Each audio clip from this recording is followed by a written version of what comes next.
The story starts when a boy discusses his daily routine. At 7 am, he runs 10 kilometers. At 12 p.m., he head strikes 500 times. At 5 p.m., he does 3 big exercises, 10 preps per set, and 10 sets. For the sake of repeating this routine for 14 days, he decided to resign. Someone asked him if he suddenly went crazy. Maybe it would have been better for him to have been crazy. Suddenly, a notification window appears saying that the door to the end of the day will open soon. The time left until the end of the day is 5 seconds. The system asks him to prepare for the end. The recommended quests are strength exercises, cardio exercises, and learning kendo. The world is ending soon. Another notification window appears, saying that there are 2 seconds left until the end of the day. The third notification appears, saying that 1 second remains. After that time is over. The scene shifts to 15 days ago when people received disaster alert messages. They all become scared.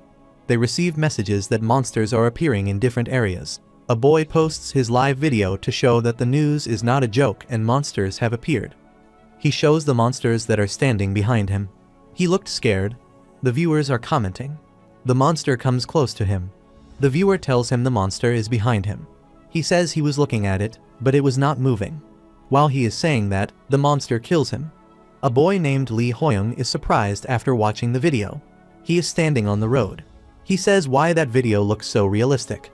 They also kept receiving the disaster alert text messages today. He thinks about what is happening on Earth today. He says it is already hard enough to make a living, but now they are talking about monsters. He says who would believe something like that because there have recently been too many such fake videos. Suddenly, he sees a monster sitting on the road. His leg is chained and injured. Hoyoung thinks why there is a monster. After seeing its scary face, he decided to run for now. He says this is the day the math teacher will be here. Instantly, the monster acts cute. It is still too scary. After seeing his scary face, he wonders if it asks him to help it. He thinks why it needs to help him. He is a human, and that is a monster. He sees tears in her eyes and thinks he is not someone nice enough to be able to compare himself to a monster. He closes his eyes for a moment and then opens. He thinks he cannot help a monster even if it looks at him with those eyes. The monster shows a picture of his family. It cries and says it has a family back home. He becomes shocked. After that, the scene appears at Hoyoung's house, where he holds the gift that he got from the monster in his hand. It is a silver goblin's pill. He ended up helping a monster. The system tells him to consume the pill. He cannot believe that it is a monster. He is suspicious about this silver goblin's pill. He asks if this is something like a hologram. After seeing the notification, he thinks who would eat something so suspicious. Instantly, urgent news is cast on television. The newscaster casts the news that unknown large buildings have appeared worldwide. These buildings look like towers and have lost contact with the army that went into the tower. While he is listening to the news, a building emerges out of the ground. Hoyoung becomes shocked. Everyone becomes scared after the sudden appearance of the building. The ground collapsed near the building and tower appear there. The newscaster caught the news that a huge tower had also appeared in Korea. Hoyoung sees that huge tower. The notification appears to say to consume the silver goblin pill. After seeing the notification, he decided to eat the pill. He does not know if this is the correct decision, but this is the only time he will be able to do something as crazy as this. He eats that pill. After eating the pill, some lights emerge from his body. His eyeballs become blue. Some notification windows appear saying he has obtained Sage status window, which will provide the guide with the highest survival rate in his current situation. A book appears in front of him. He holds the book and opens it. A light emerges from the book. Instantly, a notification window appears saying that the door to the end of days is opening soon. The time left until the end of the day is 15 days, 4 hours, 12 minutes, and 50 seconds. The recommended quests are strength exercise, cardio exercise, and learning kendo. He followed the guide's recommendation and gave up on everything else for 15 days to focus on exercising. After that, he reaches a forest. A notification appears to tell that the door of the end has opened. Hoyoung thinks if this is the end, it is different from what he imagined. A blunt sword is present behind him. He looks at the sword. Some notifications appear saying that the game starts now and the tutorial has started. The aptitude test has been completed. Based on the analysis of the data, he will be given the most suitable class. His class is a combat swordsman. A notification appears to say to him to open the status window for more details. There are too many things to read. He opens his stay window and checks it. The status window mentions his stamina, strength, agility, and sensitivity. He holds the swords in his hand. He smiles and thinks if things are starting from now on. To clear this, he has to either survive in this forest for 60 minutes or escape from an exit somewhere.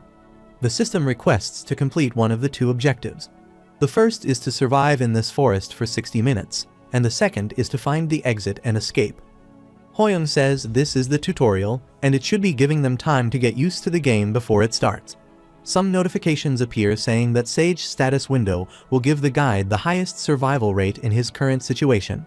The system says to use all 60 minutes of the tutorial and kill as many monsters as possible. The second objective will hinder his growth and is not recommended. Hoyoung can use Sage's status window here, too. He guesses the Sage status window asked him to exercise because he knew this situation would occur. Based on what the guide said, he has to hunt the monsters, and it would be best not to choose to run away from the forest. A notification appears to say that the tutorial has started now. Instantly, one honored raccoon appears there. Hoyoung looks at it. It is cuter than he thought. Suddenly, his face becomes horrible. It shows his sharp nails and leaps towards him to attack. Hoyoung uses his basic swordsmanship LV1 and kills it. Some notification appears saying he has killed one honored raccoon and obtained XP. Hoyoung says it died from a strike from basic swordsmanship, and maybe it is because it is a tutorial monster. He thinks basic swordsmanship uses 2 MP, and he only has 10 MP, and that is why he can only use basic swordsmanship 5 times. It means he needs to preserve as much as he can while hunting. He kills some more Raken by using his basic swordsmanship. After that, some notification appears saying that he has obtained experience and is now level 2. He has recovered HP and MP. He will obtain points every time he levels up and can then use those points to increase his stats. His remaining points are 2. Hoyoung becomes happy because he leveled up when his mana is about to be depleted. Instantly, some notifications appear. Hoyoung becomes surprised after seeing them. The notification tells them that he will obtain points every time he levels up, and he can then use those points to increase his stats. His remaining time is 2. The system says that they are adjusting the player's level. He is now level 1. He has the Sage status window, and he will level up slower than other players. After seeing that notification, he becomes shocked and thinks there is a penalty for having the Sage status window. He cannot believe the level he gained was taken away from him. He thinks when he can level up, then he opens his status window. When he checks his status window, he becomes shocked after seeing his points. He thinks why he still has points. He becomes happy after knowing that this is not a penalty. He thinks it could be an overpowered bug-like ability. Instantly, a raccoon leaps towards him to attack. Hoyoung is holding the sword in his hand. He swings his sword and kills it. The multiple notification windows appear to say he has obtained the XP. Firstly, his level is 2, and the system says he is readjusting the player's level. His current level is 1. He becomes happy after watching his status window. He fell back to level 1, as he expected. The remaining points are still going up. The more he levels up, the more XP he needs to earn for the next one, and it would be easier to raise his stats like this than to level up the normal way. He thinks to try raising his stats. He has 4 choices, which are stamina, strength, agility, and sensitivity. Strength and agility would be the best choices for a combat swordsman. Strength would allow for stronger attacks, and agility would increase his speed and reflexes. He touches the sensitivity option on the status window. A notification window appears, saying his sensitivity has gone up to 4. Instantly, a raccoon attacks him. He defeats him with his sword. A notification appears saying he has defeated the level 1 one-horned raccoon. The one-horned raccoon is not as strong as he would expect from a tutorial monster. He was able to defeat them easily, even with the default stats.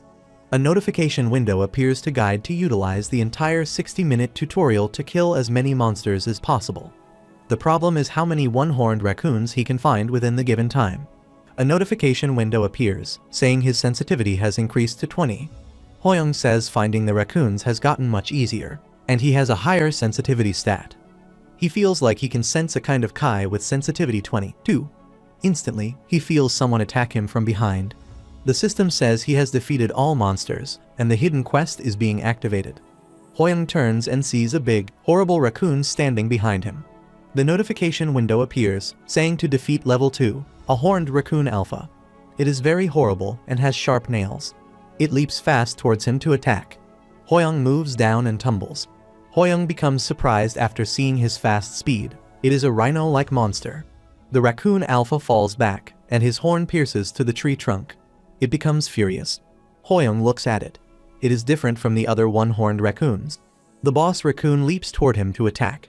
Hoyoung swings his sword and kills it. The notification window appears, saying he has defeated the boss's one-horned raccoon alpha and cleared the hidden quest. Its reward is gold. He looks at the raccoon and says he is level 7. A notification appears saying he has completed the tutorial. He did not expect the hour to feel so long. Suddenly, he reaches a different location. Some people are standing near him.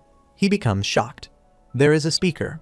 It has been announced that they have completed the tutorial, and this is the tower's lobby. They are currently in the C-2567 region. Hoyoung and the other people look shocked. There are 14 men and 11 women. Hoyoung thinks if they also finish the tutorial and get sent here. Everyone is panicking. It makes sense that the entire world changed in just a day. He looked at his hand and thought if he had not known that the world was going to end beforehand. He thinks he would probably be panicking like them. He calms himself and thinks he will make it out of here alive. A girl with blonde hair asks where this is placed. A creature in a rabbit suit appears and replies to this tower of the end. She becomes shocked after seeing it. The other people also look at it surprisingly. It tells him he is the tower's cutie and the lower floor manager, Kukum. The boys standing near it ask if it brought them here. It thinks this is the normal response. Hoyoung says he wants to ask it something. It looks at him. He asks if this is the end of the world and what they are supposed to do now. It says it is a great question. It tells that 22 players here will participate in a game with their lives at stake. They all become shocked.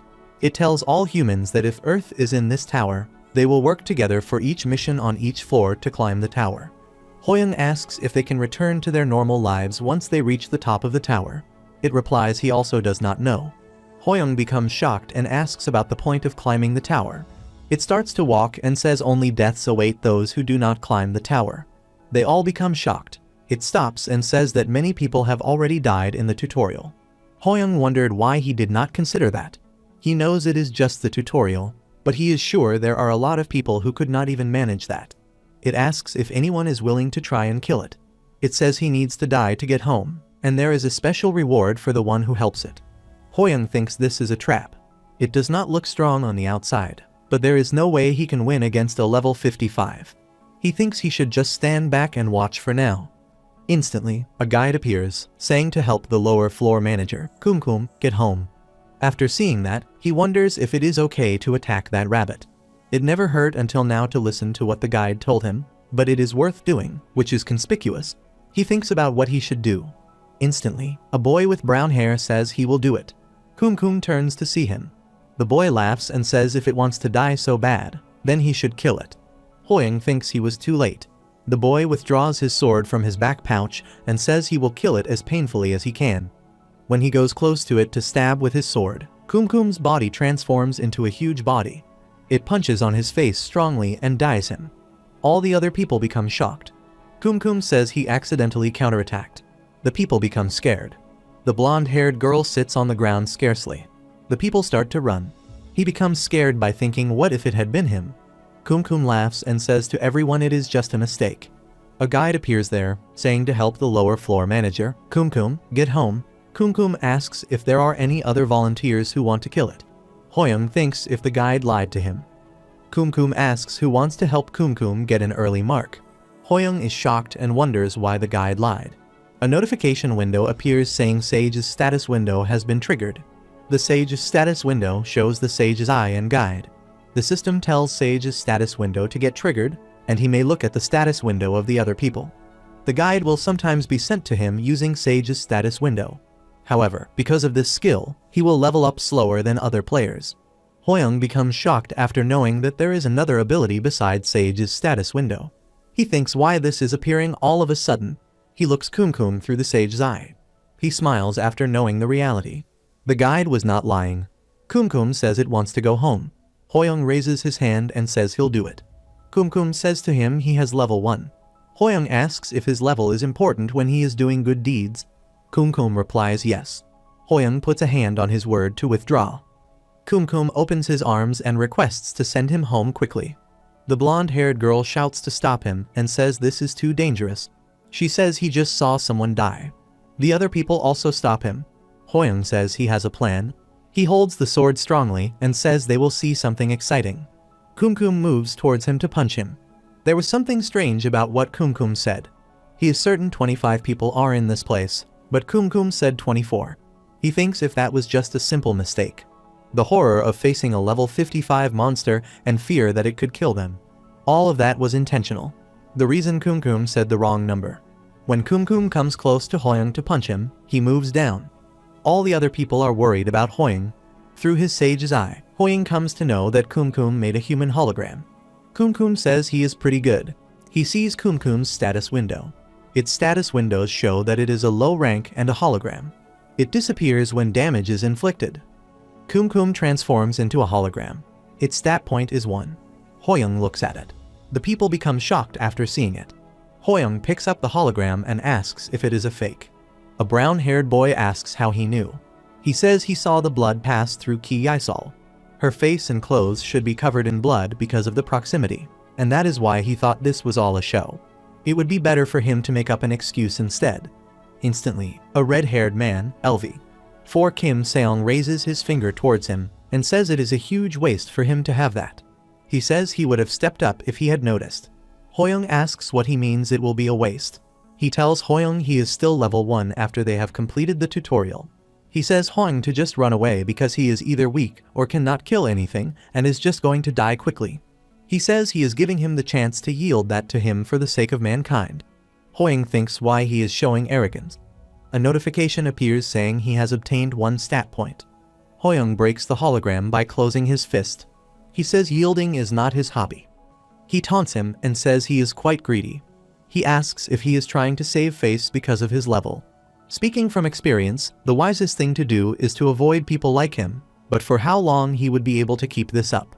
It is announced that his starting gold will be given out. He can use the gold in the shop, and additional gold will be given according to the number of monsters he has hunted in the tutorial. In this area, a player's highest amount of starting gold is 7,400 grams. After listening to that announcement, they all become surprised. Seong says he would have done better if he knew this would happen. A boy is standing beside him. Kim Junseong says he does not know who came in first, but they sure are amazing. The player who came first is Hoyoung. He does not plan to reveal it, since one person was already jealous of a mere stat point. A notification window appears saying the shop is opening. He can do 3 big things with gold: buy items, level up his skills, or increase his stats. The multiple notification windows appear, saying his strength, stamina, and agility have increased by 9, 6, and 13. He checks his status window. He thinks of adjusting all his stats to 21st. Seong shouts to ask why leveling up his skill is so expensive.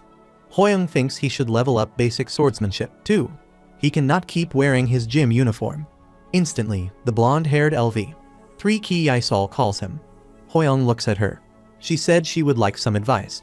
He asks why she is asking for advice from level 1. She says his level was set aside, and she was very impressed by his bravery. He checks her status window and asks how much gold he currently has. She replies she has 800 grams of gold. He becomes surprised after knowing his honesty. He thinks he needs to hide that he is using a cheat key. He asks if he likes exercising. She says she does not mind walking. He says her stamina stat is most likely not very good. She says that is right. He says if she lacks stamina, then she should invest in that. She cannot even use items for long despite the gold he spends on it. She says she will follow his advice. Instantly, there is an announcement that the first floor mission will commence soon, and that they will create their own 3-man party. Players with no party will be put into a random party. They will be given 30 minutes. Hoyoung thought there would be a group mission, but they gave them one sooner than he thought. Junseong asks how they tell each other their classes since they can see each other's level. As Kim Junseong suggested, they started to reveal their classes, and people started to create teams with the players they wanted. Yisol asks Hoyoung if he would like to please team up with her. He can refuse when a healer asks to team up with him. His first party member is Ki Yisol. The other players refuse to team with him. It is true that a level 1 combat swordsman is not very enticing, since players who are level 4 are very relaxed. Everyone has already made their parties. Initially, it was announced that 30 minutes were up, and incomplete parties would now be filled randomly. The first floor mission will commence. Suddenly, they reach the first floor with their party members. Kim Seong has put into Hoyoung's party. He is unlucky because he is at a party with this bottom feeder. Hoyoung looks at him. Hoyoung is surprised that Seong was less popular than him when he was level 4. He thinks if it would even be possible to cooperate with him. Seong stares at Hoyoung and asks why he is looking at him. He looks at the sky and thinks the problem is not if it is possible. He needs to make it possible to survive here. They see a tribe. A notification window appears saying there is a mission to annihilate the tribe, and the time limit is 12 hours. Seong tells Hoyoung not to get in his way because he will wipe out the kobold tribe. Hoyoung says this is a team mission. Seong stares at him and asks why he has so much to say. He is telling Hoyoung to ride on his coattails. Hoyoung sighs and says he will try the ride on his coattails and see how good it is. He thinks he should listen to him for now. Seong says he was only going to ride his coattail, so why would he uselessly rebel? Seong says to Hoyoung that he only gets his act together when someone is about to kill him. Hoyoung says thank him for his concern. Yaesol thinks if this party will be okay. While they are passing, there are so many bugs here. Seong becomes angry after seeing so many bugs. They need to complete this mission without any trouble. There are indeed a lot of bugs since they are in the mountains. Hoyoung sees the bugs. Yaesol calls him. He sees back. She says the kobold monster must be strong. He says there is a chance that it is stronger than one-horned raccoon, but since they are still on level 1, it should be manageable. He says they should still be on their guard because this is the Tower of the End. She says okay. Instantly, a strong level 5 kobold monster appears in front of them. They become scared after seeing it. Hoyoung says it is too different. Yaesol hides behind a tree. She asks what they should do with a stronger monster. He says to check the surroundings first because more kobolds could be around. Instantly, Seong goes in. He says it is because she keeps hiding like a coward. Yaesol and Hoyoung see him surprisingly. Seong leaps. The kobold monster becomes surprised after seeing him. He moves towards him and punches on his face. Yaesol and Hoyoung become scared after seeing that. Seong beats to the monster. Hoyoung cannot believe he would go in there alone so brazenly. He did not expect him to be that stubborn. Yaesol goes in and helps Seong by using her mana. Hoyoung does not sense any other kobolds around yet. She throws a healing mana towards Seong to help him. He brings his level of worth. With Yaesol's help, he might even be able to take him down alone. Hoyoung thinks why the damage dealt is so low compared to his strength and if he has some other weakness. A guide appears saying kobolds are passive monsters and they will not attack unless provoked. After reading the guide, Hoyoung knew Kim Seong stirred the hornet's nest for no reason. He thinks to remain positive about this. They need to catch a few for research purposes. Instantly, Seong uses the stone fist technique to beat the monster. A notification appears saying level 1 stone fist has been triggered. The monster escapes. He hits his fist strongly to the tree. The tree breaks into 2 pieces. The broken piece of tree falls on the level 6 kobold monster. It becomes furious. It runs toward him. Some other monster moves towards him. After seeing these strong monsters, Seong feels like he is in big trouble. He thinks wily Hoyoung is not helping him. He sees outside, but does not find him anywhere. He thinks if he ran. When the kobold monster moves to stab him, Yaesol attacks him with the sword. Instantly, a stone hits her foot, and she falls to the ground. She becomes scared. The monster furiously moves to stab her. An apple breaks from the tree and falls. Instantly, Hoyoung cuts the apple with the sword. The poison comes out. A notification window appears saying level 1 basic swordsmanship has been triggered. The poison eliminates the level 6 kobold. Seong and Yaesol become shocked. They both look at Hoyoung. While the bugs eat all the fruits, they did not touch any of these, so he thought something was off. He summoned a poison apple from the inventory. A guide appears to tell kobolds are vulnerable to poison.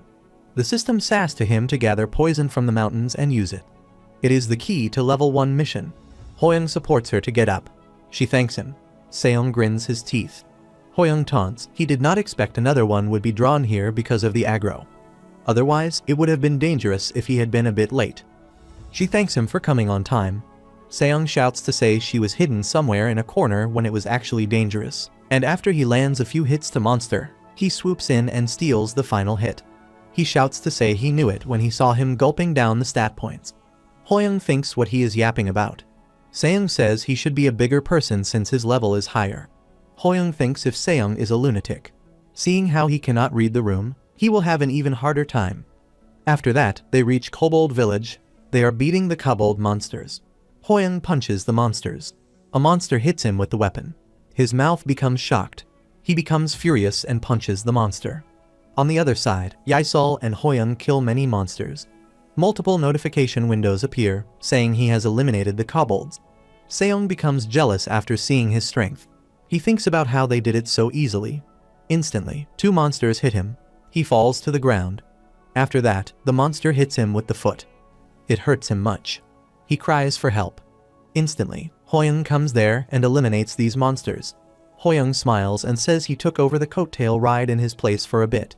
He asked how the ride was. Seong remains silent for a moment. After that, he cries and calls him Big Brother. Yaesol and Hoyoung become shocked. A notification window appears saying he has cleared the mission. After that, they return to the lobby. A notification window appears saying they are returning to the lobby. Seong remembers the time when he bent his head to serve Hoyoung, and Hoyoung's level increased. Yaesol congratulates him. Hoyoung thanks her. Seong feels jealous. He thinks it is over for him if this gets out, but he cannot return on his word. After seeing his furious face, Hoyoung thinks if he needs to shit or something. Nobody is here yet. Yaesol asks if they are the first ones. Hoyoung says they cleared faster than others because they luckily managed to find the kobold's weakness. Yaesol shouts to say it is all thanks to his observational skills, and she never could have thought of using poison. Hoyoung smiles and says it would have been much harder if it had not been for her support. He feels like a fraud. Instantly, some other people come there. Hoyoung says it looks like the other parties are coming. He thinks if it is Kim Jun-seng and Seo Junho's party, they must have found the poisonous apples, too. He wonders if the other parties will make it back fine. A boy shouts to tell another party has come back. Only 2 people from that party came back. The third person is missed. These 2 people look tired. They fall to the ground. Yaesol asks about a third person. A boy cries and says that the third person is dead by the monster. Instantly, it is announced through a speaker that all parties have completed the first level mission. After listening to the announcement, she shouts to say someone hasn't returned yet. It is announced that 6 parties have returned alive, and 8 players have failed to return. Hoyoung looks shocked. He expected that it would be hard for everyone to make it back alive, but how 8 dead already? He wonders how many more will die before they reach the top. It is announced the beginning calculations for the level 1 mission. The parties who made it alive whole, and the party that cleared the first level first will receive 1,000 gold each. Hoyoung sees his stats window. He got 2,000 gold for both bonuses. It is a bit lacking compared to the tutorial, but gold is a kind of insurance for his future survival. He thinks he needs to save as much as he can.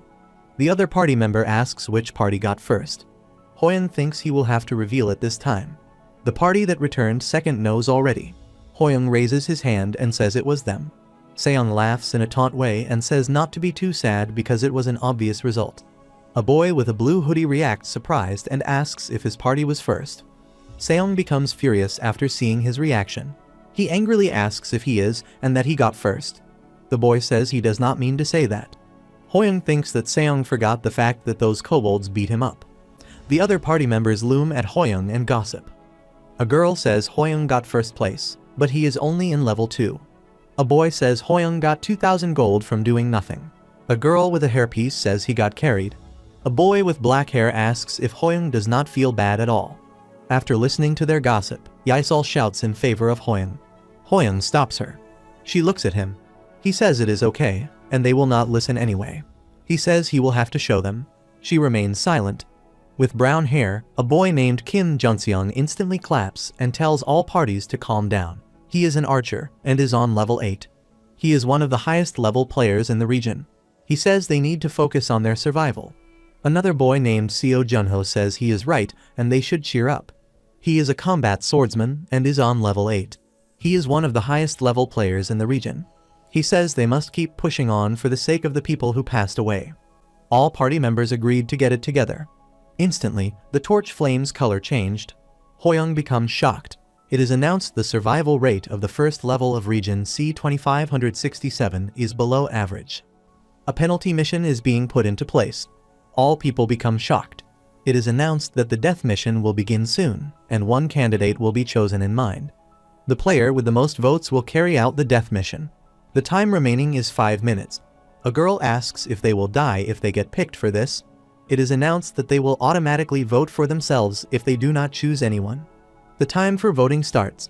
All the people look puzzled. Yaisal shouts to say that if they all vote for themselves, no one will have to do the death mission. The other people ask why they all have to do it then. A man with black hair shouts to ask if this is not the time to argue. A girl with a hairpiece shouts to say the time is still ticking. She points to Hoyoung to vote for death. Hoyoung votes for himself. Yaisal becomes shocked. She asks if this is not too cruel. Junho looks shocked. Junho apologizes and says they need to choose. Hoyoung remains silent for a moment. He smiles and says he expected it to, given the atmosphere, but he is a bit taken aback. He says he does not want to die. Yaisal shouts to say it is not too late. If they all vote for themselves and Hoyoung votes for Seo Junho. Hoyoung says that would not work. Hoyoung says that Lee Ichil had a point, and they do not know if that would work, and trust was already broken.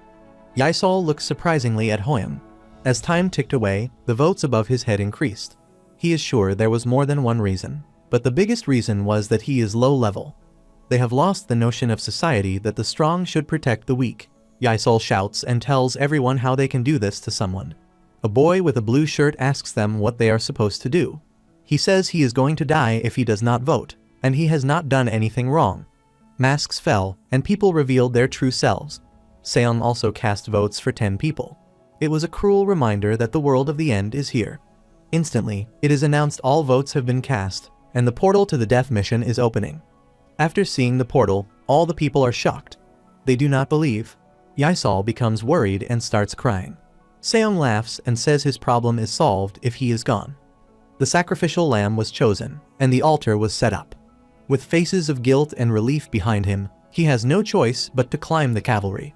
At the top of cavalry is not death. A guide appears, saying that participating in the death mission is recommended, that he has a high chance of clearing the mission, and that a satisfactory reward awaits him. He becomes happy. All people are in regret.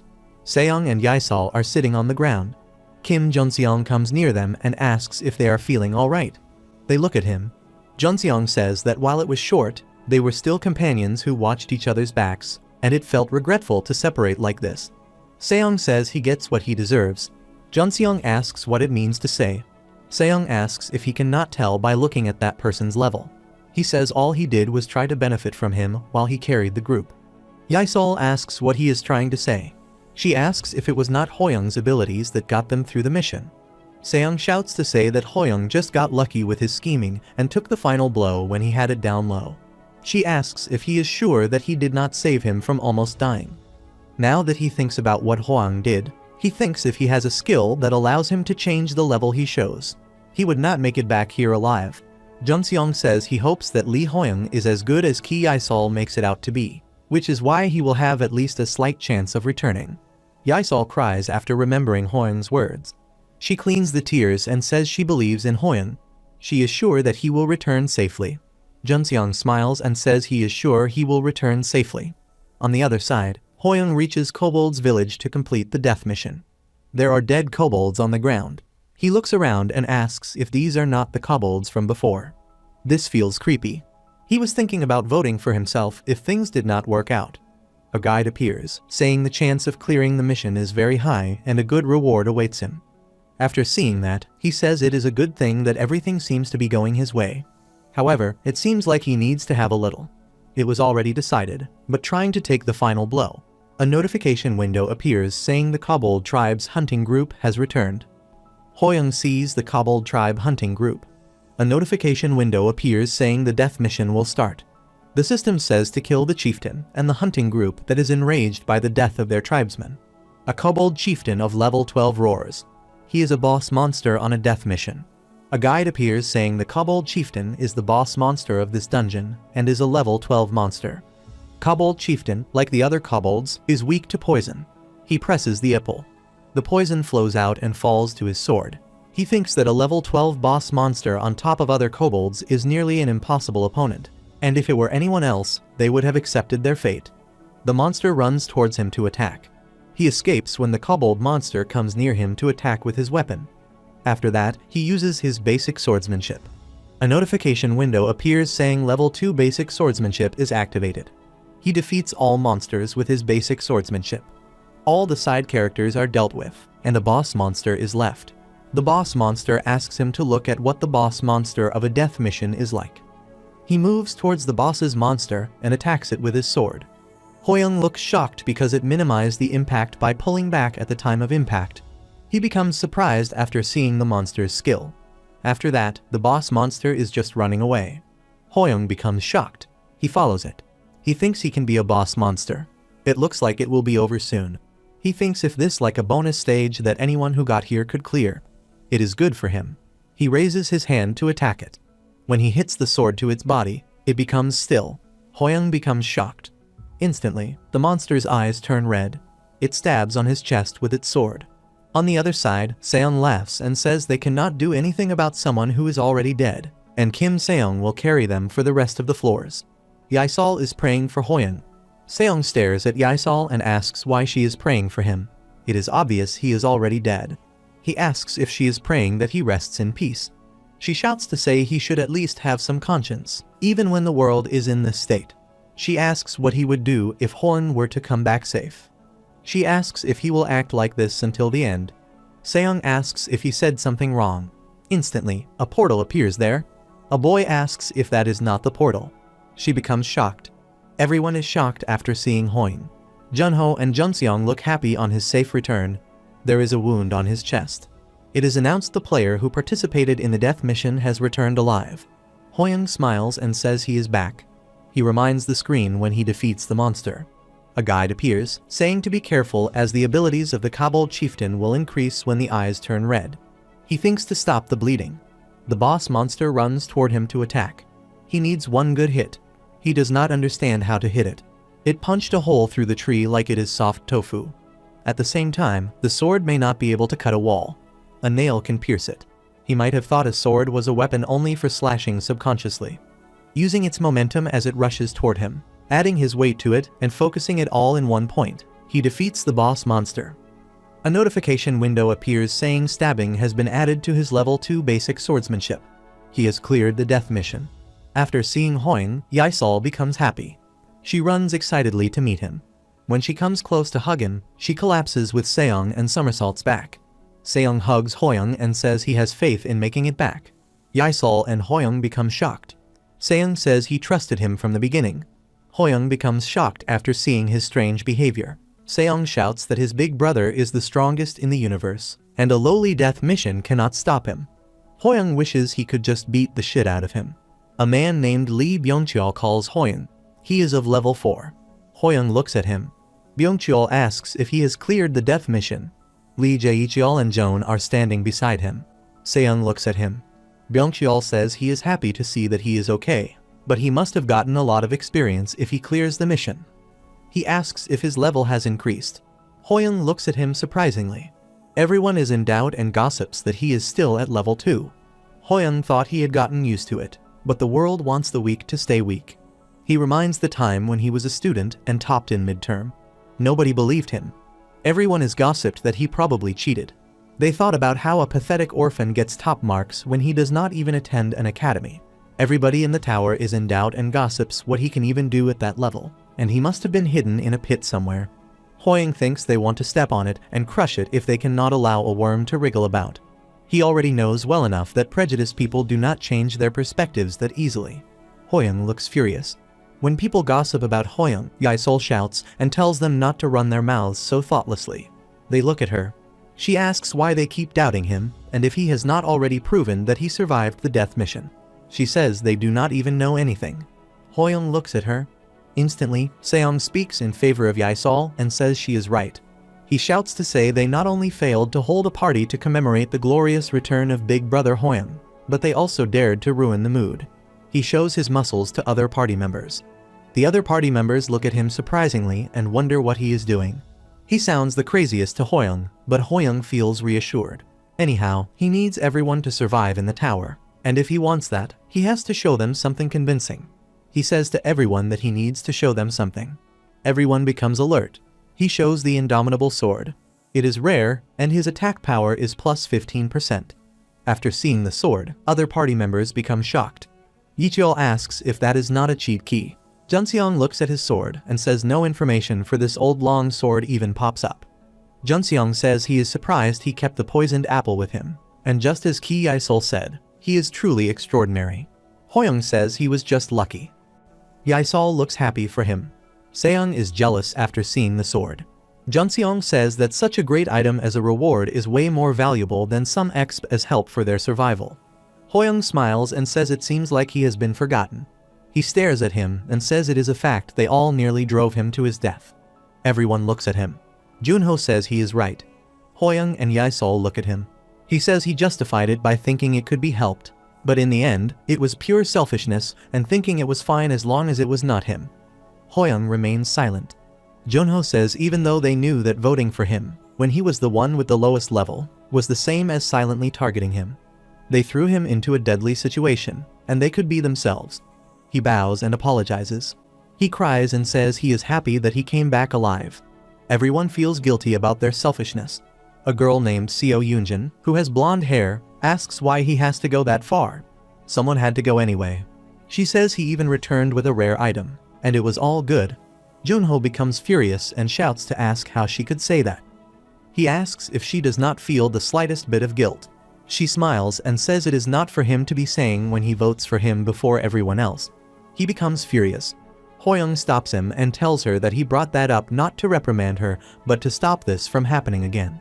He says he must have already caught on to it during the death mission voting, but the tower is trying to divide them. It provokes distrust among them, causing conflicts and probably enjoying sending them to ruin. He says he believes that his returning alive from the death mission is an opportunity because he has already proved that their actions can defy the tower's intentions. Junseong asks if he has a plan for the future. Hoyoung says he will search for ways for most people to survive and will keep climbing the tower. They will climb higher and higher, and when they reach the end, someday, they can regain their lives. Everyone listens to him attentively. They realize he is right. Yisol says everyone here will have to join hands to do that. Hoyoung looks at her and says they should do that. Junho becomes happy after seeing his generosity. He thinks they should not have judged him by something trivial like his level. Instantly, Kumkum comes there. Everyone becomes shocked after seeing Kumkum. Kumkum says it is a survival game. Everyone is also gossiping about whether he is giving them stat points this time. Hoyoung says not to tell him his means of survival mission. Kumkum says he is a quick one. It tells the mission for level 2 will be among the 15 players in this place, and it is a battle royale. They all become shocked after listening to that. Kumkum tells them to cheer up because it has a lower level and a mild taste. After that, he explains the rules of the game to them. The first rule is that there will be 16 players and 16 doppelgangers in the level 2 mission, and there will be 32 people. The second rule is that there are conditions to clear and kill all the doppelgangers. The doppelgangers will not only have the same stats, but the same memories as well, and it would not be easy. The third rule is most important. There is no reward for a player who kills a doppelganger, but if a player kills a player, he can obtain stat points and gold. In other words, this mission could be an opportunity for them. Everyone shouts to say it is telling them to kill each other. Kumkum tells the last rule that for every 30 minutes, there is no kill, and everyone will be immediately summoned to the lobby and face a huge disaster. Something is coming out from the ground. Everyone becomes shocked and thinks about what Kumkum is doing. Suddenly, a huge and horrible monster emerges from the ground. They all become shocked to see it. Junho says to Hoyoung to get out of the way. Hoyoung looks at it angrily and thinks if the monster expects them to fight that. The ground is collapsing. This is a disaster. Everyone is panicking. They are shocked and shout to say they barely passed the first floor and they are asking for help. They are thinking about how they are supposed to fight that huge monster. Hoyoung feels bad to see that everyone has fallen into panic. When a horrible monster moves to stab his companion, Hoyoung lifts him and escapes. He says to him that the second floor has not even started yet. The boy thanks him for his help. Hoyoung says what it is doing on Earth. When Hoyoung looks at Kumkum, he reminds the rule that there is no kill every 30 minutes, and everyone will be immediately summoned to the lobby and face a huge disaster. He thinks they are putting on a show to get them to be serious about the mission. He understands that this is just a taste of how things will be, and that it is not trying to harm them. The disaster harms the people. Hoyoung looks shocked. Junseong fires the arrows towards the monster. Seung throws stones toward the monster, but nothing affects him. Hoyoung thinks this is not just for show. He thinks if it is trying to kill them. Yaesol is using her healing mana to heal the wounds of injured people. She says to Hoyoung that she does not have any more mana. Hoyoung thinks no one has died so far, but that would not be the case for long. The monster is coming again. They all become scared. Hoyoung shouts for everyone to stand back. This is no time to be concerned about what others think, and if he cannot stop it, then everyone will die. The synergy between the indomitable sword and the stab might have some effect. He uses his basic swordsmanship with the indomitable sword and stabs on him. When he stabs, the monsters disappear. Everyone becomes shocked to see that. Hoyoung does not believe that he has done it. Everyone becomes happy and chants the slogan of his name. He looks at the sword and thinks if this is that strong. It is different from anything he has experienced so far. A notification window appears saying he will be exhausted for 3 minutes because he has used strength beyond his limits. Instantly, he faints. After some time, his exhausted state has been lifted. He wakes up. His companions are sitting around him. When he wakes up, they become happy. Junho cries and says he cannot believe he behaved humbly despite being so strong. Even the fainting ceremony he performed at the last moment was perfect. Hoyoung asks what happened to a huge disaster. Yaesol holds him. Junho wipes his tears. Instantly, Kumkum appears there and says the huge disaster was sent back, and this time round was just meant for them to get a taste of things. It says he guessed it was not very exciting. Everyone is being too friendly with each other despite having almost just died. The fact that a kill must happen every 30 minutes. It means that the people standing next to them might kill each other. They all become shocked. After passing the message, it takes its leave. When it goes, Hoyoung thinks they can do nothing about this. Junho says they must kill each other if they cannot find the doppelgangers. Yicheol says they need to find a way to deal with this quickly. Hoyoung asks how to put a mark on each of them. It is said that the doppelgangers share their memories. They ask what they need to do. Hoyoung says to everyone that he has something in mind. Yaesol asks about it. Yicheol and Junseong are standing beside her. Hoyoung says that he will do something during this mission.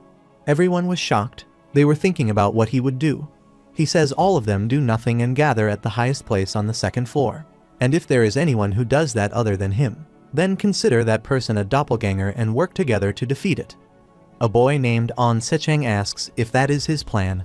Sechang is a soldier and a former special member. He is a survival specialist. Yunjin smiles and says she gets that he is pretty good despite being at a low level. She asks why they should obediently follow his plan. Hoyoung asks if she remembers what Kumkum said just now. It said there is no reward for a player who kills doppelgangers, but if a player kills a player, he can obtain stat points and gold. It means that the people standing next to them might kill each other. He says that while the instructions ask them to fight the doppelgangers, the tower wants them to kill each other. He says he does not want to be played by the tower anymore, and that is why he thinks this is the best solution. Yunjin asks how that is the best. Junseong raises his hand and agrees to follow him. He says they could reduce as much damage done to them as possible. Junseong asks if he has a way of differentiating who is a doppelganger. Hoyoung smiles because he knows about it. After that, Seung reached a forest. The notification windows appear saying that the 2nd floor's mission is starting, and to kill at least one person within 30 minutes. The current number of members is 32. There are 16 players and 16 doppelgangers. While Seung is stepping, he says he cannot believe Hoyoung tells them to gather at the tip without doing anything. Although Hoyoung was the one who suggested it, he hates climbing up the mountains. Instantly, someone is coming there. He hides behind the tree. This is Hoyoung. Hoyoung calls him and asks if he thinks he will not see him behind the tree. Seung looks at him and laughs. Hoyoung stabs him with a sword and says he thought he was a doppelganger. He kills him. Hoyoung says he will only make the killing. The notification windows appear saying the 2nd floor's mission is starting, and to kill at least one person within 30 minutes. The current number of members is 32. There are 16 players and 16 doppelgangers. A guide says the first among the players to reach a certain stat level in sensitivity will receive the skill Impeccable Senses as a reward for being the first to attain that achievement. This skill will assist in identifying doppelgangers. He got a little scared after saying that he was confident in differentiating who was a doppelganger, and just then, this appeared at the perfect timing, but he did not know how many stats he needed to put into it. 2 notification windows appear, saying he is the first to achieve a stat level of 50 in sensitivity and has obtained impeccable senses. He becomes happy after obtaining impeccable senses. A notification window appears, saying his 5 senses will be extremely developed, and he can obtain detailed information about a person as long as they are within a certain radius of him. After spending around half of his gold, he finally got the skill and feels like his whole world has had an improved filter of senses applied to it. He listens to someone's voice mumbling. He sees Seong is coming there. He says he cannot believe he asked them to gather at the top without doing anything, although Hoyoung suggested it. He hates climbing up mountains. Hoyoung can hear him talking so clearly despite being 500 meters away. It looks like Seong has a lot to complain about. Suddenly, he senses a bad stench. This is a doppelganger. He stabs him with his sword and crushes him. The notification windows appear saying a doppelganger has died. The current number of members is 31. There are 16 players and 15 doppelgangers. The system is to kill at least one person within 30 minutes. Hoyoung looks at his sword. He thought that Seong was a doppelganger. It acted like the real thing up until the moment it died. He feels bad for killing it. Now, he has confirmed his ability to differentiate doppelgangers. He hopes the rest are following his instructions. He reminds Junseong and thanks for agreeing. Everyone seemed to agree to follow the plan, but there was no telling what could happen in real time. He hopes nothing happens until they reach a high place on this map. The notification windows appear, saying a player has died. The current number of members is 30. There are 15 players and 15 doppelgangers. The system says to kill at least one person within 30 minutes. He becomes shocked after knowing that a player has died already. He thinks about whether the doppelgangers start to kill people, or if a player does that. He thinks if Seong creates trouble. He does not understand who did that. There is no way for him to figure out what happened right now. He runs to find the killer as quickly as possible. He climbs the tree. While he killed another doppelganger, another player was also killed. A notification window appears saying the current number of members is 28. There are 14 players and 14 doppelgangers. He looks around to find the killer. Suddenly, he sees behind the killer. He rushly moves towards him. The killer's name is Go Yongwoo. Hoyoung kills him with his sword. The notification windows appear saying a doppelganger has died, and the current number of members is 27. There are 14 players and 13 doppelgangers. The system says to kill at least one person within 30 minutes. Hoyoung thought that his doppelganger had a chance of being the killer, but it was different from what he had expected. He is glad he killed it before it did more damage. He looks at the dead body of Lee Byung-chol. Suddenly, he sees something strange here. Go Yongwoo's weapon is a dull, long sword. But this is not a sword-inflicted wound. Arrows cause this kind of wound. Suddenly, another culprit throws arrows towards him. He hides behind the tree. The culprit is Junseong. He shouts to ask who is over there. Hoyoung thinks if that is a player. Instantly, someone attacks Junseong's shoulder by throwing an arrow. Hoyoung thinks if his doppelganger shot that arrow. Hoyoung moves towards him and asks if he is alright. Junseong requests to stop right there. He says he does not want to be suspicious of him because he cannot tell who a doppelganger is. He says to maintain a safe distance between them. He gestures towards Go Yongwoo and says he just killed a doppelganger. He asks if this should not be enough to tell him who he is. Junseong stares at him. He sighs and says he is Hoyoung. Junseong tells him to be careful and faints. Hoyoung runs towards him. He takes him by supporting him. Hoyoung looks at him. Junseong is in bad condition. He apologizes and says if he had not let him escape, other people would not have died. He has caused everyone trouble. He cries and says that when he thinks about another person who looks like him harming people, it is so horrifying. Hoyoung says it is not his fault and they are all victims of the tower. He says to focus on escaping this tower alive. Instantly, Junho and Yaesol come there. They are calling to Hoyoung. Yaesol becomes happy after seeing them safe. She says she was worried because she heard that players had died. Junho says he is worried, too, and cannot believe 2 players have already died. Yaesol asks Junseong if he is hurt. She raises his hand and says she will heal him. Hoyoung comes in front and tells Junseong to get back because they are doppelgangers. Junseong shouts to ask if he is serious. Yaesol and Junho's eyes become lighted. They both run towards him to attack. Junho hits his sword with his sword and asks if he still has a grudge about what happened with the death mission. He says he thought he was a big-hearted person. Yaesol moves towards Junseong to attack. Instantly, Junseong loads his bows to shoot arrows. Hoyoung is surprised that these doppelgangers appear so daringly in front of him, especially if one of them has Yaisol's memories. She would know just how strong he is. Instantly, Yaisol moves towards Hoyoung to attack with sword. He thinks if Yaisol is a doppelganger. When Junho stabs him from behind with his sword, Hoyoung rushly moves up. Junho's sword hits the ground. Hoyoung tumbles up and then returns back to the ground. Suddenly, Junseong shoots an arrow toward them and stabs his face with a sword. His face is injured. Hoyoung becomes shocked and looks at Junseong. Junseong smiles and says he thought he had gotten the checkmate. When Hoyoung killed the Go Yongwoo, Junseong hid behind the tree. Junseong is a fisherman in Wanyang. His hobby is human fishing. Juseong laughs and says he spoke in dialect without realizing it and got too excited. Yaisol and Juno are standing beside him. Junseong asks what kind of emotion he is feeling right now. He asks if he feels betrayal, futility, or anger. He laughs crazily. Hoyoung smiles and says he wonders when he will show his true colors. He says he is crazier than he thought. Junseong says he is speaking as if he had known, and he would backstab him. Hoyoung says he can see the status windows of others. He says his stats increased a lot.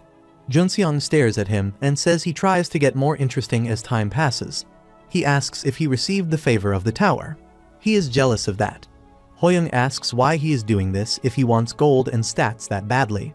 He shows his sword and asks if he will kill others. Junseong says if he kills people in this beautiful world, he not only gets penalized but also gets rewarded. He laughs and then shoots arrows towards him. He asks how he could not possibly kill anyone. Hoyoung wondered if Junseong had a situation that made him do this, but he was wrong. He had simply put on a mask and held himself back for a moment like this. This person is just a murderous psychopath. Junho and Yaisol run towards Hoyoung to attack. Hoyoung also runs towards them. Junho swings his sword. Hoyoung moves forward. Instantly, Junseong shoots an arrow toward him.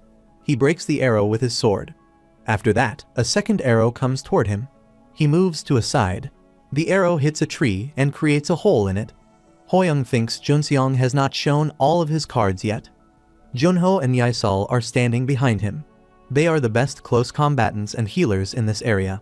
There is an arranged attacker who is stronger than them. This is a combination that has no openings. Hoyoung says he does not know how he convinced the doppelgangers, but it seems he prepared quite a bit.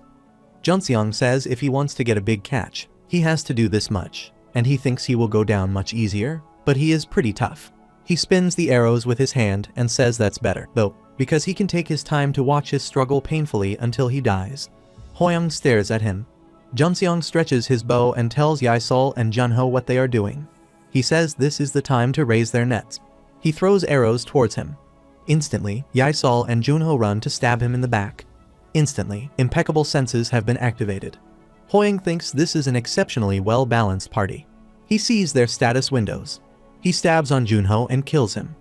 After that, he cuts the hand of Yaisol and kills her. In the face of overwhelming strength, a good team composition means nothing. The notification windows say a doppelganger has died, and the current number of members is 25. There are 14 players and 11 doppelgangers. The system says to kill at least one person within 30 minutes. After killing them, Hoyoung moves towards Junseong. Junseong laughs. After a moment, he kneels down and cries. He requests to spare his life. He apologizes, saying he got obsessed with the rewards and went crazy for a moment.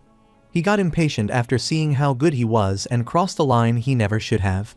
He asks to give him a last chance. Suddenly, he tries to punch him. Instantly, Hoyoung crushed him with his sword. He says Junseong was not just a slightly bigger catch. The notification windows appear saying a player has died and the current number of members is 24. The system says to kill at least one person within 30 minutes. Hoyoung thinks he has to kill a living human. Instantly, the notification window appears saying the player who took on the challenge of becoming the Star Killer has died, and he has obtained the chance to become the Star Killer in place of the one who died. The system says if he takes up the challenge to become the Star Killer, he will receive a buff to his stats and the support of the doppelgangers, and in the case that he becomes the Star Killer in the end, he will receive a tremendous benefit. Instantly, a girl appears there. Hoyoung looks at her. The system asks if he would like to take up the challenge. The notification window appears, saying that if he takes up the challenge to become the Star Killer, he will receive a buff to his stats and the support of his doppelganger.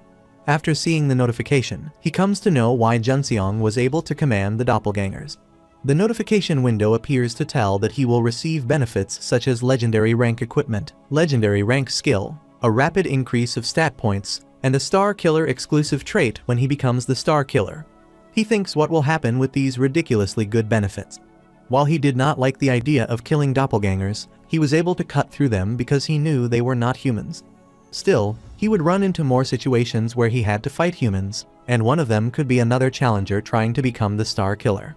It might even be someone who is the actual future Star Killer. The system asks if he would like to take up the challenge. He refuses to take up the challenge. He says he would not become a crazy psychopath like Junseong. Instantly, the other players in the tower come there. Seong, Yaesol and Junho say hi to him. Hoyoung looks at them surprisedly. Seong asks why he is so late. Hoyoung thinks he should become a crazy psychopath. Hoyoung goes near them and says they had a great gathering here. He says he knows it would have been hard to follow his proposal. He thanks them for following it. He thinks he barely held himself back. Instantly, the doppelganger of each player appears there. The players become shocked after seeing their doppelganger. A player asks Hoyoung if he can differentiate who is the doppelganger. Hoyoung replies yes. They all become shocked.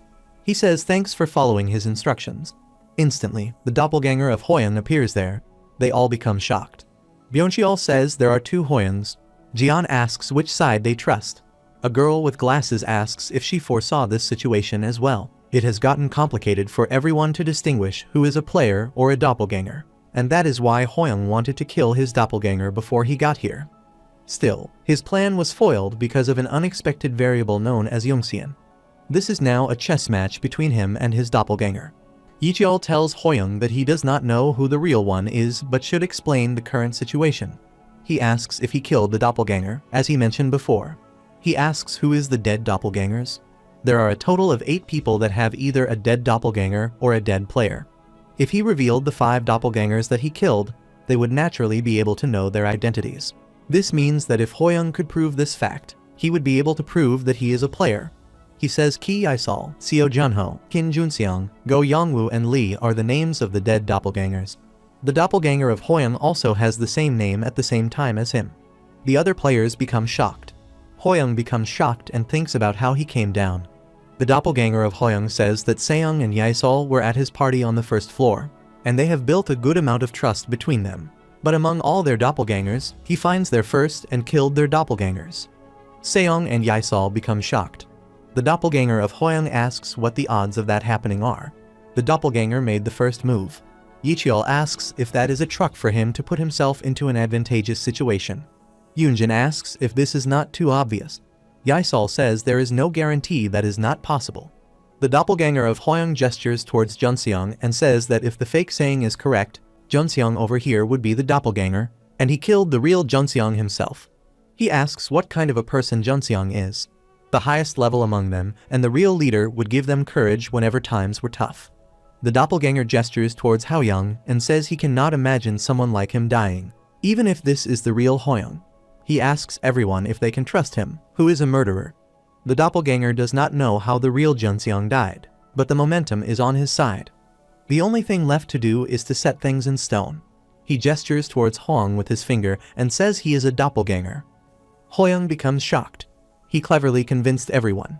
The other player becomes furious and runs toward him to attack. Yoonjin tells another player to beat up that fake and kill the rest of the doppelgangers. Seong tells them not to be ridiculous, meaning he is fake. Yaesol says they should not jump to conclusions after only hearing one side of the story. Junho says she is right, and they need to proceed with caution. There is no time for that, and a huge disaster will appear in a few minutes. Hoyoung looks surprised when other players praise the doppelganger. It made the best move in the current situation, but there is someone that even his doppelganger does not know. Hoyoung steps forward and says he is right, and he killed Junseong himself. The doppelganger looks at Hoyoung and asks if he has given up. Hoyoung goes near Junseong and stabs him with his word, and says he killed Junseong because he is a traitor and killed the players. Hoyoung shouts to ask if they are doing whatever they want now that they have nothing to say. Junho puts a hand on his sword and asks what the meaning of saying that Junseong is a traitor. Junho thinks if what he is thinking is correct. The one who just slashed Junseong is the real Hoyoung. The fact is that Hoyoung has gathered everyone in one place. He has already created a situation where the players have the upper hand. The fact that they are a doppelganger is revealed immediately, and they cannot kill recklessly. However, if Hoyoung can tell who a doppelganger is, he can prove that he is the real one by killing a doppelganger, but he is saying that Junseong is a traitor. Junho asks if Junseong killed humans. Hoyoung replies yes and says Junseong is a demon that wore the mask of a good person. He hid his true nature and bided his time. Yoonjin looks disappointed. She reminds the time spent with Junseong. She becomes furious and thinks about how he dares to insult Junseong. She moves towards Hoyoung to stab him with her sword. Instantly, a shot arrow hits on her back. When she turns, he sees Junseong shoot that arrow. She dies. The notification window appears to be saying a player has died. The current number of members is 23. There are 12 prayers and 11 doppelgangers. The system says to kill at least one person within 30 minutes. The other players become shocked. Hoyoung becomes furious after seeing that Junseong still has enough strength to move. Junseong laughs wildly and says this is the expression he wants to see. Suddenly, a boy named On Sechang attacks from behind and kills him. Instantly, the notification windows appear, saying a doppelganger has died. The current number of members is 22. There are 12 players and 10 doppelgangers. The system says to kill at least one person within 30 minutes. Sechang apologizes for doubting him. He asks what he needs to do now. On Sechang is on level 8 and is a soldier. He is a former special force member and a survival specialist. The players come to know who a doppelganger and real Hoyoung is. They say to Hoyoung what they need to do, and they will follow what he says. This feels like deja vu. Hoyoung says that he will tell them the last plan. Instantly, the doppelganger jumps toward real Hoyoung to attack and says that things have come down now. Hoyoung resists his attack by hitting his sword with his sword. While he is fighting with the doppelganger, he tells other players that they will loot all the gold they have and use it to raise their stats. The doppelgangers are no longer a match for them because everyone becomes stronger than they were yesterday. Since the doppelganger stats were the same as their stats when they first entered the second floor, they were able to clear the mission without further casualties since they raised their stats with gold. Sechang is sitting beside Hoyoung.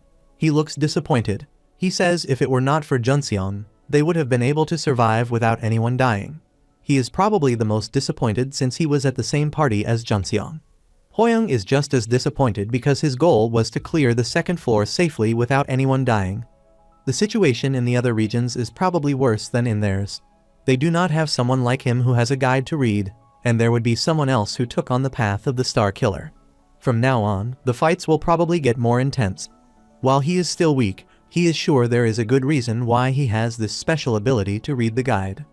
All things he has experienced so far have been good. So many people trust him. He thinks he will do his best to save as many people as possible. Sechang comes near Hoyoung and thanks him. He says he was able to survive because of him. Hoyoung says it is thanks to everyone following his plan. Sechang says that seeing how he is still level 2 despite having contributed the most, he must have been given a special ability in return for having leveling slowed down. Hoyoung remains silent. He thinks that Sechang's cautiousness and decision-making ability are impressive, and he will greatly help in the future. Sechang bends in front of Hoyoung to apologize for doubting and looking down on him. The other players also apologize. Hoyoung says they do not need to apologize. Seong laughs and says they all are so bad at seeing someone's true potential, and they should have been like him getting on the Hoyoung Express train. Yaisol instantly says she was the first to discover how extraordinary he is. Junho says he would like to apologize again, with tears this time. Hoyoung looks at them. Sechang says he knows this might sound shameless after everything that has happened, and he would like him to lead them from now on.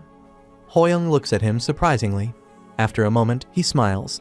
After that, the scene shifts to 5 minutes before clearing the mission, and the notification windows appear, saying the current number of members is 13. There are 12 players, and one is a doppelganger. Yicheol asks, where is the last doppelganger? Hoyoung kills the last doppelganger. The notification appears saying a doppelganger has died, and they have cleared the mission. After completing the mission, the gold rewards are calculated based on the contribution amount. Everyone looks happy after getting gold. Seong brags after getting a reward of 2,000 gold. It looks like everyone managed to get some gold because they followed Hoyoung's plan. He is glad they all got something. Hoyoung gets 12,500 grams of gold. He smiles. A notification appears that his shop's rank will be increased because he has obtained more than 10,000 grams of gold. He becomes surprised after seeing his shop's rank. If he wants to buy items that are raised and above, he needs to increase the rank of his shop. He purchased skills up to level 3. The notification windows appear saying he has purchased the skill of level 3, and the level of basic swordsmanship of level 2 has leveled up. He unknowingly used a higher level of swordsmanship, but fainted after that. He thinks that if he can use that kind of swordsmanship for just 5,000 gold, it would be a low price. With this, he is done with his shopping. A notification window appears saying player Lee Hoyoung has shared 1,500 gold with Yisol. She becomes shocked and asks why he suddenly gives her that. Hoyoung replies she can have it. They have fought the kobolds and the doppelgangers. He says it would have been harder for them to win if it had not been for her. It is a place that wants them to take the lives of others to survive. The reason they can laugh while relying on each other and the fact that they can help others in such a world is all thanks to her. Yisol looks at him, surprised, and after a moment, she says she will become stronger. Instantly, the notification window appears, saying that the level 1 healing hand has leveled up.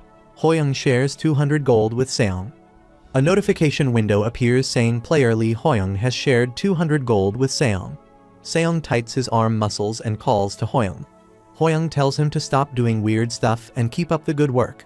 Since Seong is quite competent, he might be useful if he helps Hoyoung become stronger. Hoyoung says it is always better not to have annoying people on his bad side. Seong calls Hoyoung. Hoyoung looks at him. Seong says his wish is his command from now on and just tells him what he needs. He holds his sword strongly and thinks the time to test his level 3 basic swordsmanship has come. After that, they reach the 3rd floor of the tower. There is a castle. The notification windows appear, saying the 3rd floor's mission is starting. The 3rd floor's mission is Siege War. This place will be their first time meeting players from other regions. Its clear condition is that their group's mission is to attack. The system says they should bring down the castle and occupy the altar. The reaming time is 20 hours.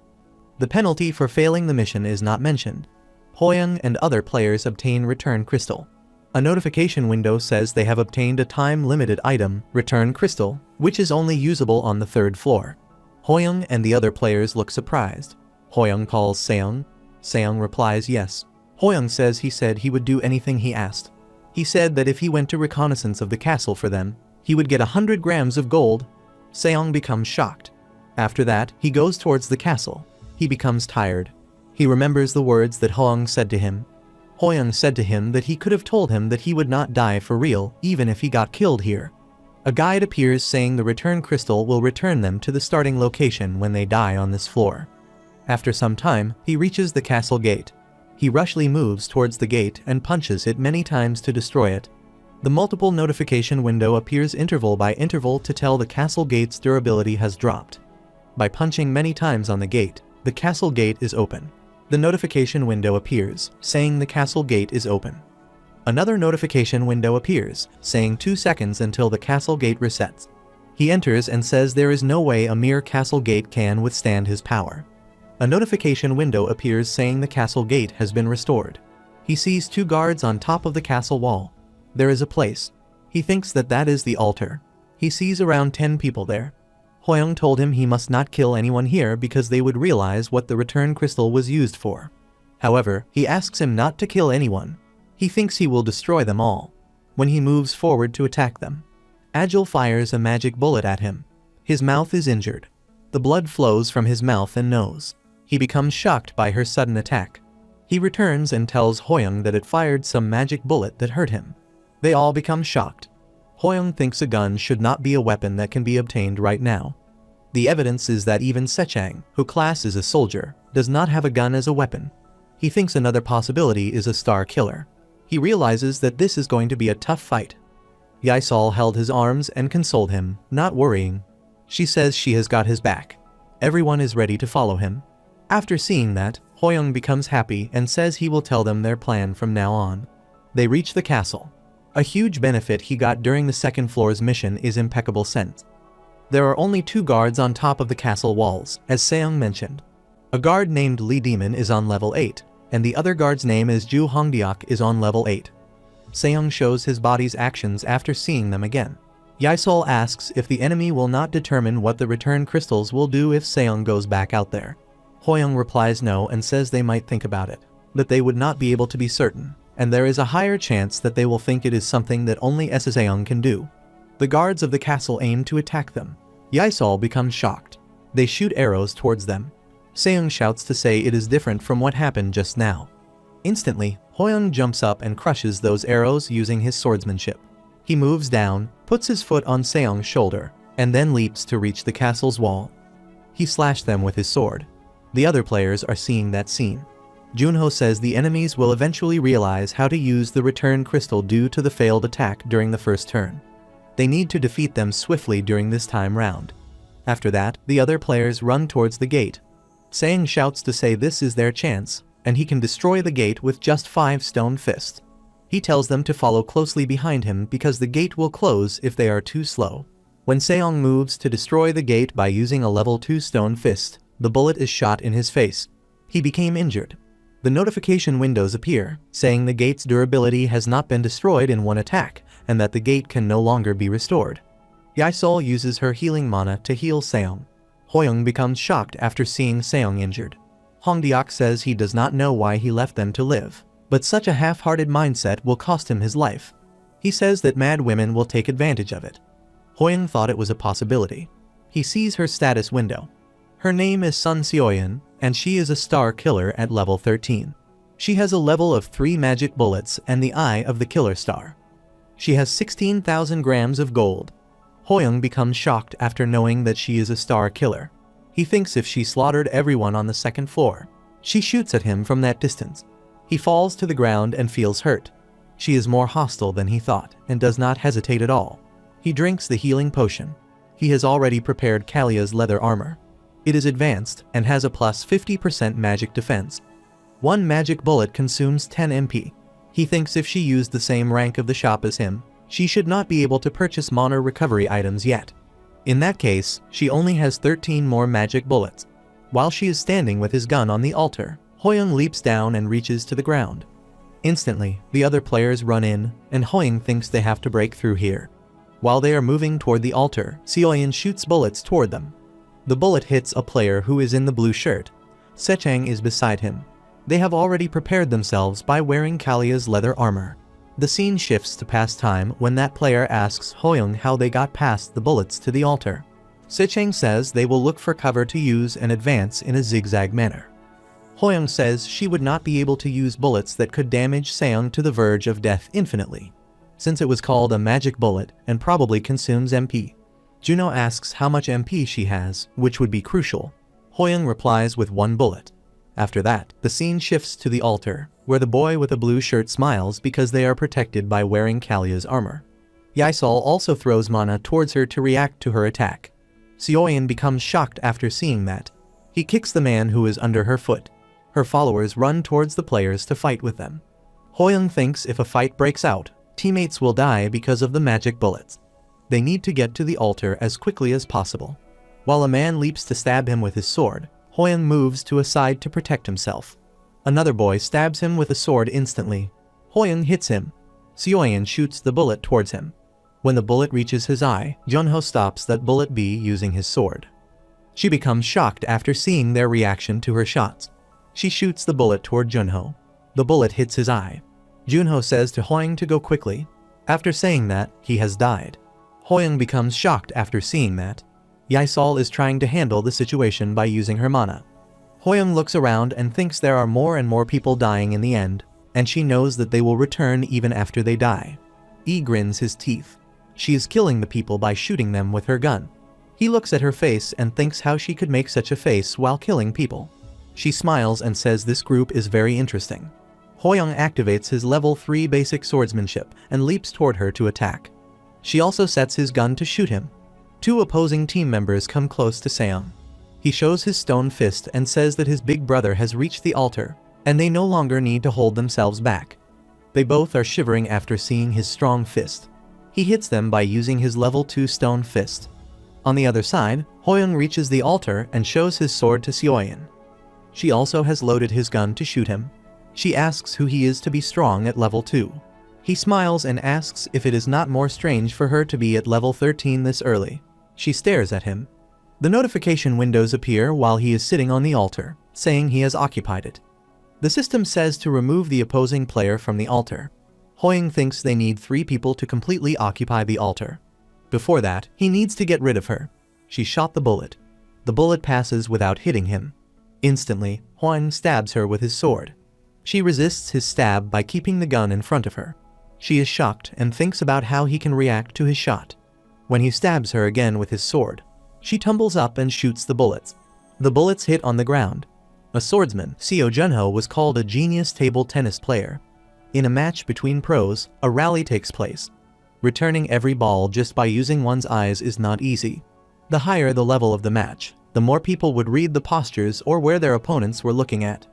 The ability to do that and predict where the ball will come from is considered exceptional, as is the nickname Junho had when he was a pro table tennis player.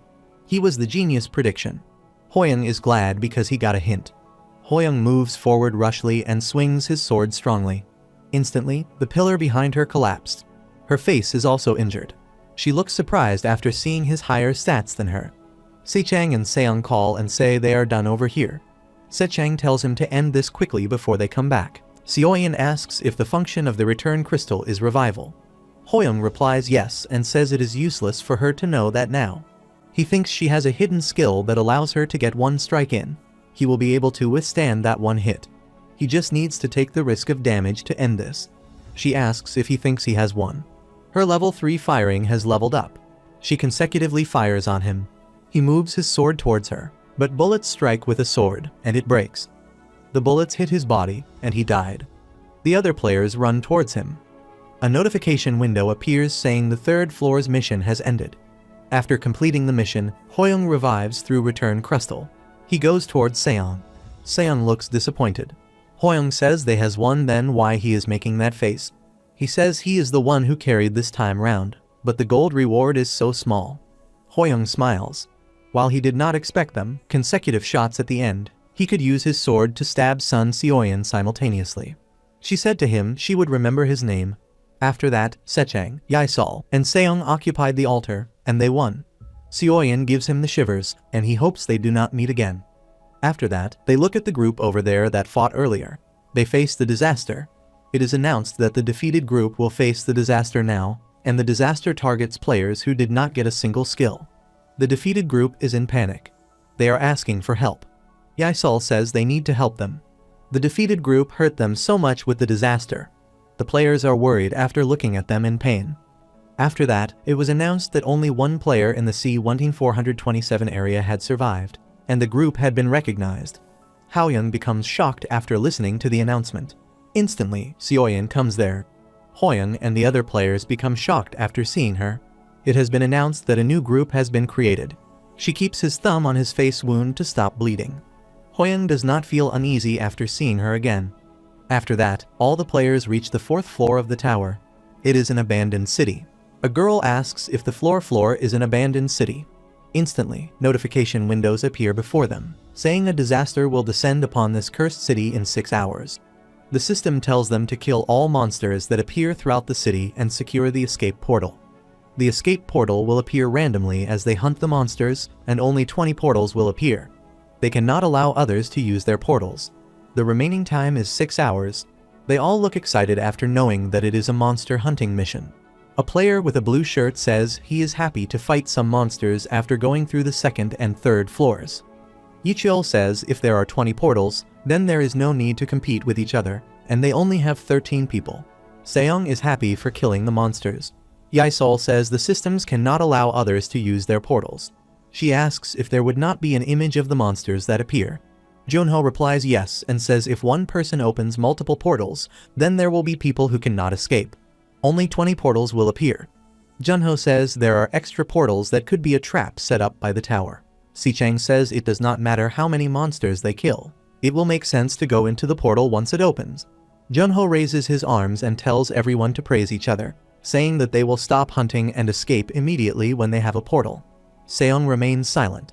Yaesol asks why he is making that face. He shouts to say this is just how he looks. Hoyoung thinks everyone seems to understand what needs to be done for a mission after coming this far together. He feels kike they have finally become a team. He looks at Seoyeon and says to give it their best this time, too.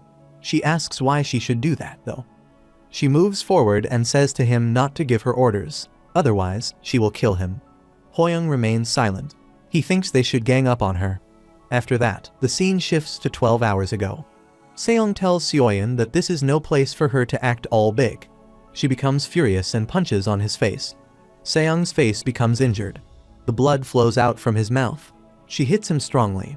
He strikes to the ground. The other player became shocked after seeing her strength.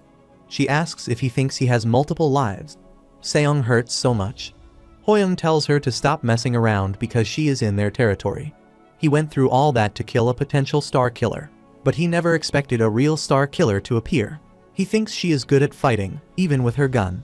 She comes close to her and says they meet again. He smiles and asks if she has something to say to him. He says they are in a situation where they exchange greetings politely. Instantly, she stares at him. Her eye color changed to red. He rushly moves back. Instantly, the notification windows appear saying the star killer has designated him as her main target, and he has been acknowledged and has been designated as a main target. He becomes shocked. After that, she leaves that place. After that, the scene shifts where the orc monster appears before Seong. Seong punches it strongly and kills it. Instantly, the escape portal appears there.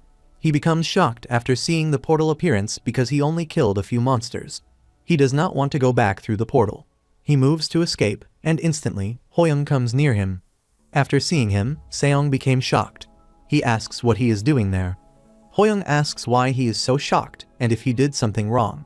Hoyoung laughs and replies no. He says he just thought he would have opened a portal already. Hoyoung asks if he opened a portal. Seong becomes shocked after seeing his quick-witted. Hoyoung pushes him toward the portal. Hoyoung knew that Seong would try to pull something. He has taken care of one problem now. A notification window appears saying the system is providing him with the guide. He becomes shocked. Instantly, a guide appeared saying that the traits of the Star Killer would completely unlock when the Day of Blood came, and if she was killed by the Star Killer on the Day of Blood, then the Star Killer would obtain a perfect reward.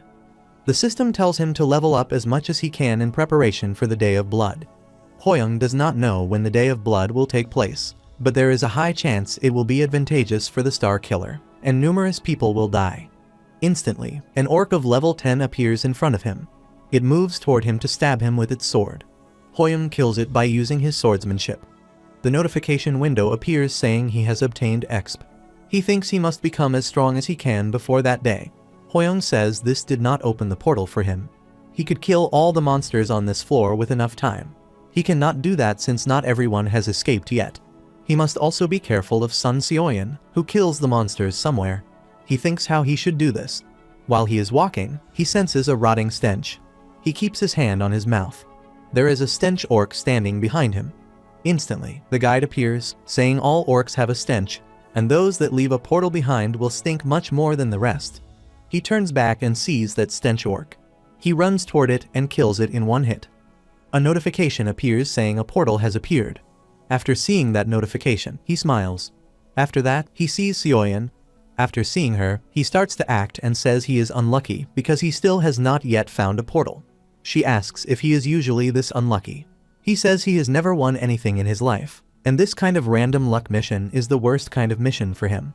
However, it is because he intentionally avoids orcs that open a portal. Sun Seoyeon needs to kill him on the Day of Blood, and she has no choice but to let him kill the orcs instead. If he dies here without securing a portal, it would be bad for her, too, but he has secured one. While he is fighting the orcs, the notification windows appear saying a particular player has opened a portal, and there are 5 remaining escape portals. After seeing the notification, he thinks the rest seem to be escaping smoothly. He starts acting and says there are only 5 portals and why people curse random luck games. She becomes furious and shouts to Sei to shut up and focus on the hunt. After seeing her angry face, he runs to escape. Every time Hoyoung cuts down an orc and feels both sorry and pleasantly refreshed. These contradictory feelings are like his relationship with Sun Seoyeon. He would see her worried about him so that she could kill him. After seeing that he has not found a portal, she becomes anxious. Hoyoung asks why she is anxious. She replies that she is anxious. He asks how many portals she has opened. She remains silent for a minute and then says she has opened 5 portals. He thinks that is a lot. That is still within the buffer, though. Sun Seoyeon has 5, and he has 1 portal. If he assumes that the remaining 11 people open one portal, 3 remain. A notification window appears saying there are 3 portals left. He thinks if might be the only ones left on the 4th floor are just 2 of them. He thinks of splitting time up with her. A notification appears saying there are only 10 minutes and 30 seconds left. He becomes shocked. He starts to run and tells her he will find a portal on his, and she can go ahead first. She stops him. He becomes shocked and wonders if she has realized what he is trying to do. He looks at him and asks if she has more business with him. He says there are less than 10 minutes left now. She does not reply. His eyes are closed. After seeing that, he thinks about getting out of there quickly. While he starts to run, she grasps his shirt and said she had forgotten the location of the portals he had opened. He becomes shocked and thinks that she has no sense of direction. After that, they open their portal and return to the lobby. After seeing Hoyoung, Seong excitedly runs towards him to meet him. While he comes close to him, Hoyoung punches on his face. He tumbles back. Hoyoung says he scared him and thought his mission was not complete yet. She says he resembles an orc. He says there is no need for her to say that out loud. Yaesol and Junho come near them. Yaesol congratulates her for her safe return. Junho says it is a relief. He moves his hand to shake her hand and says they were enemy in the past, but now she is their team. He says he looks forward to working with her from now on. She remains silent and then leaves. Seong shouts to say she should have been trapped on the 4th floor to die. She looks at him angrily and says to shut up. Seong shows his muscles and says these are muscles, not fats. She is still ignoring them. Seong wondered if he should leave her back there.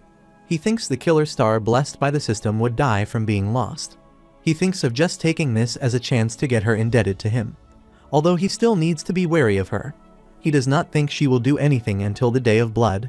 Suddenly, Kumkum appears there and says everyone has gotten a little used to things. The other players become shocked at his sudden appearance. Seoyin shoots it with his gun. She asks why the rabbit is here again. The players become shocked. The rabbit gains his monster appearance and hits her. It sent her flying so easily. She feels hurt. Hoyoung looks shocked. He thinks it may be for her if he thinks about its status. He thinks if the killer star is that important in this tower. After that, Kumkum laughs and tells everyone to calm down, saying that it is still too early for it to knock off work. He says it is time to go for the next mission. Before going to the next floor, change the lobby's background. The lobby looks like a library.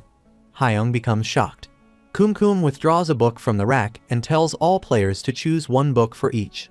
It says this book will either be a useful one that helps them survive or a useless one that gets them killed. It says to choose it carefully because it all depends on their decision. Sang shouts to Sias that he would let a mere book decide his fate. Junho asks if he can become stronger if he finds a sword technique manual. Kumkum says they cannot reveal the book's content to anyone else, and all the books here will disappear once the 5th floor mission starts. It shows them a book and says it hopes they all select one they would not regret choosing. After saying that, it disappears. The players become shocked. They readily run to start looking for the book they will need. Everyone is looking at categories related to their classes. He thinks looking for something else in this situation would be a waste of time. Instantly, a guide appears, saying to choose the book SSS Rank Returner's Monopoly of Connection in the novel section. He thinks if the guide wants to waste his time on a novel. After that, Hoyoung chooses the SSS Rank Returner's Monopoly of Connections. A notification window appears saying he has chosen the SSS Rank Returner's Monopoly of Connections and that he cannot change his book or reveal its content to anyone else. He looks at the book and thinks the title itself already feels pretty useless. He is sure this was recommended for a reason. He opens it and starts to read it. He becomes shocked after knowing it is a trashy, mass-produced fantasy. There is written about thawing swordsmanship, the punch of the first king, and knowledge of the Eastern physicians. He feels like he has lost. He thinks he should have chosen a sword technique or martial arts manual. Instantly, he sees that Sicheng is driving a nail. He is driving a nail to set a tent on. He becomes shocked and thinks about what kind of book he read. Suddenly, he hears a banging sound. He sees Seoyin banging his gun and says she will kill the rabbit next time. After seeing her furious face, he decides to avoid her. The notification windows appear saying the time is given up and the system is moving them to the 5th floor. This place is a classroom. There are so many people sitting in the classroom. It looks like time has stopped, and it feels like they have gotten younger. Sechang looks thin. Seon laughs at Sechang and says the soldier becomes as thin as an anchovy. Hoyoung thinks that if they return to their student life, they should fit the mission background. Kim Seong is in a shaved head. Yisol calls Hoyoung. Hoyoung looks at her. She says he does not look different. He thinks she looks good even when she is younger. Junho is sitting behind Yisol. He says to her she looks pretty much the same, too. Yisol says to him he looks pretty, too. Seon is sitting beside him. She looks horrible. He asks if she is Sun Seoyeon. She shows his fist angrily and asks what he is looking at her. After that, she hits her fist on the table and moves to the side. He thinks she is no different, too, and she had bad eyesight in the past. Instantly, the class speakers turn on. Kumkum is addressing them. It asks if they are treasuring the youth that they have returned to. Seoyeon becomes furious after listening to the rabbit's voice. Kumkum says youth is such a beautiful thing. The 5th floor mission is role-playing. This place is another dimension where humans and monsters exist, and all of them are cadets of an academy that raises monster hunters. For the next 4 days, quests will appear from time to time, and if they fail the quest, they will be headed for the death mission. It says to them to give it their best shot. They all become shocked. Although Hoyoung survived the death mission, it would have been hard for a normal player to survive it. He knew he should have chosen a sword technique manual instead of a useless novel. Kumkum says it is time to give them the memories needed for the roleplay. Instantly, the memories are placed in their heads. A notification window appears saying that given memories are in place. Hoyoung feels like he has 2 different memories existing in his head. His new memories are the content he read in the SSS rank returner's Monopoly of Connections. Kumkum says the quest will start after the class ends. After that, the class starts, and the teacher delivers the lecture. Junho sits beside Hoyoung and whispers that the people who stopped in time are moving now. Hoyoung thinks that if they are in a novel, he and the rest are extras. He looks at the blonde-haired boy. Yunam is standing before him. He is the novel's protagonist and a returner who knows the future. He monopolized numerous connections with people or places and became the strongest. The class teacher points the question with a stick and asks if anyone wants to try to answer this question. He said he would give them store points if they answered correctly. Hoyoung looks at Yunam and thinks a normal student would never be able to answer, but this was supposed to be answered by Yunam. While Yunam raises his hand to tell the answer, Hoyoung says it is a material known as Exion.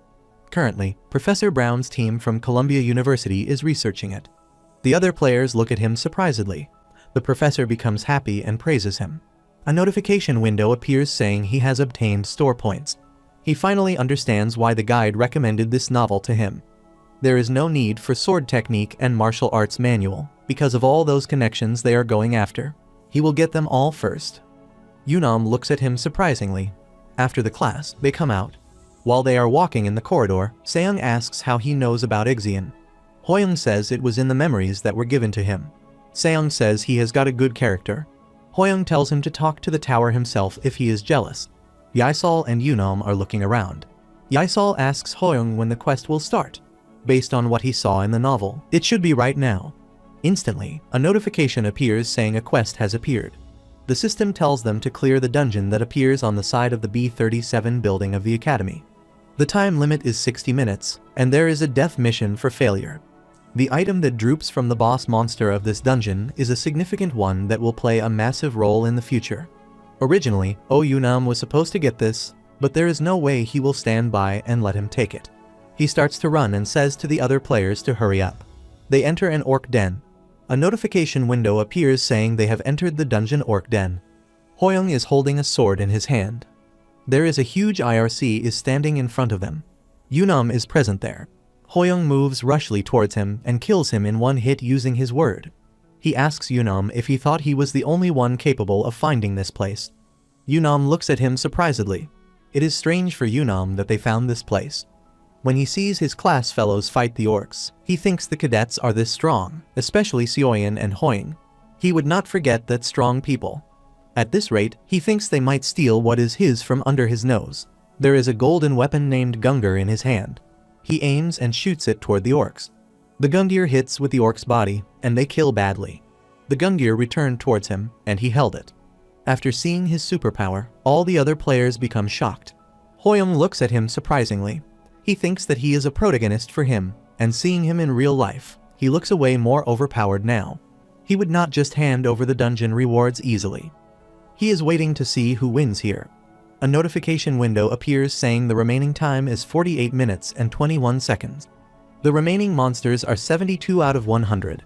With this momentum, they will be able to clear the quest without any issues. But if they want to get the dungeon reward, they need to kill the most orcs to get the right to challenge the boss monster. He thinks the current Oyunam is stronger than him, but he is an expert in finding monsters. After seeing his fight with the orcs, Seoyin becomes shocked. She thinks she had lost to his petty tricks before, but not this time. Some orcs run towards him to attack. Hoyoung runs towards them. He swings his sword and defeats them one by one. On the other side, Seoyin is fighting with orcs with her gun. He is shooting them. Instantly, an orc throws a stick toward her. She rushly moves to a side and then shoots the orcs using her gun. Yunam swings his gun gear and kills many orcs at a time. Yaisal, Yunam, and Hoyoung are fighting with orcs. After seeing them fighting, Yaisal tells Junho these three are incredible. She asks if he does not feel Hoyoung is more desperate than usual. He is showing them that his noble heart does not want to see them being sent to the death mission. After seeing them fighting with so many orcs, they feel sad.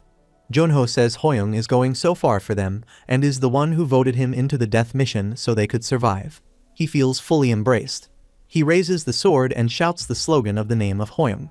Hoyoung becomes shocked. After exterminating the orcs, the boss room appears. The notification windows appear, saying the orcs have been exterminated, and the boss room has appeared.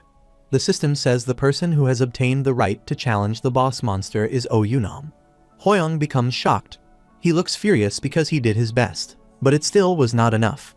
He thinks that he should do it. He thinks if he has to give up like this. Yunam goes towards the boss's room. While he keeps his hand to open the gate, Hoyoung calls him and says to give him the right to challenge the boss monster.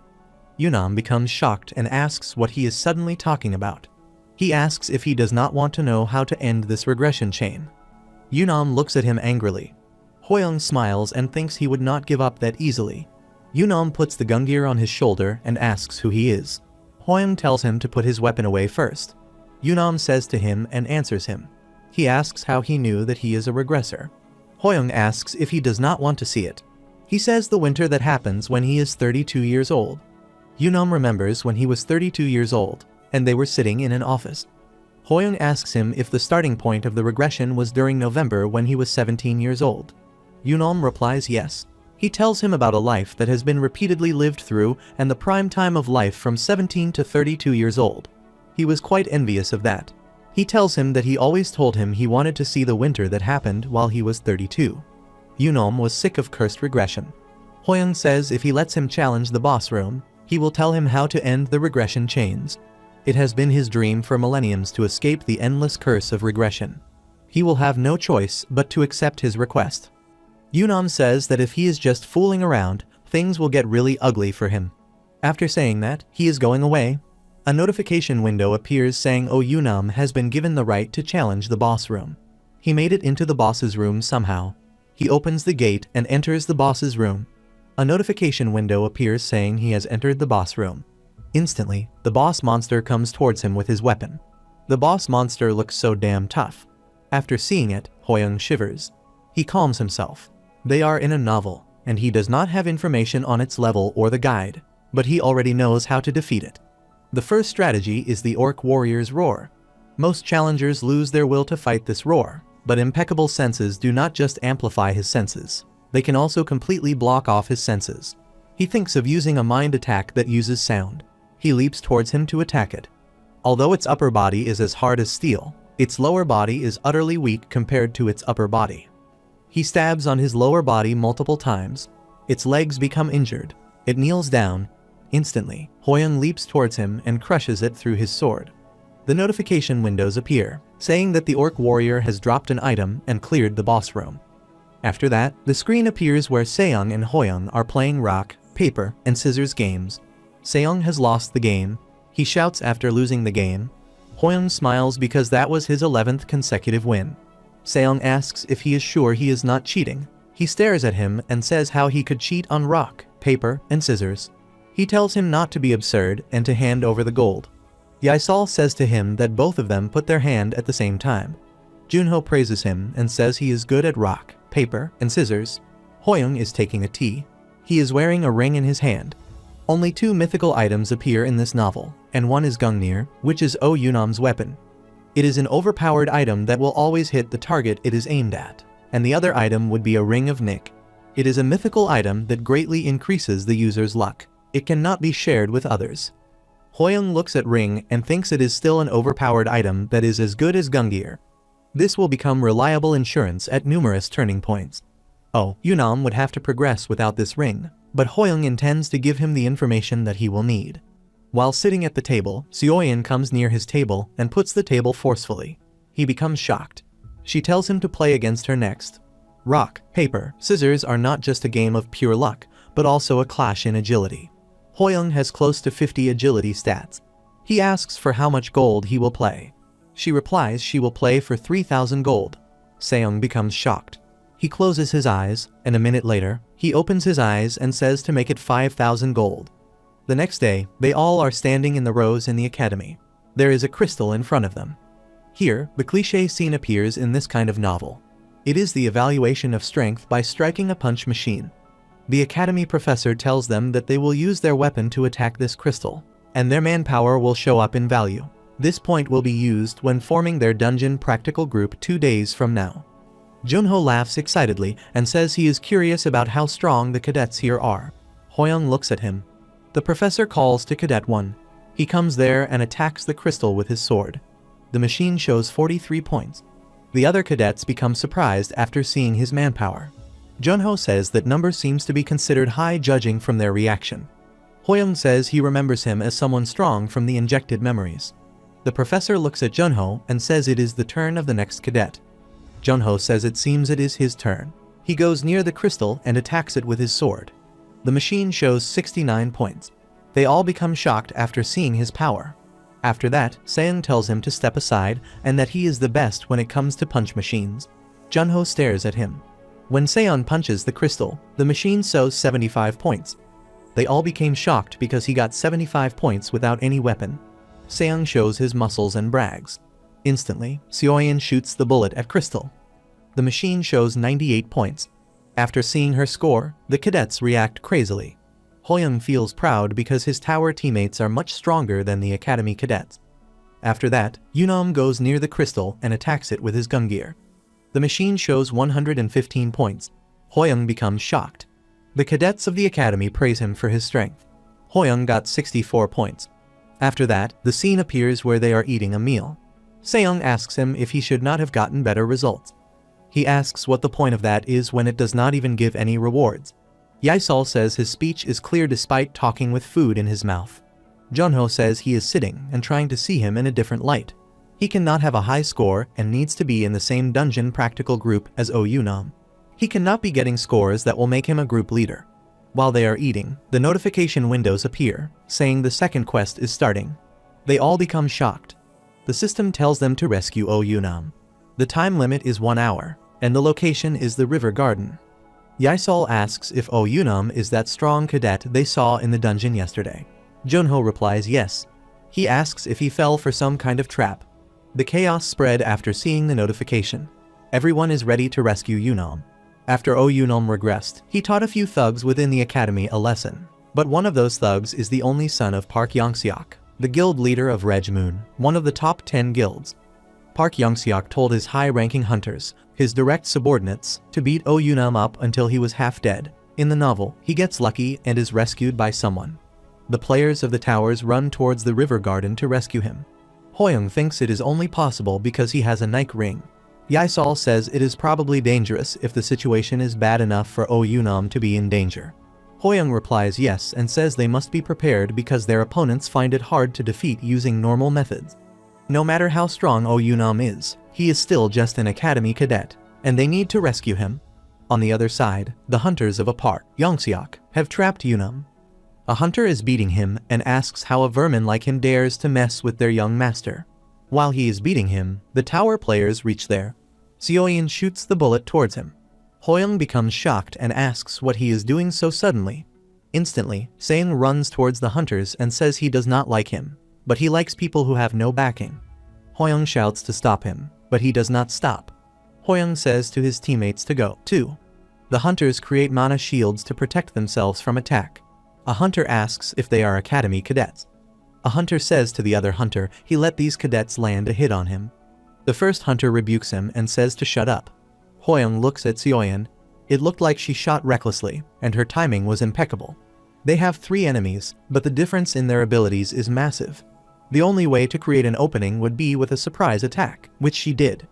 Oh, Yunam uses his ring to bring the Gungear. He swings the Gungear to fight with them. The hunter becomes shocked after seeing his weapon. Yunam comes close to him and sticks his body with him. He says he does not know how they keep appearing, but this is not the time to talk about that. Hoyoung smiles and says to him to let him save the thanks for later and focus on resolving this situation first. While Seong leaps towards the hunter to attack by using his level 2 stone fist, the hunter develops a shield around him. When Seong hits it with that mana shield, he flies back away. The other players become shocked after seeing that. Seong tumbles back and falls to the ground. He hits badly. The hunter puts a hand on his mouth and laughs. He says they have been exposed to the word within the academy, and it is only natural that he would not know just how scary it can be. He runs towards them to attack. His companion also runs with him. The players are fighting with the hunters. Hoyoung calls Seon and says that while they buy some time on the fortune, he wants to protect them as much as possible from the rear. Seoyeon shoots the bullets and asks Hoyoung if he is giving orders, too. Hoyoung shouts to say those injured are to head to the rear and receive healing from Yaesol before rejoining the front line. Yaesol heals the injured players to heal them. Yunam's wounds are already healed. He becomes shocked after seeing Yaesol's healing abilities. While Hoyoung is fighting with the hunters, he shouts to say there is no way they would give them a quest that cannot be cleared because their enemies are incredibly strong, and now is the time to use the skills they have gotten from the books. The players use the skills that they get from the books. After seeing their skill, the hunter becomes shocked. He says if he thinks he has time to spout all this nonsense, then he must be looking down on them. Hoyoung stares at him. The hunters show their weapons to them and fight with them. Hoyoung realizes they are much stronger. After overcoming the previous missions together, he thought they had become a united team that would not easily be defeated. The experience they have working together is on a different level than theirs. However, the 3 of them work in a tightly knit 3-man formation. If they defeat one of them somehow, it will all fall apart quickly. But Hoyoung does not see any opportunities to achieve that. It is as if he is looking at an iron door with no opening. He says to everyone to hang in there. Yaesol heals injured players to support them. A hunter with black glasses laughs and says they are pretty persistent and the hunters in their country have a bright future. The hunter with white hair says this is not the time to be so relaxed, and if they let this go on, things will get dangerous for them, too. After listening to the hunters with blue hair, they become furious. He leaps towards the Yaesol to attack with his weapon. Yaesol becomes scared. Hoyoung becomes shocked. Instantly, Yunam throws his Gungear towards him and says not to become so fat. The Gungear hits his belly and hurts him. He stares at him angrily and reaches to the ground. The other 2 hunters run toward them. The formation has been broken. This means that the indomitable iron wall now has an opening. The players surround the hunters with blue hair. He looks furious and says he will kill them. After seeing that, the other hunters become anxious because it cannot be helped. Hoyoung stares at them.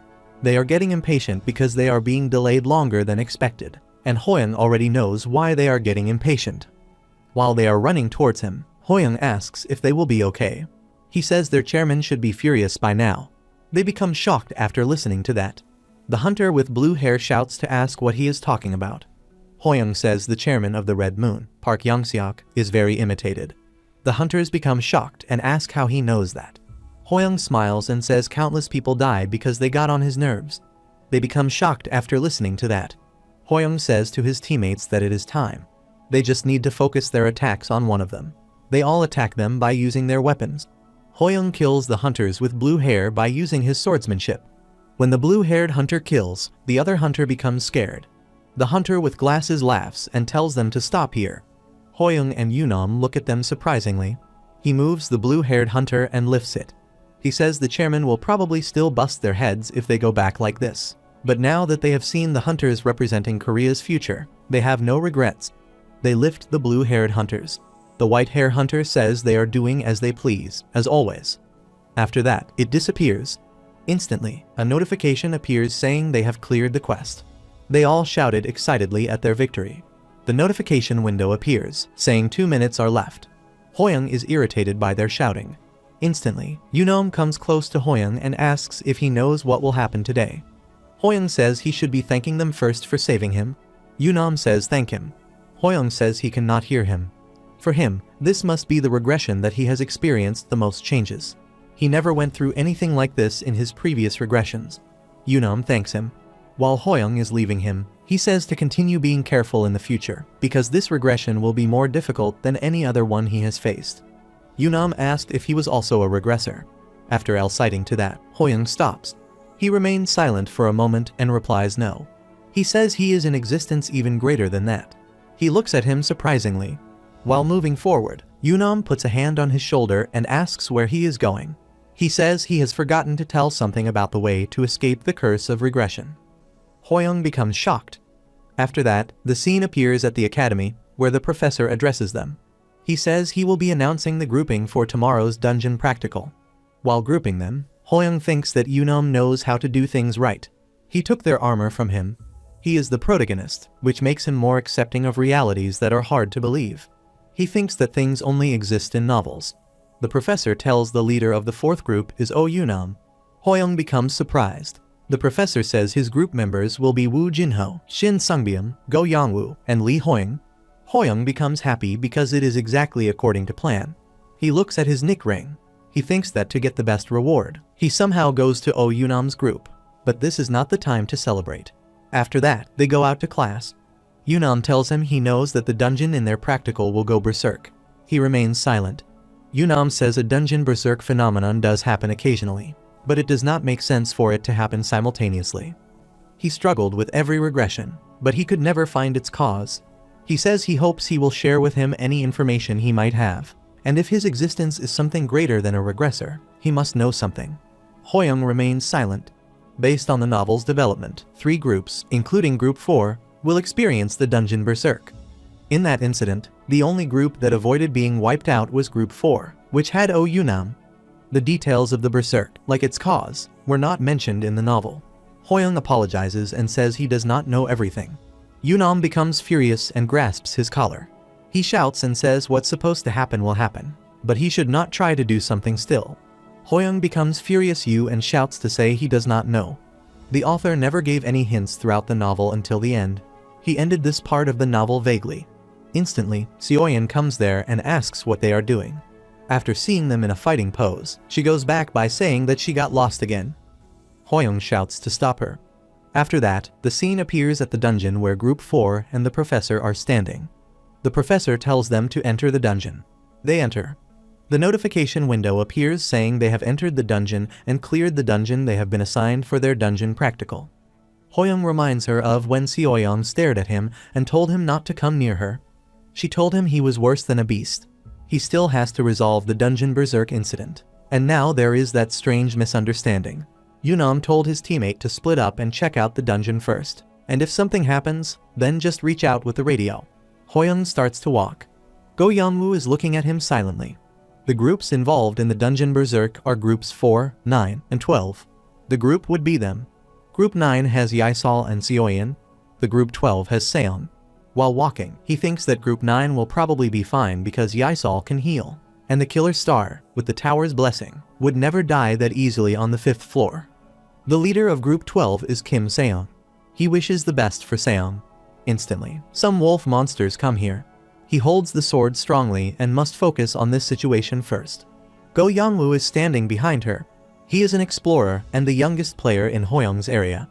He cries after seeing the monster. Hoyoung looks at him surprisedly and wonders why he is crying. He defeats all the monsters. After that, he asks Yongwoo if he has not yet let go of what happened back then. Yongwoo replies he has not dared to talk to him. He says he should talk to him earlier. He cries and apologizes. He sniffles. Hoyoung feels sad for him and thinks he is so tender-hearted. He puts his hands on his shoulder to console him.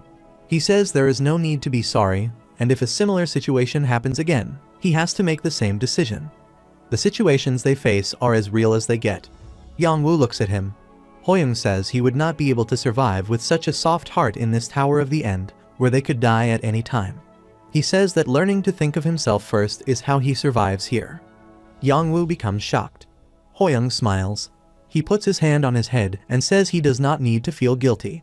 Yangwu smiles and says he is amazing. After that, he coughs and heads forward.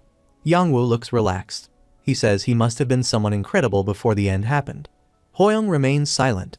Just because he lived in an orphanage when he was young, he had to fight against discrimination and had to live desperately. Before he knew it, he was already in his late 20s. He was a normal salaried worker who was barely able to feed himself. The only reason he became a little special in the tower was because of a simple coincidence. Hoyoung thinks that if it had not been for what happened back then, he might not have been able to survive. Yangwu calls him. He looks at him. Yangwu asks intently what he is thinking. Hoyoung replies it is nothing. Yangwu thanks him for advising him to think of his survival first.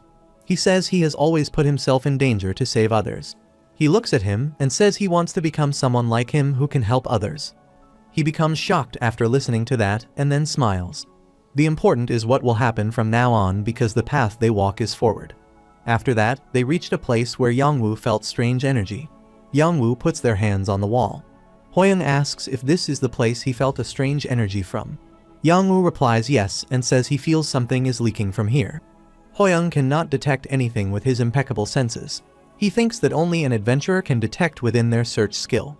He says to Yangwu to step aside. He strikes his words on the wall strongly. A notification window appears saying he has used level 3 basic swordsmanship. The purple and white light emits when he strikes the sword at the wall. A notification appears saying they have entered the labyrinth. They become shocked after appearing in the labyrinth. They look around. The labyrinth never appeared in the novel before, even during the infinite regressions that Oyunome went through. There was never a single mention of a labyrinth. That leaves him with only one conclusion. The author did not make this place.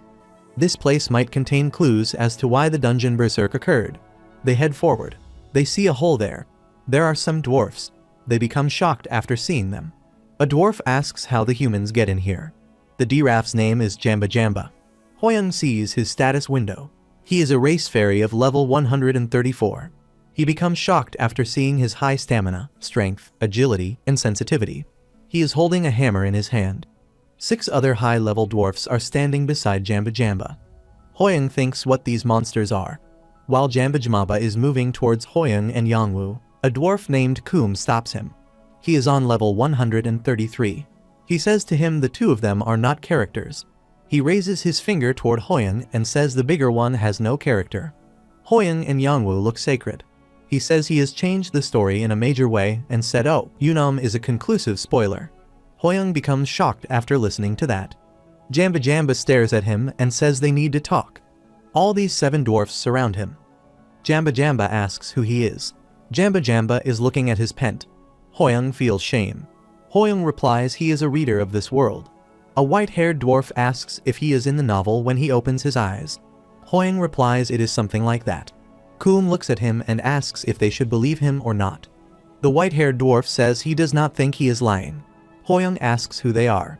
Kum replies they are the fairy repairmen. Jamba Jamba says they fix holes in trash novels. After knowing their characters, he becomes relaxed. He laughs and says they must have a hard time then, and there must be a lot of holes to fix.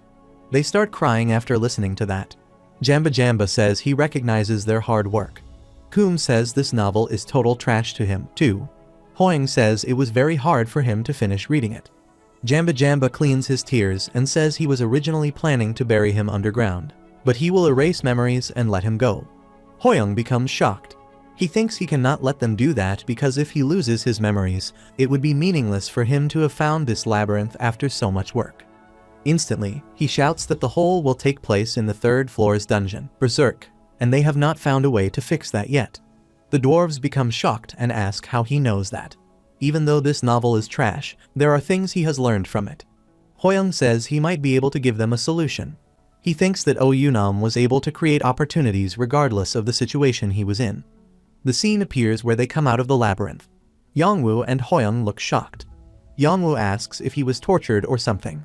Hoyoung's remains are silent and remind them of when he said to dwarves he might be able to give them the solution to fixing the plate hole. Jamba Jamba thinks if they leave it be, it will become the biggest plot hole in the novel so far, and if that happens, their reputation as fairy mechanics will be sullied. He becomes ready to hear him. Hoyoung shows the first 3 fingers of his hand and says to combine the 3 dungeons that will go berserk into one, all simultaneously, using a portal. Coom says if they combine 3 dungeons into one step further compared to having 3 dungeons going berserk out of nowhere simultaneously and a monster coming near to hand, one will look more natural. Jamba Jamba says that sounds pretty convincing, but if the dungeon grows, the reward for clearing it must be bigger as well. The dwarves look at him. Coom says Jamba Jamba is right, which is a consequence even they cannot mess with. Hoyoung has realized that they are worried that they will screw up the story if Oyunom receives a bigger reward than expected. Hoyoung asks if it would not work, and he receives that reward. The dwarves become shocked after listening to that. The dice have been thrown, leaving the rest to Nick's ring. Jamba Jamba says it would be better to erase his memory. He says if an extra can achieve that much, it would also put them in a tough spot. After listening to that, Hoyoung becomes shocked. Jamba Jamba moves their hand towards him. Hoyoung shows his ring to stop him, but it does not affect him. He slaps his face. His face becomes injured, and he becomes faints. Yongwoo starts crying and tells him to wake up. Hoyoung's face becomes swelled. Yongwoo hits the hammer on him. Hoyoung wakes up. Yongwoo becomes happy. That is how they come out. After that, they head forward. While they are walking, Yongwoo says he has got some strong slaps and thinks he has lost his memories. Hoyoung looks upset. They were lucky there was a time limit on the 5th floor's mission, since there is no need to erase the memories of someone who will leave. Yongwoo wonders after seeing upset. He shows him the hammer and says all of them took him away and disappeared, and he took this with him. It is a fairy mechanic's hammer. It is unique and can repair damaged items, increasing the chances of strengthening an item. It's cool that the time limit is 24 hours. Hoyoung becomes shocked after seeing it and asks if he can use it to fix himself. Yongwoo laughs. Hoyoung thinks he is not just weak. Instantly, a notification window appears, saying a hidden mission exists in the novel world's plausibility. Its completion condition is to become number 1 in dungeon raid contribution discreetly. IRS reward is undisclosed. As he made a secret contract with the fairies, a mission exclusive to him was created. For him to not become an error within the storyline, there is a condition for him to attain results discreetly. He thinks if he can clear this, then he will be able to get a special reward. Instantly, the dungeon shakes. Hoyoung realizes that the mission has been started. The notification windows appear, saying the dungeon has gone berserk due to an unknown energy, and stronger monsters have started to appear. The 3 dungeons have been combined into one. After seeing that, Yongwoo shouts to ask what is happening. Hoyoung tells Yongwoo that he must stay focused and head northeast to find Oyunom. With his search skill, he should be able to avoid dangerous monsters and find them safely. Hoyoung thinks that Yongwoo is stronger than he looks, and if he is with Oyunom, he would not need to worry about him. Yongwoo asks what he will do. Hoyoung looks at him and smiles. After that, he moves forward silently. Conversely, Group 9 members face the poison the monsters suddenly spit out.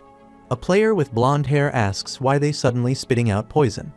The short-haired girl says she thinks the dungeon berserk awakened the monsters. Suddenly, a scorpion monster comes behind him to attack. Yisol shouts and says the monster is behind him. He becomes scared. She throws mana towards him. Seoyeon shoots the monster with her gun. She comes near him and asks if they are here from a panic. She tells them to wake up unless they want to become skeletons. On the other hand, while Hoyoung is fighting monsters, he hears shooting sounds. After listening to the sound of the shooting, he comes to know Sun Seoyeon's group is in this dungeon.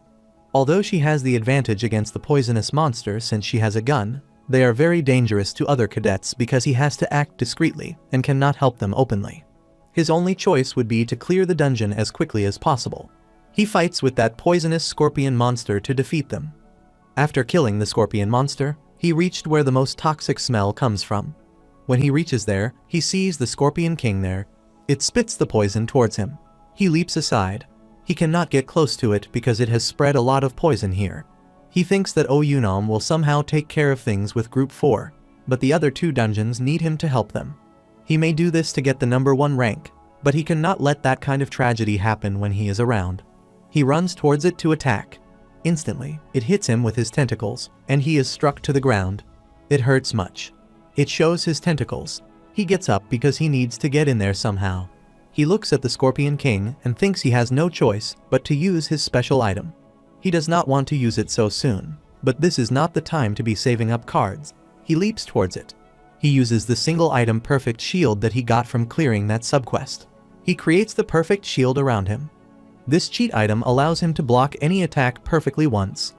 When the Scorpion King attacks him, the perfect shield blocks the attack. After that, he uses level 3 basic swordsmanship to overcome it. He kills it. The notification window appears, saying he has killed the boss, the monster. After that, he passes through the portal and reaches the dungeon where Seong is. He wonders if he is alright. He thinks he is just worried about Seong. He had the worst first impression of him, though, and it crept into his heart. He smiles and thinks what he felt was like worrying about an enemy.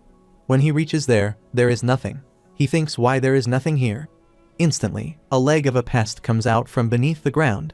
Hoyoung becomes shocked. That pest puts his claw on his sword and spins up.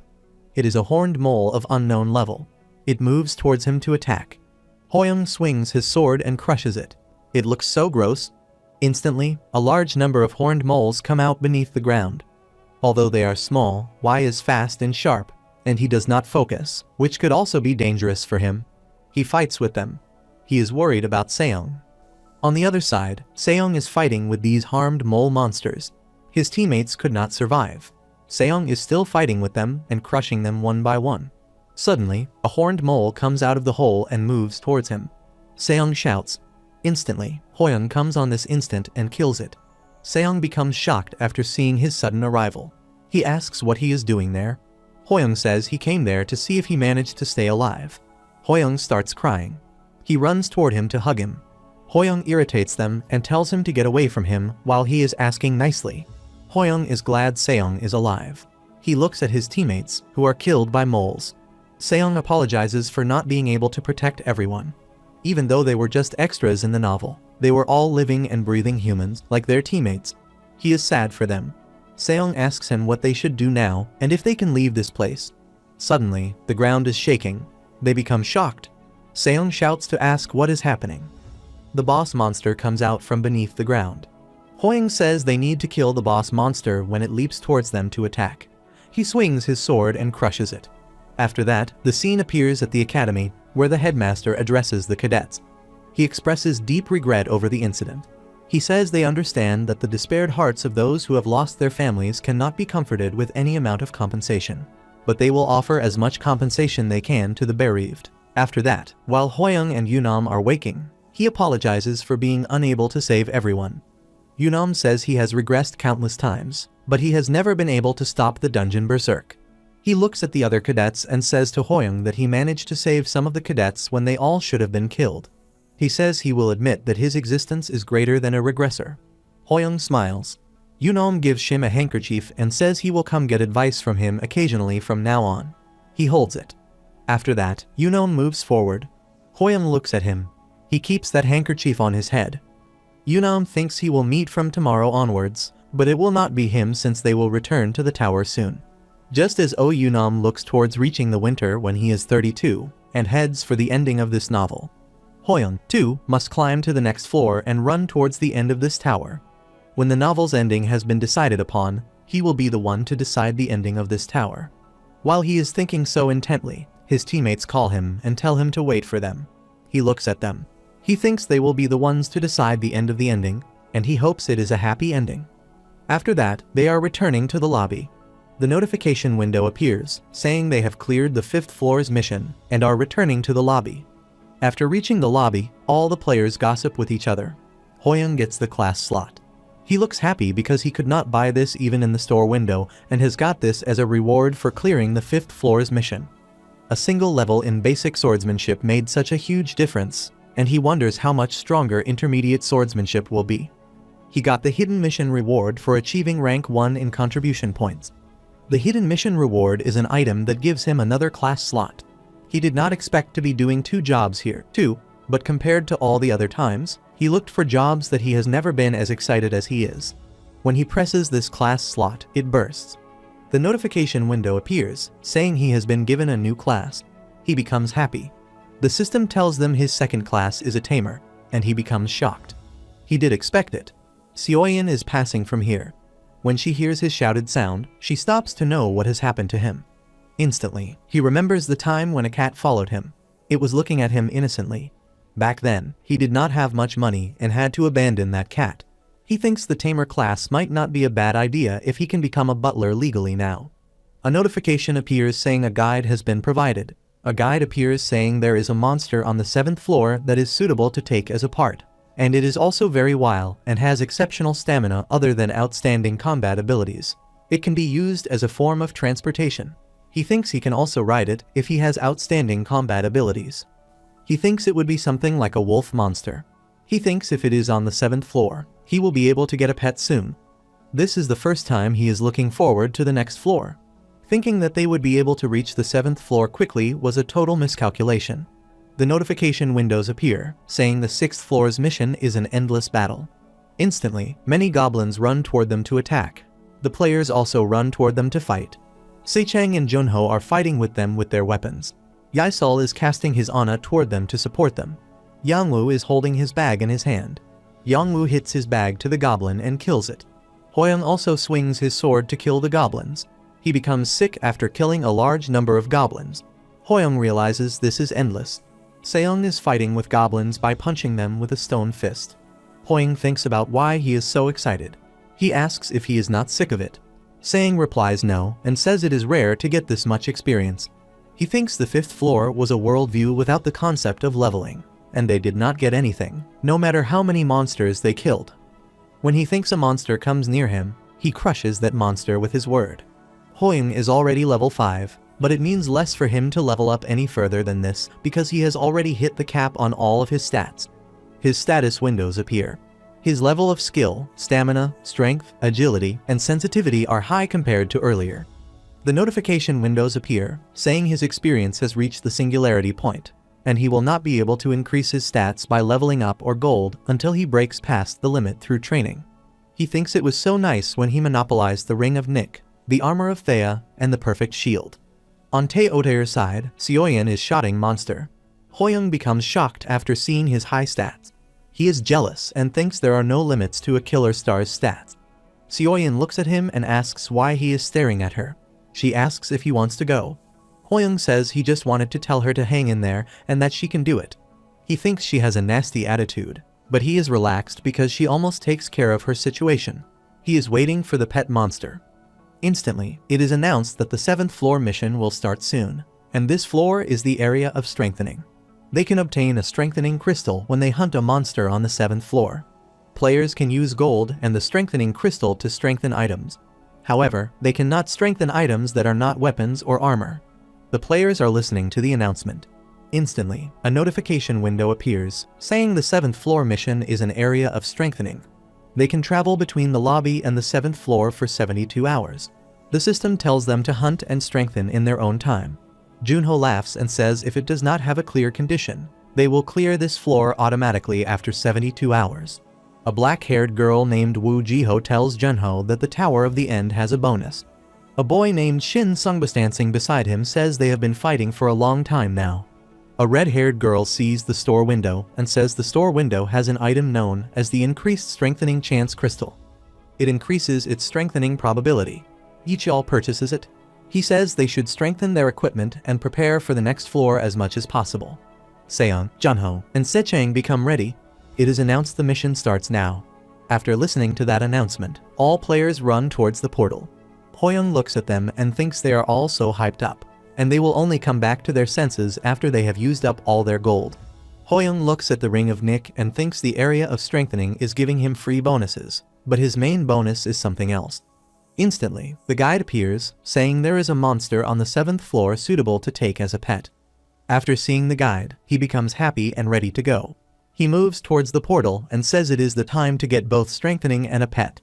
After that, the scene appears on the 7th floor, where the players are fighting with the monsters. Junho says the strengthening crystal is not dropping much. Seichang remains silent for a moment and then says it is because he is not desperate enough and should search for it with the desperation of someone looking for his lost cartridge. The players are beating the monsters. After beating the monster, Hoyoung wonders if it died. Instantly, Sang shouts to say that the strengthening crystal has appeared. He laughs and says he is lucky today and has always been called the god of strengthening since childhood. Hoyoung becomes shocked and thinks about how many childhood nicknames he has. Hoyoung calls him. Seung says this is not something he can share, even if it is not with him. Hoyoung says he fights with his bare fists and asks what he tries to strengthen. Seung becomes furious after listening to that. Hoyoung quits the monsters and thinks this monster is disqualified from being his pet, and its size is a little too small for him to ride it. It is also too weak. He thinks he will take his time to look around because there is still a lot of time. The notification window appears, saying the remaining time is 1 hour, 54 minutes, and 2 seconds. He becomes shocked and thinks how so much time passed by already. There are 2 hours left.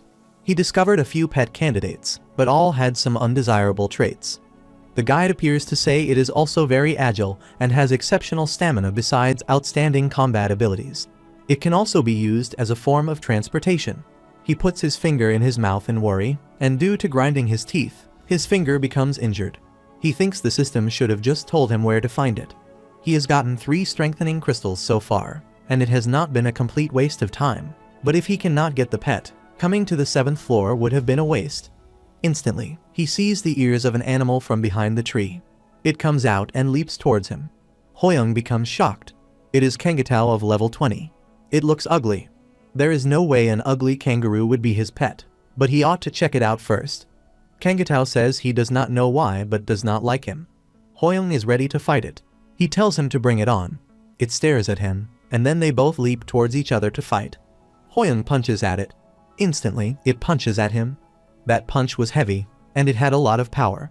More importantly, it has incredible speed that comes from its sparingly leg muscles. They both stare at each other. It punches him and asks how its punch was. Instantly, he leaps up, sits on his back, and grasps its horn. He is sure that it is not cool or cute, but this is the pet he has been looking for. Notification windows appear, saying he has become Kangatao's master and giving it a name. He thinks it is a catchy name. Suddenly, a name comes to his mind. He decided to name it Kangasu. It becomes happy. He thinks he should go look for a cuter pet. Instantly, a light appears there. He seems shocked and thinks what this is. Kangasu appears as a cute pet. He becomes happy after seeing it. The notification window appears, saying the time is up and the 7th floor's mission has been cleared. The players return to the lobby. They become surprised after seeing the cute kangaroo. Hoyoung says to it and greets everyone. Junho asks what is happening here. Hoyoung smiles and says he somehow got an additional job as a tamer. Junho puts a hand on his mouth. After seeing his reaction, Hoyoung thinks it would be tough to get away with a lame excuse like this. He thinks about what story he can come up with. Junho also believes having just 1 class is too little for someone like him. The players congratulate them by clapping. They say he needs to have at least 2 classes. Kangsasu looks at them. Hoyoung lifts it and asks if strengthening his equipment went well. The players remain silent. Hoyoung had a feeling this would happen after they started to lag. Suddenly, Yangwoo laughs. Hoyoung looks at him. He is carrying a high-grade adventurer's leather backpack. Now, he thinks about the hammer that Yangwoo stole. It had an effect that increased the chances of strengthening. Based on the information from the guide, it looks like he succeeded at strengthening 3 times. He puts a hand on his head and thinks he is smarter than he looks. Yaisol calls Hoyoung and asks if he did not perform any strengthening. After listening to that, he shows his indomitable sword and armor of Thea. They appreciate him. Seoyan becomes furious. They all look happy. Back then, he did not know what would happen to them. While they are celebrating the moment, the lights got turned off. They all become shocked. Hoyoung thinks the lights are suddenly off. Instantly, Kumkum appears there and says they all look so much better after their time apart. They look at it. Kumkum says he guesses they had a comfortable time after it left. It is coming toward them. It says it has prepared a small event for them all since he must be bored. Seung becomes furious and asks what it is saying. Hoyoung feels ominous. Kumkum joins its hand and says they must have had a moment when they thought if that ability had been it. They stare at it. He throws flames. The players become shocked. Some people appear in front of them. Kumkum opens his arms and says he has prepared this event to fulfill their needs. The players become shocked after seeing them. Kumkum laughs and tells them to enjoy their heart's content. A notification window appears saying this is an event mission, and that to kill the players of the other areas, they will be able to randomly obtain a portion of the abilities of the player they kill. Hoyoung becomes furious. He knew things were way too quiet. He looks at the people. He does not know what kind of personalities they have, but normal people would prefer to avoid a situation where they need to kill each other. He thinks if he can convince them. Seoyeon points her gun at them. Hoyoung becomes shocked. The people are also ready to fight. They are holding the weapons in their hands. Hoyoung shouts to stop her. He had thought some humanity was left in her, but she had forgotten that she was the killer star. A man named Choi Gangdu says she has his gun pointed at them, which means she wants to have an all-out war with them. Hoyoung thinks if they have to kill each other like the tower wants. Kumkum tells them to do their very best to struggle. It says it will bring them to the stage and hopes they all have an enjoyable time. After that, the scene appears in the room where Hoyoung is lying on the bed. The notification windows say that if players who receive the message do not move to another room within 10 seconds, they will die. They all become shocked. After seeing the notification, Hoyoung becomes leaps to the ground. The time is ticking. He opens the door and runs around another room. He is in a pacifist group in room number 304. He opens the door and enters. There is the opposing side's leader, Choi Sang-do. He is a commander. He says to Hoyoung to take a seat. There are 2 water glasses on the table. The notification that told the players that they would die if they did not go to another room was a trick played by the tower to ensure clashes between players. If they meet their opponent in a state of heightened anxiety, there is a chance they will end up fighting each other. Sang-do apologizes and says he cannot give him much and only has water to serve. Despite his low level, Hoyoung wonders how calm he is and would single him out as the leader. He is no ordinary person. He goes near the chair to sit there. Sang-do says he has no intention to attacking him, and if his group wants a fight, they do not have a choice, but they would like to avoid any bloodshed if possible. Hoyoung sits on the chair and says they do not want to fight either. He thinks if he means what he said, Sang-do says too much blood has been shed so far, and he does not want to get caught up in the schemes of this vile tower and lose more precious teammates. Hoyoung reminds his teammates. He thinks he may also be just a victim of the tower desperately trying to protect his teammates. Sang-do asks if he could cooperate with him if he also feels the same way. Hoyoung replies that he feels the same way, even if they agree to work together. The rest of their teammates are split up. He asks how they tell them what they think. He thinks if what he sees is correct, then that skill is the only way to mediate their situation. Sang-do says he has a way to do it. He has a skill called telepathy, and if he can guarantee that his people will not attack them, he will use his telepathy to tell his teammates not to attack. Hoyoung wonders how he would reveal such a rare skill in front of an opponent who might want that will. He thinks if he wants to end this mission without any sacrifices, he must conclude their negotiations here. His group is pacifist, and they will never be the first to attack as long as their opponents do not attack them. He says someone joined his group halfway. Sang-do says that it must be the woman who pointed her gun at them. Hoyoung says that is right, but they cannot control her. After a moment, he tells him he will stop her. Sang-do says he will trust and send out messages via telepathy. After that, he enters in room number 403. It is an empty room. He looks at his ring and says the negotiation with the opposing leader has ended nicely. He just needs to find his son Seoyeon. When he cleared the 7th floor's mission, he had more than 50,000 gold and could buy a random skill box from the store window that had been graded to level 5. A skill he needed appeared at the perfect time, a mini-map. He can see the players within the mini-map of his location. This is a small hotel with 5 floors.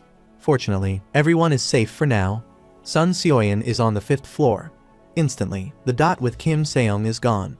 A notification window shows players who receive the message that they should move to a different room immediately. The time limit is 10 seconds. He rushly runs out and reaches Seong's room. Seong has killed members of the opposing team. He becomes furious after seeing his dead body. He grasps his shirt and asks what they just did. He shouts to say he went through all the trouble of finishing their negotiations. Seong shouts to ask what they are talking about. He says he is the one who suddenly charged at him, shouting for him to die. Hoyoung looks at him angrily. Instantly, a notification window appears saying the killer star can see the number of people others have killed. He thinks this is a description of the killer star's eyes. He wonders why this suddenly appeared. He thinks she could have seen someone's kill count back then. Hoyoung is holding his shirt. Seong cries and says he is telling him the truth.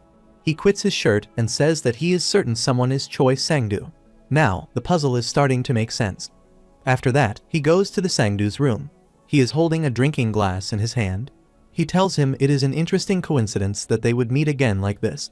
He tells him to come and sit down. Hoyoung asks if this was a coincidence. He shows his sword to him and says to stop feigning ignorance because he already knows everything. He calls him a murderer. After listening to that, he crazily smiles and says his ability is quite interesting, and he wants to kill and take it. Sang-do was hiding his true colors. Hoyoung asks why he would ask his teammates to kill others.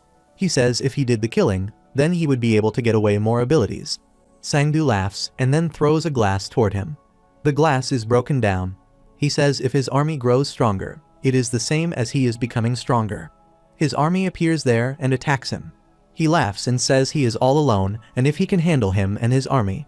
While he is attacking him, Kangsu appears there. Sang-do becomes shocked after seeing it. Hoyoung smiles and says he is not alone. Sang-do looks at the Ankangasu and asks who that ugly kangaroo is. Kangsu looks at Hoyoung. Sang-do smiles and says the more he gets to know him, the more interesting he is. He asks if they will both be able to take them down. Hoyoung remains silent for a moment and then says it is not difficult for them. Hoyoung and Kangsu both run toward them. He thinks they will get the underlings first. Hoyoung swings his sword. Sang-do's teammate shows his weapon to him. Hoyoung stares at him. Instantly, Kangsu wraps its tail around his body. Hoyoung hits him on the wall. Hoyoung shows his thumb to praise him. Kangsu smirks. Instantly, the other opposing team member moves toward him to attack. It counterpunches him. He flies away. Kangsu sees his movements are too big. Hoyoung asks Sang-do what he is doing now. The army he is so proud of has fallen. He wonders how his army got defeated that easily. He shouts to say why he did not kill them. He charges them. His army moves toward them to attack. Sang-do shouts to ask if they think they can survive in this tower like that. Kangsu and Hoyoung shout. Sang-do is charging his teammates. While fighting with this person charged by the opposing team, Hoyoung asks to Kangsu if it is okay. It replies yes. He suddenly wonders how energetic they are. He did not see any healing skills in him. After seeing their HP, he come to know that Sang-do burned their companion like a force to awaken them. All their stats are doubled in this stat. Sang-do laughs and asks how intimidating it is. Hoyoung says they will die once they use up all of their life force. Sang-do treats his companions as expendables. Hoyoung stares at him. Sang-do shouts to say not to stare at him because his life is the most important thing. He says he did not get this far without blood on his hands. Hoyoung stares at him. He runs towards his teammates and says he is not a saint now but a hero.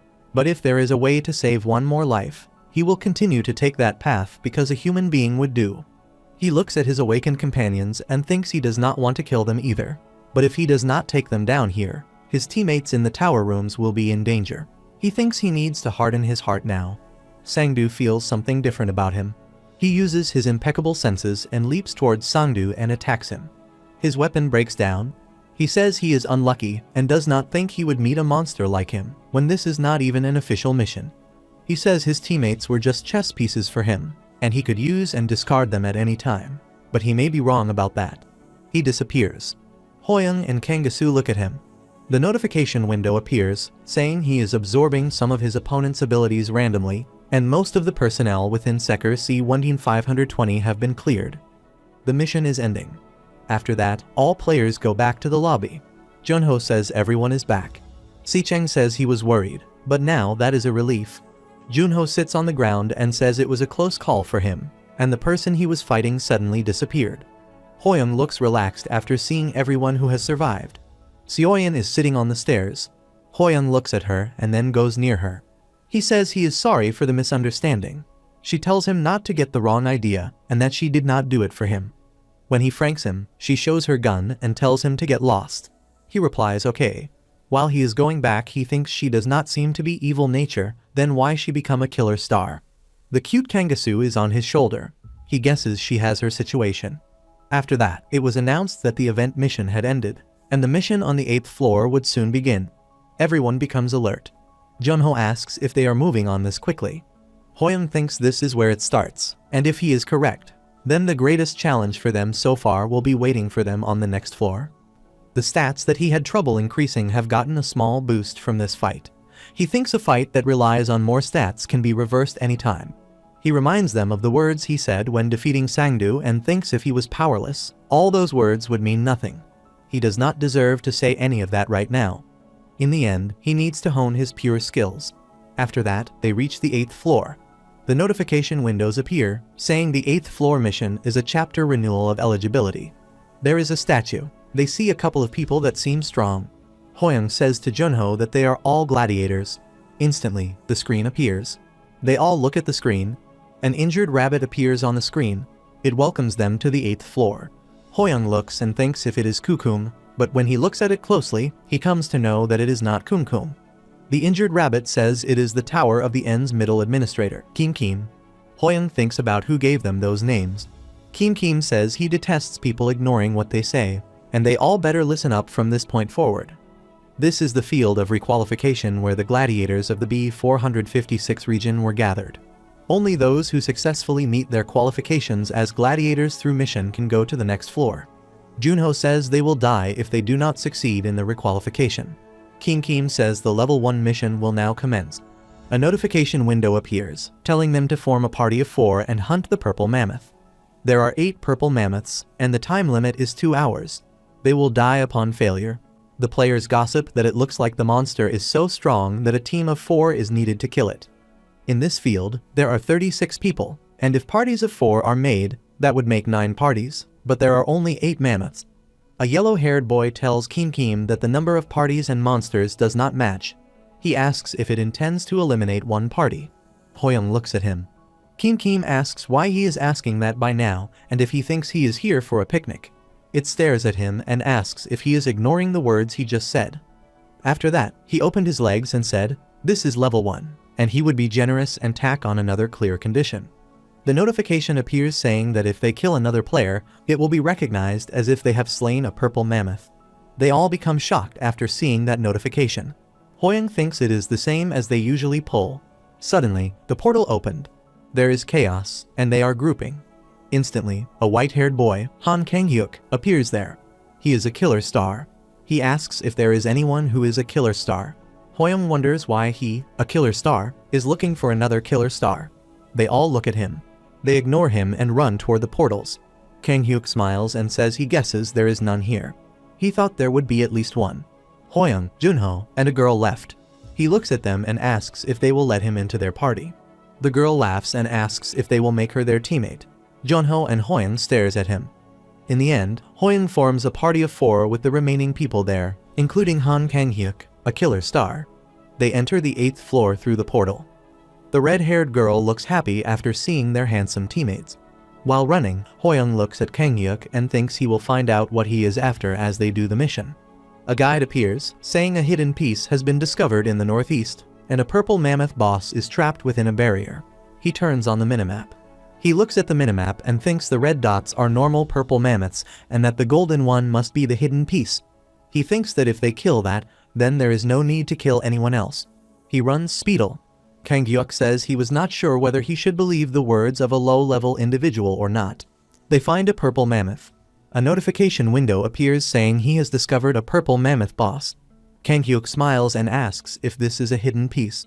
Junho looks at him and asks if he is surprised. He says Hoyoung is not someone who can be judged off level alone. He is strong and has a good personality. The red-haired girl says Junho is so lame. Kang-hyuk comes close to him and says he does not look like he is all that much, though. Hoyoung looks at him and wonders if he is using the killer star's eyes to look at him. Hoyoung was always the one who observed others. He thinks this is how it feels like to be watched. After seeing his eyes, the red-haired girl moves her hand to take a snap of him. While they are looking at the purple mammoth, she says they need to break the barrier if they want to kill that. Junho attacks to break the barrier, but his attacks have not even landed a scratch. Hoyoung says it will probably open up by itself with some time.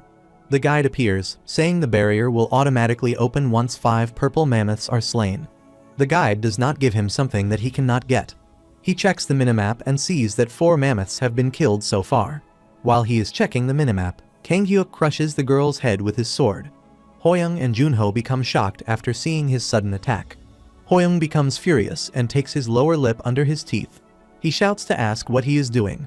Nabyuk laughs and says he is ensuring things because the barrier might not open up. Junho shouts to ask if he is out of his mind. He has killed someone for such a reason. He says she was their party member.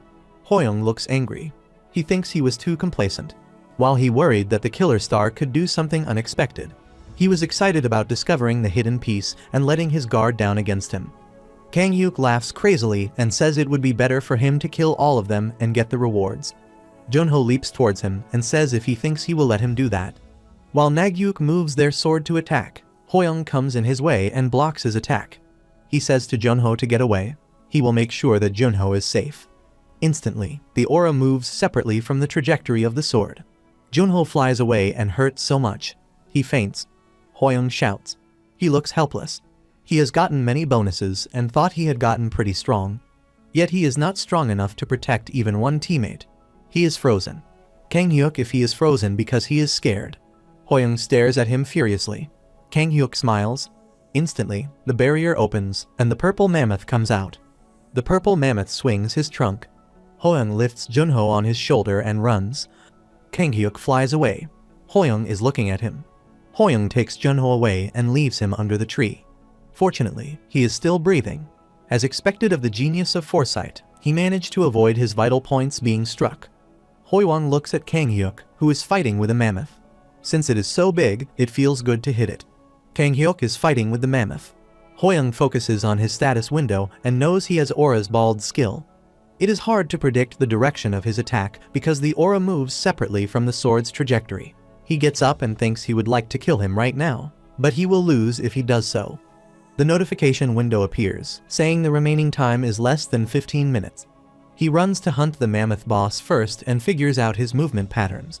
He was towards him and hunts it. The notification windows appear, saying he has hunted the purple mammoth boss, and clear rewards have been given to the hidden pieces. After hunting, Kang Hyuk looks at the mammoth boss and says it was one tough monster and fun. Kang Hyuk is stronger than he seems. However, Hoyoung could not find a killer star but discovered something interesting. Maybe he will wait a little longer. After getting stats points, Kang Hyuk says he has gotten the hidden pieces reward and will postpone killing him. Hoyoung says let him ask him something.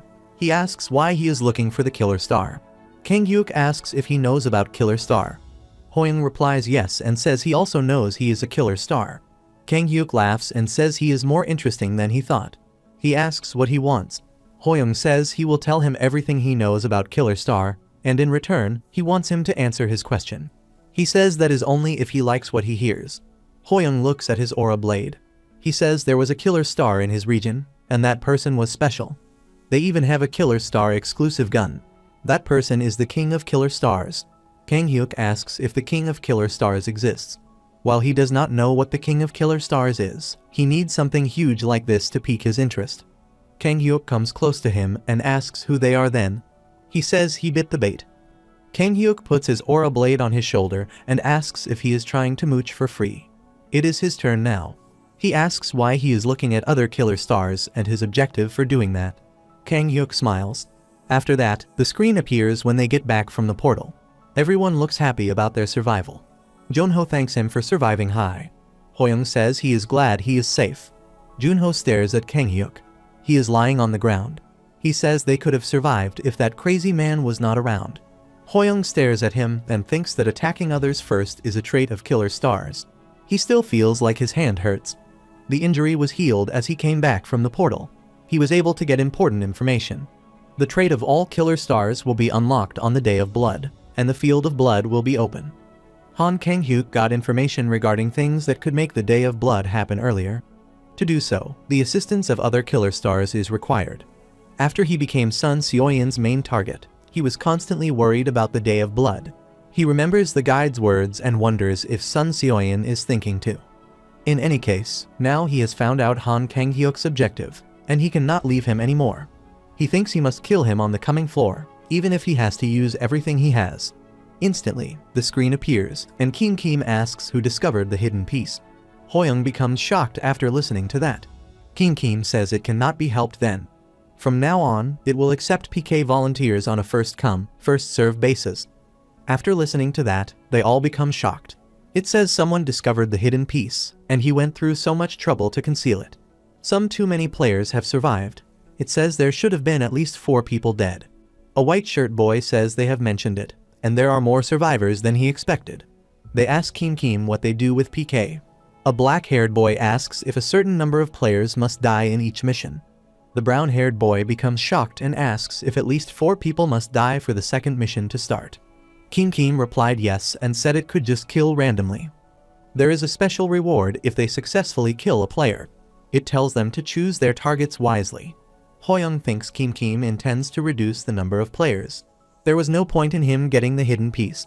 Instantly, a black-haired boy calls it and says it is not like someone holding a sword to its head and forcing it to put the hidden piece there. He says he just wants to see them slashing each other. A red-haired boy whispers to say he should not talk to an administrator with that tone.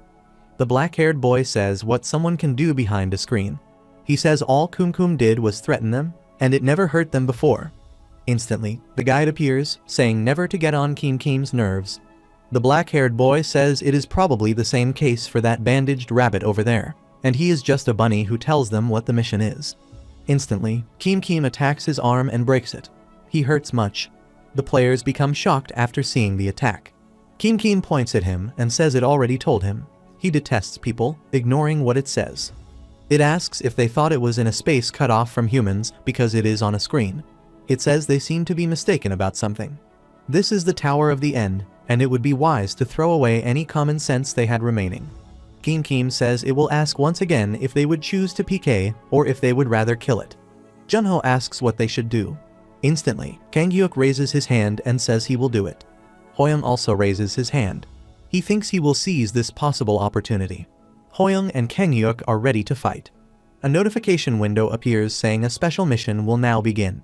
They both are standing in front of each other. Hoyoung thinks this is better. He has decided to kill and will do whatever it takes to get rid of him here. Kang Hyuk says he does not have any intentions to kill him yet, and he would choose him as his PK target. He asks if he will be okay. His skills are not a match for him, and it feels like this will be fun. Hoyoung stares at him and says he would advise him to stop judging how strong his opponent is by seeing the number of people they have killed. Kang Hyuk stares at him and wonders if he knows about the killer star's eyes. Hoyoung says there are plenty of ways to get stronger in this tower other than killing. He leaps towards him and strikes his sword to his sword. It is objectively true that he is stronger than him. Now, he has crossed swords with him and is even more certain of that. His sword strikes are overwhelmingly powerful. Despite his use of the indomitable sword, he can only block it. He becomes shocked after seeing the killer star's strength. He looks tired. Kang Hyuk asks how it came to this. He says he even shouted at him, but this is far from satisfying. He laughs and says he had real expectations of him and needs to be more entertaining. Hoyoung looks sad and says he guesses he is not strong. After a moment, he smiles and asks if he says he was alone. Instantly, Kangaroo appears there, punches Kang Hyuk, and throws him away. He is moving away. Kangasu comes towards him. Kang Hyuk stares at it. Instantly, Hoyoung stabs on him. He moves down and then to a side. He gets up and asks how a fighter can control a summon. Hoyoung smiles and asks if he is scared now that it is 2 against 1. Kang Hyuk says it does not matter if he cuts both of them down. He uses the mana of his aura blade to attack them. Hoyoung shouts to say to run to the side. While hunting the purple mammoth boss, he found the sole weakness of Han Kang Hyuk. While his aura blade is powerful, it also consumes a lot of mana. Since he has taken a blow by the Kangasu, he is completely furious and will recklessly keep using his skills at full power. With this, his mana is dropping drastically. However, there is a problem. It is hard to prevent his attacks, but now that he has his impeccable senses activated, it is at a level where he can react to them accordingly. And if he stays alive until Han Kang Hyuk's mana is completely depleted and uses the skill he saved for that last moment. Kang Hyuk comes near Hoyoung and directs the mana of his aura blade towards him. Hoyoung shouts. While Kang Hyuk swings around that aura blade of them, Hoyoung does not have an opportunity to land a decisive blow. While his attentions split between them, they are barely defending against his attacks, but it is nearly time for his aura blade to dull. They both run towards him to attack. Kangasu uses its level 1 Kanga pistol, and Hoyoung uses his level 1 intermediate swordsmanship to attack him. Instantly, Kang Hyuk raises his sword and hits it to the ground. A huge amount of mana is released from the blade. The ground is collapsed. Kangasu is in front of him. It is badly attacked. Hoyoung looks at it. Kang Hyuk laughs. When he sees the pistol of the Kangasu, he comes to know the Kangasu has died. He is in regret. After seeing him in shock condition, Nagyuk comes to him and asks if he said there were plenty of ways to become stronger other than killing people. He says he will admit he was strong, but it seems he was not correct. He ended up kneeling in front of him because he relied on a mere pet. Hoyoung says he is wrong. Kang Hyuk looks at him and smiles. Hoyoung holds its pistol and says Kangsu is not a mere pet. Kang Hyuk laughs and says he knows he will spout that kind of cliché that it was his friend or a teammate. He says the more people a human is connected to, the weaker they will get. Hoyoung gets up and says it perhaps is a cliché, but to laugh together and to fight together is what helps them to carry on living. He says there will be nothing but loneliness at the end of the path of killing he is walking on. Kang Hyuk raises his sword and says this is nothing but nonsense. He hits his sword at his sword and says he does not need to listen to his words any longer. It is funny that he is struggling to hold on to whatever humanity he can despite the world coming to an end. Hoyoung stares at him. Kang Hyuk puts his foot on his foot and asks why his pet dragged him down and why only death awaits him. He stabs on him. Hoyoung moves back. Hoyoung says he is wrong. Without Kangsu, he would have died already. He thinks Nagyuk's mana is now depleted because Kangsu was here. Nagyuk runs and then leaps towards him to stab. Hoyoung holds his sword strongly and discharges his level 1 intermediate swordsmanship. He kills him. The notification window appears to say he can discharge level 2 intermediate supervisory duties. He got lucky because his swordsmanship leveled up at the last moment, but using it once consumed nearly all of his mana. This is not going to be very effective. However, his power and destructiveness are nothing to sneeze at. He looks happy because he has defeated a killer star. He feels bad for Kangsu. The notification window appears, saying a dead monster can be summoned again in 24 hours. He thinks revival is possible. Instantly, Kim appears on the screen. It says this is quite an unexpected result. It is like humans who listen to what it says. Kim congrats him on his victory. It says he would not get too excited just yet because now a killer star is dead, and the missions will become much more difficult. Hoyoung asks what it means by that. Kim says it is just as it has been said. Killer stars are not just strong people who just happen to receive special benefits from the tower. They are related to a part of the difficulty within the tower. Since a killer star is now dead, the tower's mission will become even harsher. Hoyoung thinks that the more killer stars die off, the harder it will be to climb the tower. But if they do not kill them, then the Day of Blood's tragedy will soon take place. He is worried and thinks what he should do. Kim holds his eyes to open it and says that since he would not be the PK, he will give him the second mission. He sends him to the second mission's location. When he appears there, he feels like he has seen this place in a manhwa before. He listens to the voice of snoring. He becomes surprised. There is an old man who is snoring. The notification window appears, saying that the mission is to train in the dimension of mind and time and accomplish certain growth. The time limit is before all the sand in the hourglass falls. He will die upon failure. After seeing the notification window, he thinks the mission details are too vague. It is a relief that this is not a mission against other players. He remembers when Kim said it intended to give him a random skill box, but since it had achieved a great difficulty, such as killing a killer star, it would give him a special reward. Hoyoung asks the old man who he is. The old man opens his eyes. Hoyoung thinks that the special reward could be this old man and that a random skill box would be better than this. The old man yawns. He asks if he is wondering who he is.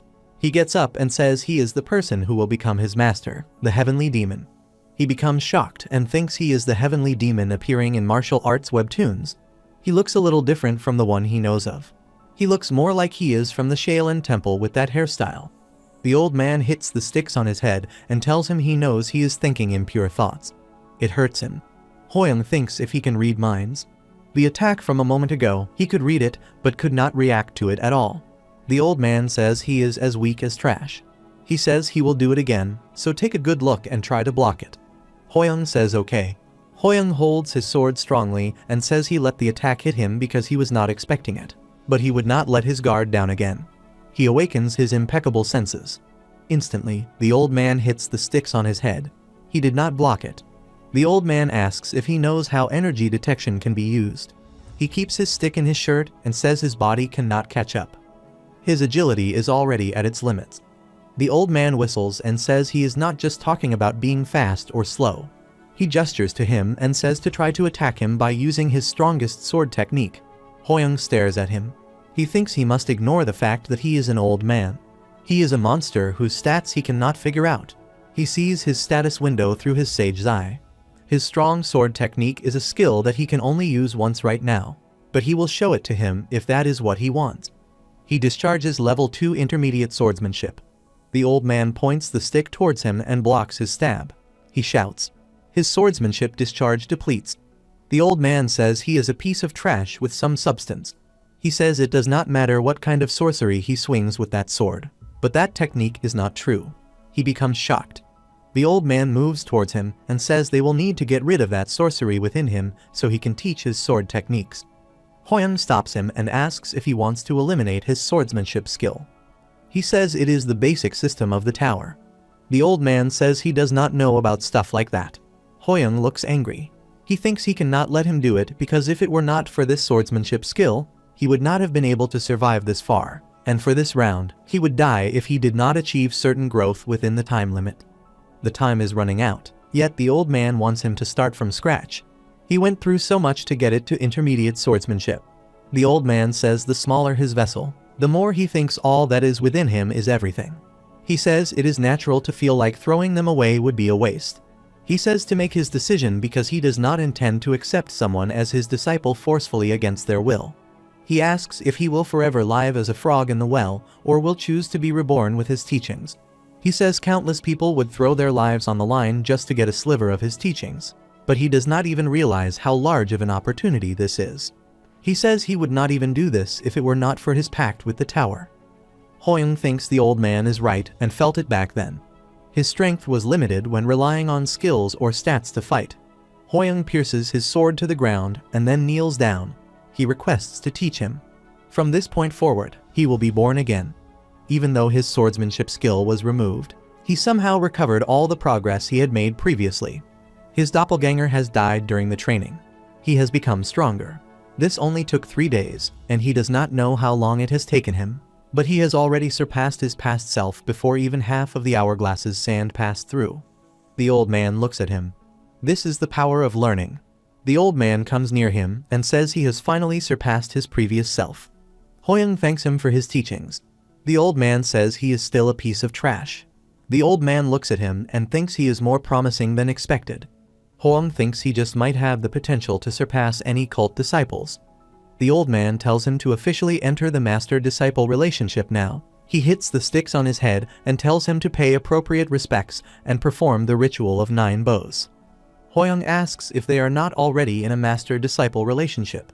The old man asks if he would not call his master for just teaching him how to walk. Hoyoung looks at him surprisingly. The old man says he will teach him the exclusive sword technique of the divine cult, which he has modified and perfected. It is the strongest sword technique in the world. Its name is the Shadowless Soul Hunting Sword Technique. The old man says that the people have called him the strongest in the history of the Miram. He unified the heavenly demonic cult's 7 branches at the age of 28 and ascended to the position of the heavenly demon. They said that the strongest heavenly demon had been born. After obsessing over the sword all his life, he achieved body sword unification and ascended as a deity, and then he found himself in this tower. Hoyoung says he looked like he had lived for way longer. He says he realized that his journey was not yet over, but after he came to the tower. Hoyoung asked if he was trapped in this tower. The old man says he is obligated to perform a certain role in the tower from a pact and is not bound to this tower. He can return to where he used to live at any time. He thinks it would not be like an NPC of this word based on what he said. He does not seem to be a player, for starters. The old man says he cannot tell him any more details about his pact with the tower, but a great person like him will teach him a sword technique. He will be teaching him the Shadowless Soul Hunting Sword Technique. Hoyoung agrees and says respectfully that he will be in his care. The old man says that if he had not heard him, he just said he would be learning the Shadowless Soul Hunting Sword Technique, and if he had done this for a disciple of the divine cult, they would have cried for 3 whole days from gratitude.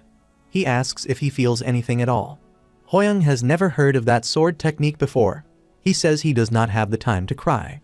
Hoyoung says if he wants to learn such an incredible sword technique, he would not spare any time to learn it. The old man remains silent for a moment and then says he better train with the resolve of putting his life on the line from now on. While it is true, the swordsmanship skill was removed from his status window because he was following the footprints he had previously walked. It was not too difficult for him to return to the same level he was at before. He is training in the Shadowless Soul Hunting Sword Technique. It is way too difficult. While training, the old man said that this was a sword technique and that he had spent his whole life trying to complete it. He is standing on the branch and asks if he thought it would be easy to learn. Hoyoung thinks that looks desirable to him at this point. He says he does not know if he is doing it correctly. He felt his sword skills were deteriorating after learning the shadowless soul hunting sword technique. The old man stands on the ground and tells him to fight with him right now. Hoyoung becomes shocked. He barely defeated his doppelganger, and now he wants to fight him. Hoyoung is now in worse shape than he was back then, too. The old man asks why he is just standing there and if he wants him to come to him. The hourglass's sand is trickling down as they speak, and now there is no time to overthink things. When Hoyoung runs toward him to stab him, he moves here and there like a ghost, and Hoyoung cannot land any hits on him. When the old man jumps to strike the branch to his head, he blocks his attack with his sword and hits his head. Hoyoung becomes worried that he went through that move, so why did he still get hit? The old man spins his branch and asks if he can see through his attacks with his petty senses. He says that might have worked for him so far as soon as he falters, or if they use a feint, then his foresight can be easily deceived. He hits on his head. Only a quarter of sand is left at the hourglass, but he gets more confused. He thinks that learning this difficult sword technique is the right thing to do. He runs out of time at this rate. The old man tells him to throw away his anxiousness and everything he has relied on so far and feel the end. Instantly, his surrounding atmosphere becomes. Hoyoung becomes surprised. The old man says all of them have a unique end. He points his branch up and directs huge mana up. He says if he can feel the end, then he will be able to cut through anything. A huge amount of light appears up. Hoyoung becomes shocked. The shadowless soul hunting sword technique is a soul hunting sword technique that bears no shadow. Its purpose is mentioned in its name, and it exists to cut even existence without substance. The speed is slow but fast. The attack just now is gentle but strong. The old man comes at him again to attack. Hoyoung counterattacks him and breaks the branch. The old man looks at him and praises him. Hoyoung looks happy because he has learned the technique. The old man says it was a fragment of realization he had just obtained. Hoyoung respectably thanks him and says he can now understand some of his teachings, albeit a little. While he drew his sword trajectory so he could feel the end as easily as possible, everyone couldn't detect it. The old man says to remember the principle of the shadowless soul hunting sword technique, which is not to fill but to empty. After countless instances of discarding, the moment he arrives at a singularity is when he will completely master the shadowless soul hunting sword technique. Hoyoung becomes surprised. He thinks if he had been enticed with the immediate benefits and chosen to acquire more skills in quantity and quality, he would have obtained the shadowless soul hunting sword technique. It is like how no matter how fancy one's hair is, it can never shine as brightly as a bald one. Instantly, the old man hits his head. The hourglass of sand becomes filled. After seeing that, Hoyoung bends his head to thank him for his teachings. He says he will take his guidance to heart and climb to the end of this tower. The old man looks at him. When Hoyoung raises his head, he sees clothes in front of him. The old man says a disciple if the heavenly demon cannot dress like a beggar. He looks at him sadly. He thinks they will likely meet again as he continues climbing the tower. After that, the notification window appears, saying he has cleared the mission. After that, he returns to Kim's space. He looks shocked and wonders if he has returned to the gladiator's lobby. Suddenly, he feels someone appear behind him. He turns to see who appears behind him. There is Kim. He becomes shocked. He thinks he has been summoned to Kim's space. He asks why he has summoned him here. Kim laughed and poured the drink into the glass. He says he has something to propose to him. There is an empty killer stats slot. Han Kang-hyuk is dead. It gives him the glass and says he wants to take that spot. Hoyoung asks if he can reject that proposal. It becomes a shock. After a month, it says the rules say that he cannot be forced to become a killer star. However, if it gets into a bad mood, he has no idea what it will do because it detests it when people do not take what it says seriously. He looks threatened. He thinks that if he becomes a killer star, everything he has built will crumble away. If things do not look good, he will escape here by any means necessary, but with his current strength, he cannot even fathom what Kim's limit is. He does not understand what he should do. A notification appears saying a guide has been sent to him. The guide appears, saying he will regress to the starting point for the 8th floor's mission, and begin the Tamer mission when he passes the Gladiator mission. He thinks he will regress, and that is possible in the tower. He thinks if he returns to the starting point of the 8th floor's mission, then Han Kang-hyuk will be revived. At last, he accepts Kim's proposal. He holds the glass and drinks it. Hoyoung says it comes to this, he will become a killer star. King Kim says he is likable. The notification windows appear, saying he has become a killer star and his vitality, mana, stamina, agility, and strength have increased. Aura Blade has been supplemented to his swordsmanship skill. He wonders after seeing the notification. Suddenly, the error appears in the system, and the system says the swordsmanship skill does not exist and the Aura Blade cannot be supplemented. The system says he is given another weapon and skill as an alternative. He becomes shocked. After that, he returns to the gladiator's lobby. Junho becomes excited about his safe return. He runs towards him to hug him. Hoyoung moves to a side. He is wearing different clothes. Junho shouts and says he cannot keep track of his movements at all. He smiles. He has become much stronger. Hoyoung laughs and says it seems he has also managed to become stronger. Junho thinks he should challenge himself and try to hug Hoyoung without him realizing it. Junho says he looks closer now that he is wearing different clothes. Hoyoung asks if it looks alright. Junho says he is looking incredibly dignified. Hoyoung was worried that the master would wear robes or some martial clothes, but he gave him nice clothes. These clothes are unique heavenly demons present that restore themselves even when damaged. There is even a useful effect. He no longer has to buy new clothes every time a mission ends. After that, he sees a few people there. He thinks if only these people survive. Instantly, the screen appears where Kim Kim says to them that things are finally starting to feel pleasant. Everyone becomes alert after seeing the screen. Kim Kim says the last mission will be more brutal than any other before. It says it looks forward to seeing how many of them will survive. It tells them to go on and struggle to their best until the end. Instantly, they appear in an arena where iron lions surround them to attack. The notification window appears, saying this is the mission of exterminating the iron lions. They will get successful renewal of rights to be a gladiator upon succeeding, and if they fail, they become dead. This is the arena that is known as the grave of a gladiator. This is the last mission stage. They can feel the energy of a purple mammoth that just barely killed 4 people from each iron lion. A blonde-haired boy named Shinjom looks at the lion. He is a swordsman. They all draw their sword to fight the lions. When the lion runs towards them to attack, Hoyoung shoots it with his gun. Everyone becomes shocked after seeing the sudden shot. He shoots more bullets and says it feels better than he would have ever imagined. The notification appears, saying he has successfully renewed his qualifications as a gladiator. He has created the 8th floor. He is returning to the lobby. Instantly, another notification window appears, saying he cannot return to the lobby and will return to the starting point on the 8th floor. After that, the scene appears at the Tamer lobby. The players appear there. The notification window appears and says the qualification chapter will now commence. Each player has a pet.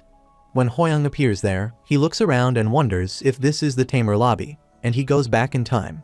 He checks his status window. His killer star trait disappeared just as he thought.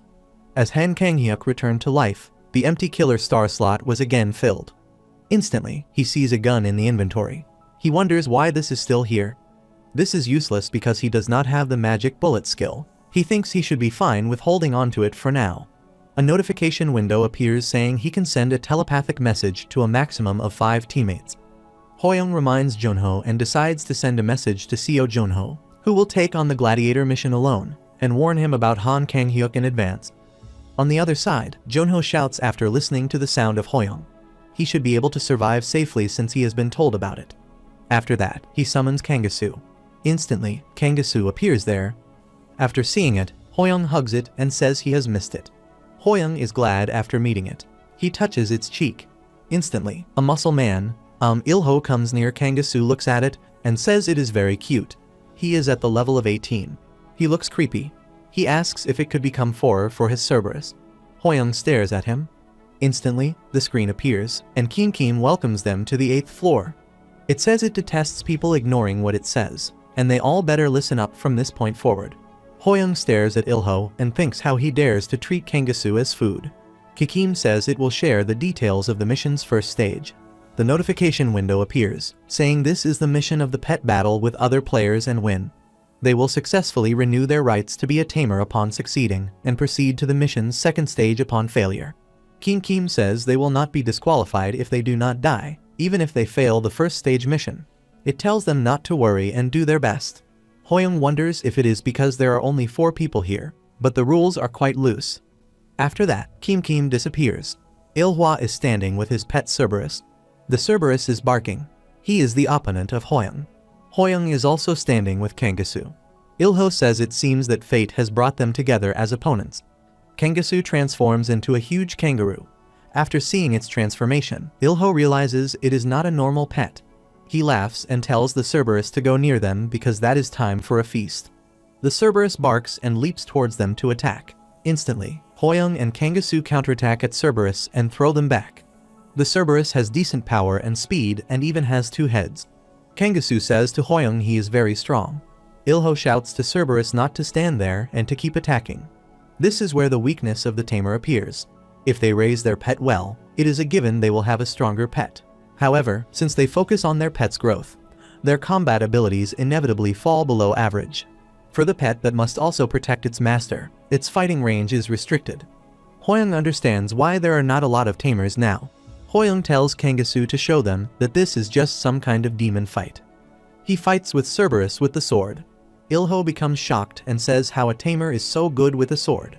After that, he tells Cerberus to use the shred. It leaps towards them. Kangasu and Hoyoung look at each other and then move to opposite sides. The Cerberus falls to the ground. Kangasu and Hoyoung run around it in a circle to create a mess. After seeing the mess, the Cerberus becomes crazy. Both heads strike at each other. Back then, he focused only on attacking and messed up his teamwork with Kangasu. But now he can feel the sword trajectory that can bring out the best combination between Kangasu's punch and his sword. This tamer mission is his second chance. It is just like he obtained the Shadowless Soul hunting sword technique from the Gladiator technique mission. He and Kangasu will be reborn as the best duo for this mission. They defeat them. The notification window appears, saying he has successfully renewed his qualifications as a tamer, and they are returning to the lobby. When he reaches the lobby, his teammates are standing around him. It looks like everyone renewed their qualifications safely. Junho thanks Hoyoung for surviving them. He says he has telepathy skills and was surprised to think that God was speaking to him. Seong stares at him. He shouts to say he should use telepathy skills on him, and he is so scared because he has to do the mission without him. Yaisol says she also feels kind of bummed. Hoyoung says he will be sure to use it on them next time. Seoyeon looks upset. Junho brags that he used telepathy skills on him, which means he likes him much. The other players look jealous. Everyone was not able to make it back here this time around. It is even more depressing that everyone's trying to hide their grief. Junho asks what a killer star is. Everyone stares at him. Now that he thinks about it, he was trying to emphasize how dangerous Han Kang-hyuk was and mentioned his status as a killer star. Sun Seoyeon knows about killer stars. He thinks about what he should do. They are just about to progress to the 9th floor. Hoyoung looks at Seoyeon and says a killer star is perhaps someone who controls the difficulty of the tower. After that, it is announced they will be sent to the 9th floor for 1 hour now. The system tells them to continue training. They start training. While Hoyoung is training, he thinks the Shadowless Soul hunting sword technique is tough. Seoyeon comes near him and says to talk. When Hoyoung was safely a killer star, he could find critical information about the Day of Blood. The system says the 9th floor will be where voting will commence to decide on the Day of Blood. When the majority agrees, the 10th floor will become the stage for that day. After their areas conjoined, Sun Seoyeon was not able to PK much, and there was a high chance she would make the 10th floor the Day of Blood. She will make it happen. Hoyoung's goal is to use the card he has in his hand to waver Sun Seoyeon's decision. Hoyoung asks if she wants to tell him who she is. He stares at him and calls her killer star, Sun Seoyeon. She becomes shocked and asks what he is talking about. The gun appears in his hand. He shows the gun to him and says there is no need to try so hard to hide it because he is a killer star, too. She becomes shocked. She sees him with killer star eyes to ensure he is a killer star. She says he is not a killer star. He asks if she is saying that because he has killed too little. He puts the gun on his shoulder and says it is better not to be so dependent on the killer star's eyes. She wonders if he knows about the killer star's eyes. She stares at him and wonders if he is a killer star. She remains silent for a moment and then points her gun towards him and says she accepts he is a killer star. But how does he know whether she is a killer star or not? Besides trying to guess by someone else's kill count, no ability allows him to know who a killer star is. He activates his Sage's Eye and says he can see her class, stats, skill, and even the amount of gold she has. She becomes shocked. She shouts at him not to convince her because there is no way he would have such an ability.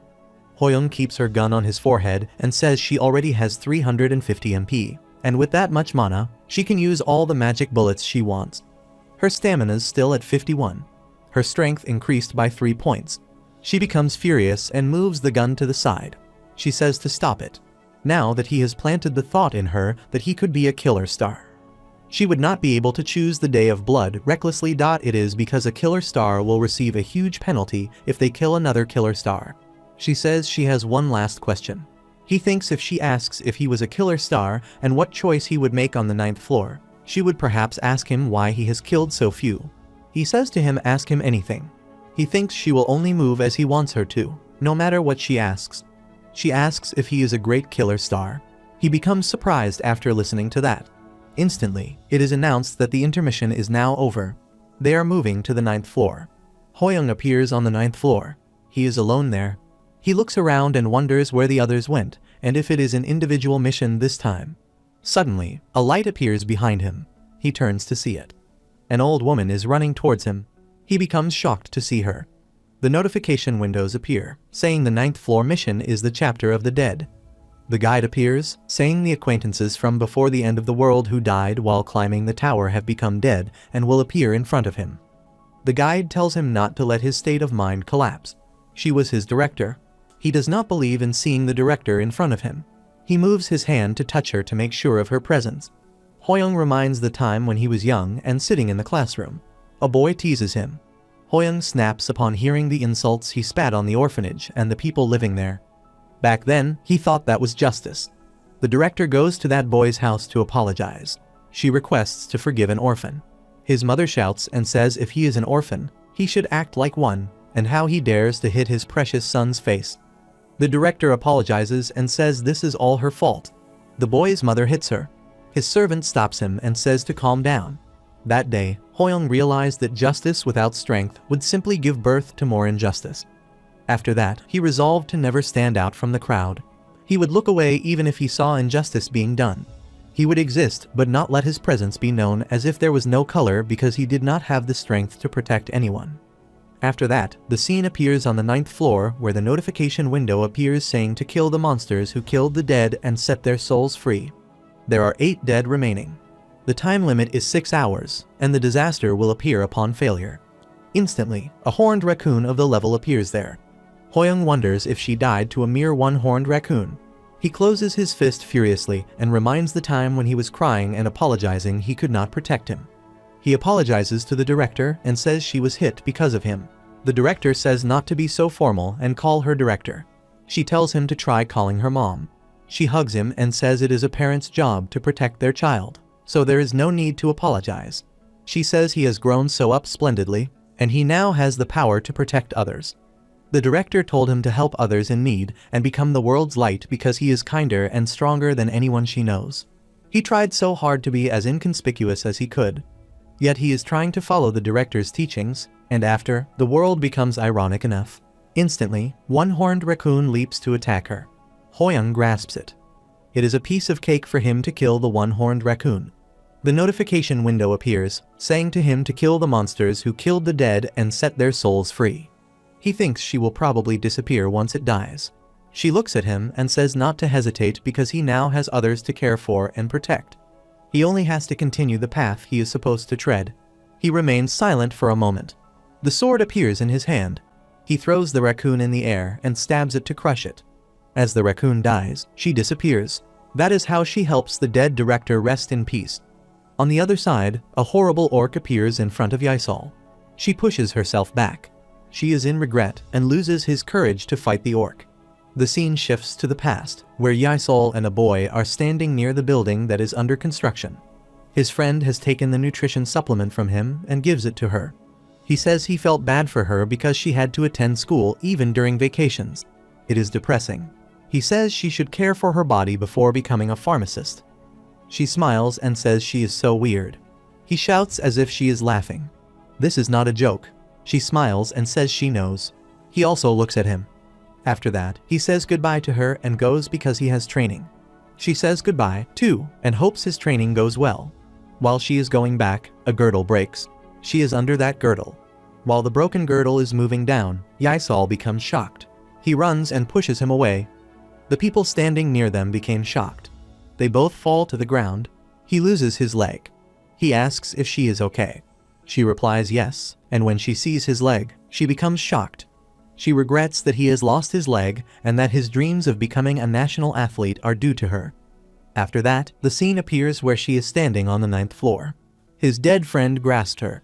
She had lost her mind. She is in regret. The soul is blaming her. While the orc stabs her, Hoyeon comes there and blocks its attack. She becomes shocked to see him. He shouts and says he does not know how the dead are related to her, nor what kind of past he had. But she must down on this orc and help the dead rest in peace.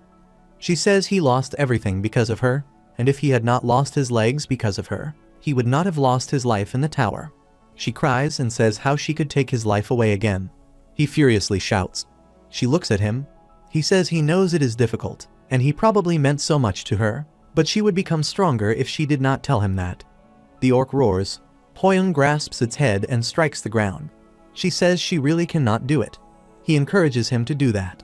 He asks if he said he lost everything because of her.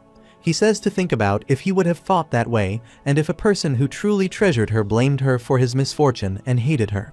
She reminded the time when he was in a hospital bed with his lost leg. After seeing her sad face, he asks why she looks like she is about to cry. He laughs and says he will buy her new supplements and pills. After reminding them, she cries and says he stepped forward even though it was dangerous and always placed others before himself. He is someone who is like the sun. Perhaps he saw him with Hoyeon. Instantly, the orc gets up and roars. Yisol hits his sword on its head and kills it. She becomes successful in controlling her emotions and rests his friend in peace. The crux of this mission is not the monsters, but their struggle with regrets. They need to accept the death of their loved ones and send them off. This may be the hardest mission they had so far. The notification indicates that the remaining time is less than 3 hours. After seeing the notification, he thinks he could help Yisol because she was near where he was. He cannot help everyone, but he can encourage them via telepathy. He will trust that everyone will be able to overcome their struggle. After that, he runs towards the church. He is stepping down and reaching the church. As he enters, he sees Seoyeon standing there. Whether the Day of Blood on the 10th floor takes place or not will not depend on the Killer Star's votes on the altar that is hidden on the 9th floor. If they agree, they will slot a red crystal into the altar, and if not, they will place a blue crystal instead. While no one knows how many Killer Stars there are, and if the 10th floor gets designated for the Day of Blood, several areas will merge into one, and the Day of Blood will commence. When that happens, the Killer Stars will probably kill other players. Seoyeon looks at him and says he is here as expected. Hoyeon steps towards her and asks if he kept her waiting. To get even just one vor of objection, he has to remain Sun Seoyeon. He looks at her and thinks she must have people who are important to her, but she does not seem to be affected. He thinks it could be because one's emotions get dulled when one becomes a Killer Star. He says they do not have time and let finish what they were talking about before in the lobby. He asks why she thinks he is the great Killer Star. She remains silent for a moment and says most of his decisions were correct as she thought back, and it was as if he could see the future. He becomes shocked. He asks if she has decided to trust in his authority. He thinks if she thinks the guide is the authority of a great Killer Star. He does not know what a great Killer Star is, but it is more advantageous for him if she thinks that way. She replies yes and asks what he intends to do now and if he wants the 10th floor to be the Day of Blood. He says he thinks the 10th floor is too early to be the Day of Blood. She asks why he says so. He looks at the moon and says they still need to climb the Tower of the End as Killer Stars. While he does not know where the top floor is, he is sure they have many more floors to go, and if they kill the players on just the 10th floor, then how long the Killer Star plausibly survive in the tower? There is a saying that goes, when the rabbit dies, the dog is cooked. The tower will abandon the ones who have outlived their usefulness, which is why he thinks they must delay the Day of Blood for as long as possible. She remains silent for a moment. While he made up this to persuade her, it is not implausible. That is because even the Killer Stars are nothing but pawns to the tower. The problem is that if he does persuade her, yet most of the tower Killer Stars agree that otherwise, they cannot stop the Day of Blood from happening. If that happens, then he will have to eventually fight her. She holds the crystal in his hand and says she is starting to think that everything that has happened up until now is fate, and each of the killer stars has been given unique information. She closes her fist strongly, and the crystal breaks. She throws the broken pieces of the crystal to the pillar behind her and says she knows how to turn things around. The lights appear there. They reach a strange place where the notification windows appear, saying the hidden piece has been used and that this is the mission to hunt a black blood wolf in 50 minutes. He will become which all the killer stars wish for when he clears the mission.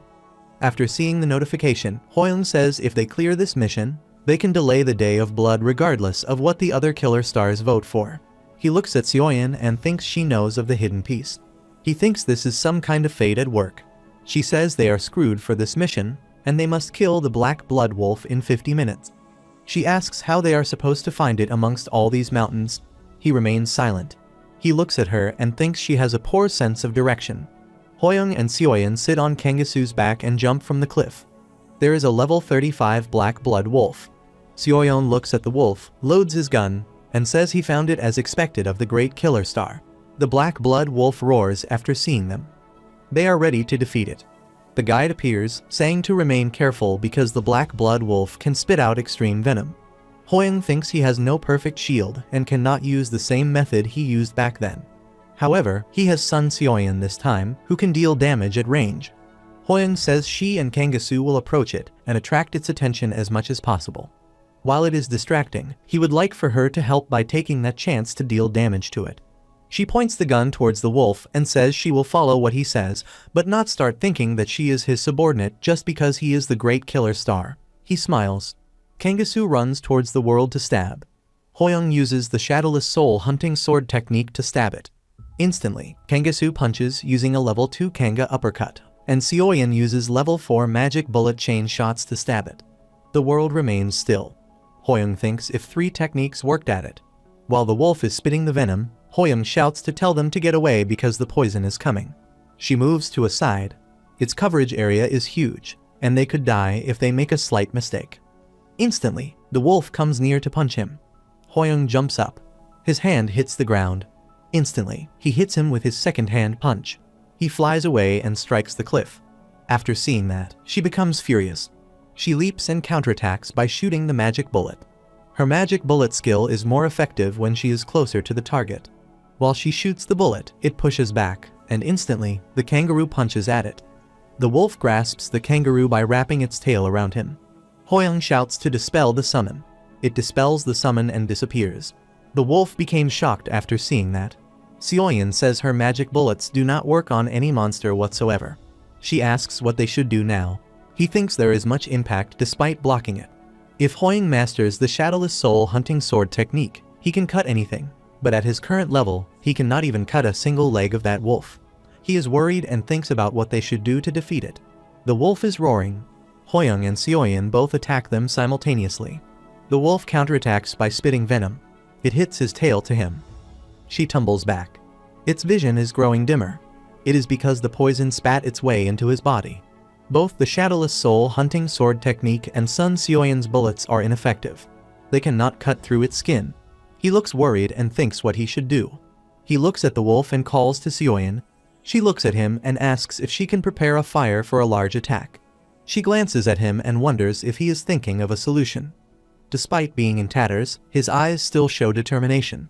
She loads her gun and thinks it takes a long time to prepare a large attack, so she can only use this skill once in a fight. She points the gun towards the wolf. She guesses she will put her faith in him. The shadowless soul hunting sword technique could not cut it because he tried to cut it one attack. The wolf ascends to the cliff and then jumps towards him to stab. It stabs multiple times to him. He pushes back.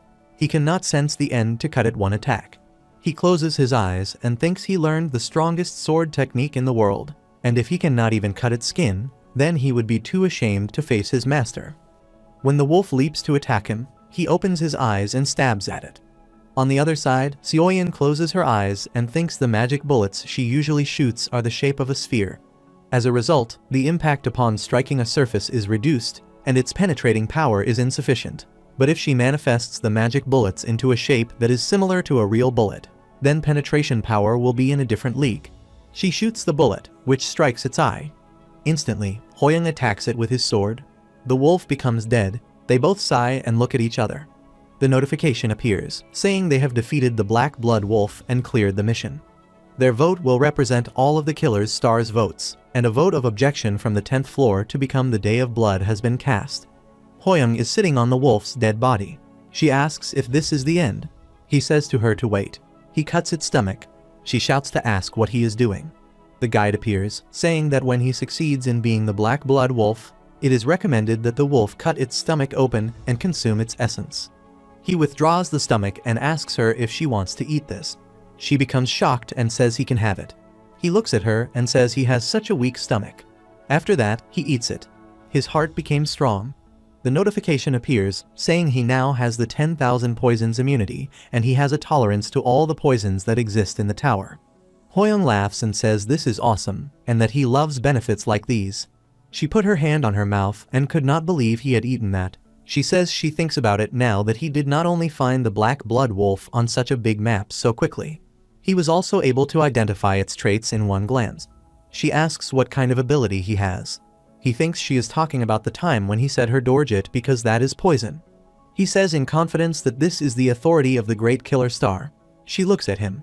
He asks if she is alright. He is standing on the wolf's dead body and says the 10th floor failed at becoming the Day of Blood, and it will be harder to fill up the required quota of player kills. The killer star must reduce the number of players, and because of that, every killer star would get an individual quota for player kills, and if they fail to meet the quota by the designated timeline, they will receive a penalty. While he does not know the penalty, it is safe to assume it will be great since killer stars get immense benefits. She asks if that is not the same for him. Hoyoung thinks she still went along with his choices. He thinks if the great killer stars are that valuable. She says she would not die from getting a penalty. It will work out somehow. The notification window appears, saying all the dead have been exterminated and the 9th floor mission has ended. After that, the players return to the lobby. Seong is sitting there and crying. Hoyoung looks at him. This is the chapter of the dead. While the monsters they faced might have been weak, some faced their families, some faced their lovers, and others faced their friends. All of them were forced to accept the death of their precious ones and had to send them off with their own hands. It can be said that this floor is the cruelest one so far. Instantly, Yongwoo strikes the hammers to the floor and tells everyone to cheer up. He says those who made it this far have to go on living. Hoyoung looks at him surprisingly. Yongwoo says he is right, and they cannot just move around. He swings his sword and says they are alive right now. Hoyoung is looking at him. If anyone had given up on this mission, no one would have been able to return, but everyone left their regrets behind and came back here. Hoyoung smiles and thinks they will continue to strengthen as they rely on one another. While they are training, it is announced that the 10th floor mission will start soon, and this floor mission is experiencing other dimensions. All players have been assigned an area. The lights appear there and create an area. All players look at this area. They are assigned to the Miram. In this dimension, a war is currently raging between the orthodox, unorthodox, and demonic factions. They will be assigned to one of the three factions. Yongwoo says he has heard about them in webtoons and novels. Sechang thinks the angle of the fixed pin needs to be set up a tent faster. Miram is the master's hometown. Hoyoung thinks that if this world were the same as the one he had heard from his master, he could meet him again. He could only hastily learn the shadowless soul hunting sword technique because they did not have much time. But if he could meet him again, he might be able to bring his shadowless soul hunting sword technique to a higher level. It is high enough that he can cut down a Black Blood Wolf in a single strike. The portal appears there, and the notification window appears saying to select the recommended faction they wish to join. After a short discussion, Seo Junho and On Sikang will go to the Orthodox faction. Kim Seon, Go Yongwoo, and Oh Hyunkyung will attend the unorthodox faction.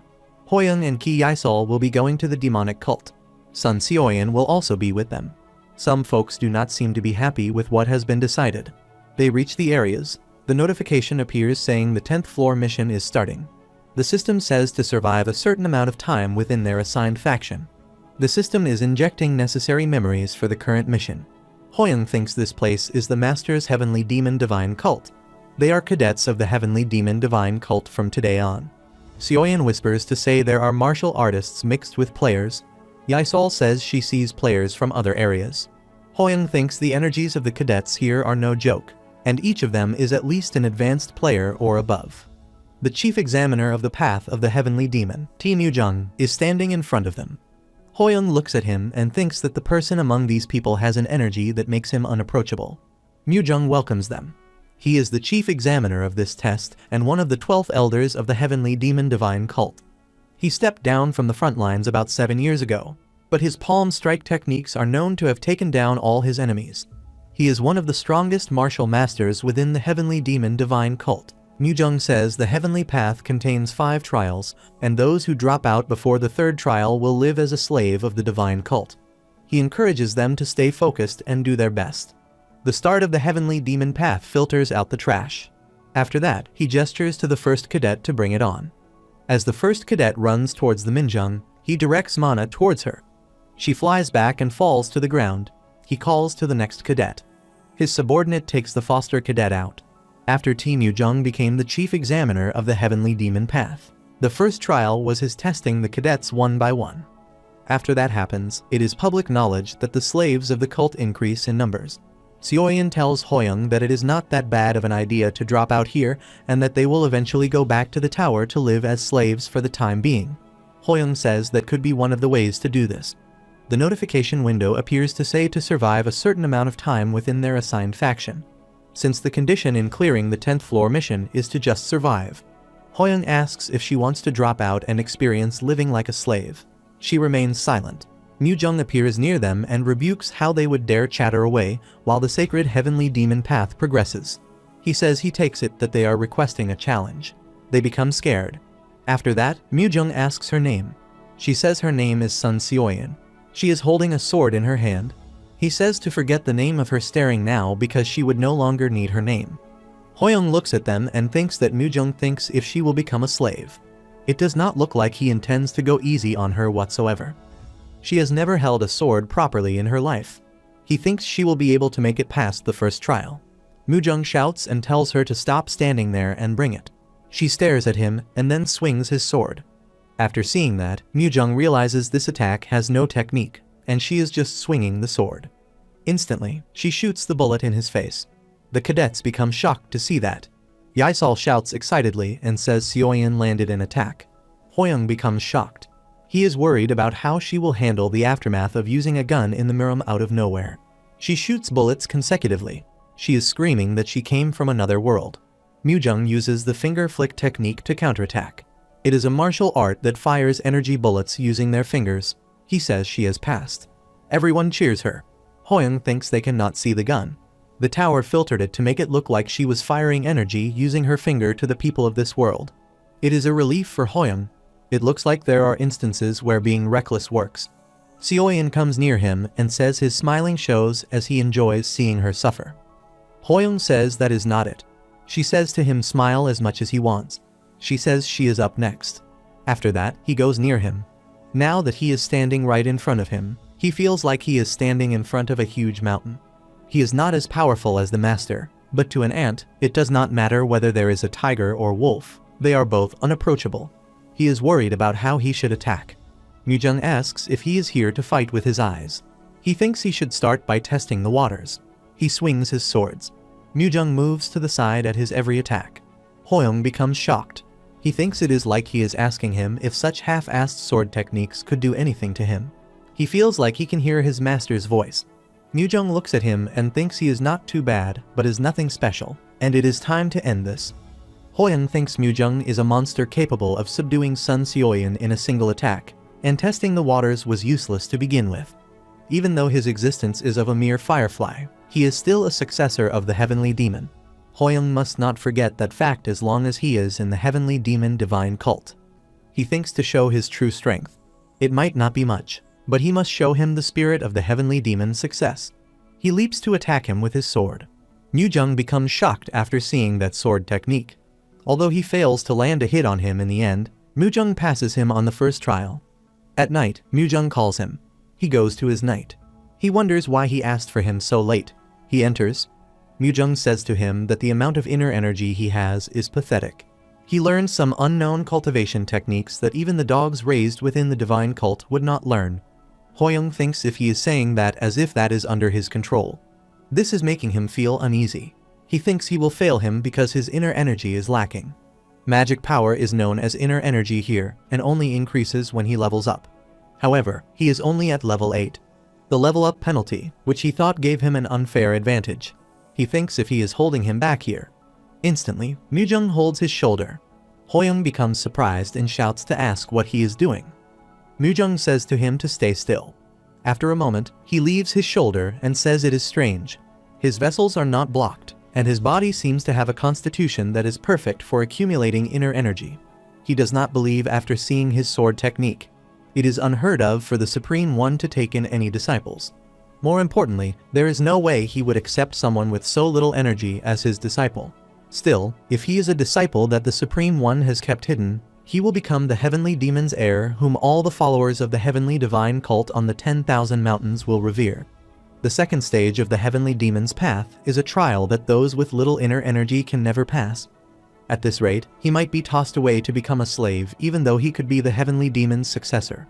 Hoyoung says if he may take leave now because he seems very tired. Mujung shows him a box with century-old snow ginseng. He tells him to eat this, and Hoyoung asks what it is. Mujung says it is century-old snow ginseng, and he can easily gain 10 years worth of inner energy if he helps him absorb this. He tells him not to get into any weird misunderstandings because this is a present from him since he managed to surprise him with his sword technique. He takes it that present. They both sit on the ground in a cross-legged position. Mujung tells him to follow his instructions and circulate the energy within his body. He puts his hand on his back and directs the energy. He circulates the energy within his body. Mujung says this is the basis of the radiant vitality of sacred art. He says to him not to lose focus. He asks him if he wants to waste that elixir he just ate on top of giving him the century-old snow ginseng that has 10 years of inner energy. Mujung uses the most advanced cultivation technique, which is not an exclusive cultivation technique of the divine cult, which is the radiant vitality sacred art. Hoyoung has no idea why he is suddenly giving him all these benefits. It might be because he left a deep impression on him with his sword technique, or it could be due to Nick's luck. Regardless, the reason does not matter, but he learned during the Academy mission that rare opportunities are always correct. On day 2, at lunchtime in Heavenly Demon Divine, cadets who passed the first trial either trained themselves or rested before the second trial began. Hoyoung, Seoyeon, and Yaesol are in the room. Seoyeon says they have already formed cliques. Yaesol says she guesses all the other players got disqualified. Hoyoung is sitting in a cross-legged position on the floor and says they are dead just because they are disqualified. Yaesol says she hoped they would give them some water. Instantly, the wall collapses. They become shocked. There is a large hole in the wall. There is a cadet, Jo Mujin of the Blood Tribe, who breaks that hole. Hoyoung looks at him. Both his bloodline and martial prowess are far above theirs, and he is one of the top cadets. Hoyoung wonders what business he has with them. Mujin says he does not know how they entered the Heavenly Demon Divine cult. Another cadet stands beside him and says this is not where outsiders of the 10,000 mountains can do as they please. Seoyeon says they have a death wish. Mujin asks what she is saying, and Seoyeon asks if they are deaf. She glances at them and says why they are asking another question. He abuses them. Instantly, Seoyeon puts the gun on his forehead and says she wonders if he can spout it after his head gets a hole through it. Mujin puts his hand on the sword to withdraw it and says he is curious too if her finger flick technique is faster or his sword is faster. Hoyoung raises his hand to stop them. He comes near them, stops both of them, and says nothing good comes out of creating trouble in the middle of taking the heavenly demon's path. Mujin stops. Hoyoung thinks they will likely lose if they fight him right now. While exasperating, they should wait for a better chance. The other cadet tells Mujin to show them some generosity this time because it looks like he got all scared and will drop out at the second trial either way. Hoyoung thinks he needs to quickly gain more energy by training or getting more opportunities in the rest of the trials. Mujin looks at Seyen nastily. He says he has decided he will choose her to become his direct slave after this trial is over. He says she can look forward to that. After listening to that, she becomes furious. Mujin says taming beasts with nasty personalities is his forte. After seeing him out of his mind, Young becomes shocked. He steps forward to stab him. Instantly, Mujung comes there with his subordinates. He says everyone should go back to their positions. Mujin and his companion tell them they will meet them again soon. Yaesol, Hoyoung, and Seoyeon stare at them. Mujung says today will become a major turning point in their lives, and the cadets who pass this trial will learn the advanced martial arts of the divine cult. It was hot, to begin with, but Hoyoung is getting even hotter because of that lunatic. He says he did great. holding himself back, and the time to teach him a lesson will come. They are finally giving them water. After drinking water, Hoyoung feels better. They still have not heard the details of this trial. After drinking it, everyone feels strange. Mujung says they will start the second trial, and the objective is to purge out the poison they just drank with their inner energy. Mujung looks at Hoyoung and thinks. While he gave him a little push, he is not sure if that would be enough for him to pass this trial. However, he must prove to himself that he is truly the Supreme One's heir. The notification window appears, saying that the effect of 10,000 poison immunity has been activated. Hoyoung becomes shocked after seeing the notification. Mujung asks if he has purged out all the poison. Hoyoung replies yes, sir, in a respectable manner, saying he has been prepared in case there was something in the water, and he could purge the poison out more easily. After consuming the elixir of the black blood wolf on the 9th floor, he obtained a body that was immune to 10,000 poisons. While he was also able to somehow gain the radiant vitality of sacred art, he has not accumulated enough inner energy to purge out the poison of this caliber. This might not have gone so well if he had not gotten the 10,000 poisoned immunity. Hoyoung is glad because he passed this trial without doing anything. This is baffling while he bestowed upon him the century-old snow ginseng and the radiant vitality of sacred art.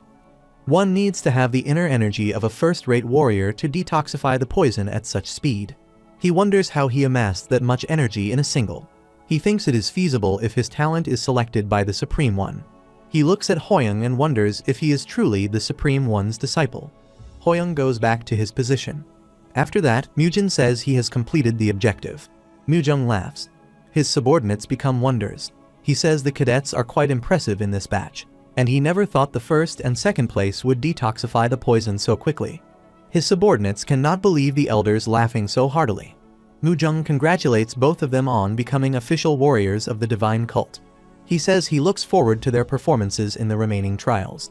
Mujin requested that he be given another test and forgiven for his rudeness. He says he wishes to be tested with twice the amount of poison. The cadets become shocked after listening to that. They already feel like they are about to die with this amount. The subordinates become furious. He shouts to ask how a mere cadet dares to say that. Mujung stops him and asks Mujin why he is asking for that. He points at Hoyoung and says he feels like he was not able to fully display what he is capable of and would like to prove his abilities again with tougher conditions, along with a person who detoxified the poison first. He thinks he is the future of the blood tribe and has frequently consumed elixirs from a young age. He also built inner energy with the blood tribe's exclusive energy cultivation technique, but that person's energy is better than his. There is no way that is true, and he must have used some trick or pulled a fluke. With twice the amount, Mujin can only barely detoxify the poison, and it does, no matter what tricks he pulls. He thinks he is the future of the blood tribe and the future of the divine cult will thoroughly crush him. Mujung thinks having a good spirit is not bad and is expected from someone from a high-ranking tribe. However, he crossed the line. Mujung says there is no need. Instantly, Hoyoung says he will do it. They look at him surprisedly. Hoyoung says he hopes he can adjust the amount of poison a little. After listening to that, Mujin smiles and thinks twice the amount of poison is too much for him to handle. He raises his fingers and says he would like it to be thrice the amount. They all become shocked. After that, they drink the trialed amount of poison. Hoyoung easily endures it, but Mujin does not do it. Mujin is furious and thinks how Hoyoung is really above him. It seems he would not acknowledge it. He coughs up blood and becomes fainted. The unexpected bonus match concluded with his effortless victory due to his immunity from 10,000 poisons. Because Jo Mujin could not endure the tripled amount of poison and was transported to the medical hall immediately. He was fortunately saved. Ki Yisol and Sun Sioyin completed their detoxification soon after, and the future of the remaining cadets on whether they could become slaves or official warriors was decided. With that, the second trial of the Heavenly Demon's Path concluded. The next day, the scene appears at the accommodations of the cadets who participated in the Heavenly Demon's Path. A cadet tells other cadets that she saw a mystical creature. It was a head taller than a human and jumped around like a rabbit. It was so fast that she could not catch it even when using mobility arts, and that creature looked incredibly ugly. Hoyoung listens to their talk while he comes there to enter. After listening, he becomes shocked and wonders if they did not see Kangsu. He asked him not to be in anyone's line of sight. Mujin is lying near the bed. He asks where they see that mystical creature. Hoyoung is looking at and listening to them from outside. After that, the cadet takes them to where that mystical creature had been seen. She says she saw it around here yesterday. Mujin says they just need to plant the snowflower here. There is a box of snowflowers in his hand. Its name was inspired by its resemblance to snowflakes when its peaks form. An exquisite fragrance makes it among the most preferred elixirs for mystical creatures who consume such rare medicines. While he is planting the snowflower, a cadet says it smells fragrant. The other cadets say to forget the mystical creature even if he wants that. Mujin tells them not to think about it because this is a really rare item. The Mujin's companion looks scared and asks if this will be okay and what will happen if the tribe master catches them doing this. He heard this is expensive. After catching the mystical creature, Mujin rebukes Shim and says he will put it. The essence of a mystical creature contains an immense amount of refined energy, which most elixirs cannot even compare to. Mujin thinks if he can absorb the energy of such a creature, then he will be able to recover his reputation as the strongest of the Blood Tribe's younger generation, which was destroyed because of Li Hoyan. After that, he tells the other cadets to quietly circulate their energy while waiting for the mystical creature to appear. Hoyoung and Kangasu are looking at them silently. After seeing that, Hoyoung comes to know their plan. Hoyoung says to Nagasu today is pretty warm, then why it does not invigorate its body a bit. After that, they sit in a college position on the ground. They are circulating the energy and waiting for mystical creatures. Hoyoung hides behind the tree and raises his first two fingers. He allows Kangasu to run by pointing his hand. Instantly, the Kangasu runs and pulls out the flower. Mujin and the cadets become happy after seeing it there. Mujin leaps to attack it with his sword. When he leaps to stab it, Hoyoung dispels it. When Kangasu disappears, he shouts to ask where the mystical creature disappeared off to. Hoyoung and Nagasu appear in the hilly area. Hoyoung is on its back. He furiously says how he could say Kangasu is ugly. There is no mystical creature as amazing as it. He praises the Kangasu and says it did great. He comes down and looks at Snowflower. He says this is a very expensive elixir. He looks at Kangasu and decides to give it to it. He gives it to Kangasu and says to eat it all because it is good for his body. Kangasu wonders what is up with him all of a sudden. While it is eating the flower, Hoyoung thinks that eating consecutive elixirs of similar potency will have decreased effectiveness, and it would be better to feed it to Kangaroo instead. Hoyoung puts his hand on Kangasu's back and says it must digest all of its energy, and he will help it circulate its energy. He uses Radiant Vitality Sacred Art technique. The immense amount of mana releases. He becomes shocked. Even though he consumed the snow flower, it was as if he had eaten the century-old snow ginseng. It moves forward. The immense amount of mana releases. While it roars, the mana emits out. This is something that Hoyoung has only ever heard about. Kangasu transforms into a bigger body. It flies up and says to Hoyoung that its strength is overflowing from within. Kangasu looks excited. Hoyoung asks why the elixir works so well on it. He thinks if he is a mystical creature, he thinks if something happened to his smaller form, his appearance would change due to the body reformation. Instantly, he shouts to Kangaroo to transform into smaller. Kangasu transforms into a smaller body. It moves down. Hoyoung holds him happily. Kangasu has gotten more belly fat. After seeing his belly fat, he wonders what kind of logic this is. Kangasu hugs him. Kangasu's awakening is a great and unexpected harvest. Hoyoung cannot summon him in the heavenly demon's path. He squeezes it. Hoyoung says to stop squeezing it. Hoyoung looks forward to fighting with him in the future. After that, the scene appears at the Demon God Archive. A warrior addresses the cadets. He says they are now no longer just cadets. They are official warriors of the Heavenly Demon Divine Cult. He will be given a special opportunity with the impending third trial of the Heavenly Demon's Path. The cadets look happy. The warrior opens the door of the Demon God Archive and says they will be allowed to access the whole third floor for the next 4 days. For 4 days, they can learn from any martial arts manual on the third floor. However, they are strictly forbidden from copying it down, and if caught doing so, they will be executed immediately. The cadets excitedly enter. The warriors tell them to maintain order. They are excited to access the third floor of the Demon God Archive before the third trial. Based on the injected memories, the third floor has the lowest rank manuals that even slaves can learn and the highest rank mobility art that even the cult leader learns. The entire essence of the Heavenly Demon Divine Cult cannot be found in the mobility art. The third trial of the Heavenly Demon's Path is an arena where they will choose an opponent and fight with them. But the fact that they get access to the third floor at this time means there is a high chance that the mobility art will play a key role in the fight. Instantly, Mujin hit his shoulder to his shoulder and passed near him. He says he is very relaxed since he is the top cadet of the second trial. He tells him to enjoy himself before the third trial starts, which will be the last time he will be so relaxed. Hoyoung stares at him and wonders whether he intends to choose him for this trial. Even though he has behaved disgracefully thus far, he still has more energy than he does. He enters in and looks at the books. The mobility art he will learn here for the third trial has become even more important. Instantly, a guide says star ratings will be given to the books on the third floor of the Demon God Archive, and no other information will be provided. The notification window appears, saying the star ratings have been given. Hoyoung is glad because the guide had perfect timing and did all the work for him. Yaisol is sitting on the ground and reading the book. He looks at her and thinks Yaisol seems more motivated after the 9th floor, but all the books she reads have horrible star ratings. He calls Yaisol and says she is working hard, and Yaisol looks at him surprisingly. She says she ought to work hard when there is a chance to get stronger. She looks at him and says she wants to be able to help him and their teammates more. Hoyoung feels cleansed. Hoyoung gives her a book and asks her to read it. He says he thinks it suits her. The name of the book is Moonlight Walk. It has got the highest star rating among the books in this area. If he looked harder, there could be books with higher star ratings, but at the very least, this would be more useful than what she had been reading. He gives it to her. She smiles and says his reason for recommending this book is not very convincing, but listening to him has never been detrimental. She smiles and thanks him. He smiles, too. He says he will go find books for himself to read.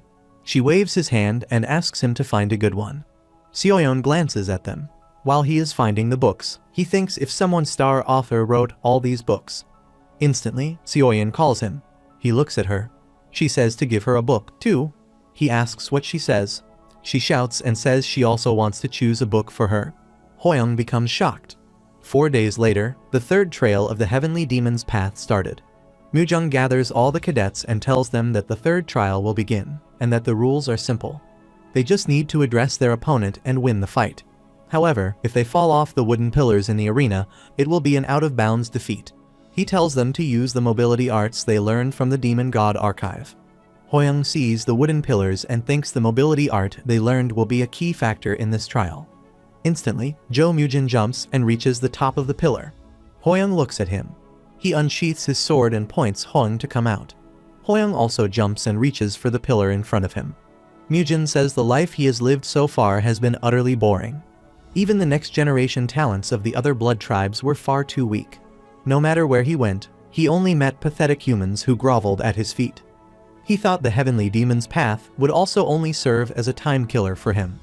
After breezing through the trials and becoming the top cadet, he would be able to get slaves who would appease his boredom. But all of that went to shit after he appeared. He says it is thanks to him that he is filled with a strong desire that he has never felt in his life before. He stabs him, leaps on the other pillar, and says he has a desire to kill him. Hoyoung stares at him and jumps to the other pillar. Mujin's technique is so refined that it even cuts through water droplets, and it was just one attack, but he could very much feel it. Hoyoung felt just how strong he was. Despite that, one thing rang clear today: taming beasts with nasty personalities is his forte, and he will slam him into the ground. They both jump and strike their swords.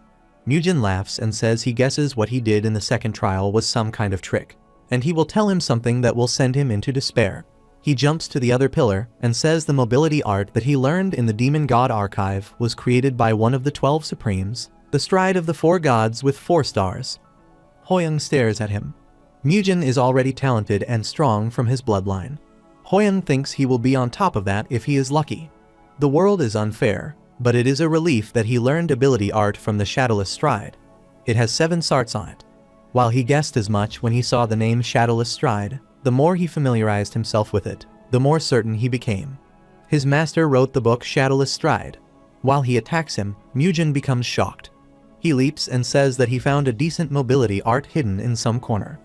Hoyoung reminds the time when his master said that it is a pity that he can only teach him sword techniques due to his oath to the tower, which cannot be helped. Hoyoung understands why he said that now. The Shadowless Stride is the foundation of the Shadowless Soul hunting sword technique, and this is a stage that the master set up. 24 wooden pillars in a radial form to step on were drawn in the second half of the Shadowless Stride manual. Mujin moves towards him to attack and says he is a slippery loach. Hoyoung moves aside and thanks for the compliment. He says the loach is an incredible fish that can eat up to 1,000 mosquito larvae daily. Mujin becomes furious after listening to that. Mujin attacks him consecutively. Hoyoung moves to the side during every attack. Hoyoung stares at him and thinks he is on a fierce offensive, and his flow of attacks is not smooth. The Stride of the Four Gods is a mobility art that displays its true value on flat land. He can only show up to 70% of set abilities at this stage. While Mujin moves to attack him, Hoyoung kicks him and throws him back. Instantly, he moves towards him by jumping on the pillars and stabs him with his sword. He defeats him. After defeating him, he becomes stirred. He thinks if he wins, the other cadets look at him surprisingly. Hoyoung looks at them. Hoyoung smiles and shows his first 2 fingers to them. The cadets cheer him. Seoyeon looks at him and thinks he has chosen a good book for himself. Mujung's subordinate announces that Lee Hoyoung has won. He says to choose the opponent, whoever is next up. Currently, Mujung might be witnessing the beginning of the next Supreme One. After that, the other cadet is fighting with his opponent. The 10th floor, which could have been the Day of Blood, had instead become a floor where he had obtained many things. Sun Seoyeon used her advantage as a ranged attacker and won easily. The skill she used, Arc Strike, was the highlight. She reached another level. Seoyeon thinks the book Hoyoung picked for him was useless. It is Yaisol's turn this time. However, many opponents are stronger than she is. She is exceptionally fat when thinking on her feet. She should be able to defeat most of the folks here because she has the Moonlight Walk. Instantly, Yaisol hits her opponent and falls to the ground. Hoyoung holds her and stares at her opponent. The strongest cadet among those who participated in the Heavenly Demon's Path would be Jo Mujin, who is the future of the Blood Tribe. Lee Hoyoung, who has an overwhelming victory over Jo Mujin, was considered one of the stronger cadets, but most cadets remembered this name as the first son of the Blade Tribe. Jin Hoyan is the master of the blade. He is the opponent of Yaisol. After that, the scene appears in the medicine hall of the Heavenly Demon Divine Cult. Yaisol is lying on the bed. Hoyoung and Seoyeon are near him. Hoyoung thinks Yaisol met the worst opponent of them all. Yaisol awakens. Hoyoung asks if she is alright. She is disappointed and says she lost it, and he even went through the trouble of recommending a book to her. Hoyoung squeezes the cloth and puts it on her head. He says her opponent was just too strong. He consoles her so she does not feel too disappointed and focuses on her treatment first. She looks at him. He encourages her by saying she was a normal office worker not long ago, and that standing on par with people fighting for a living is already very impressive.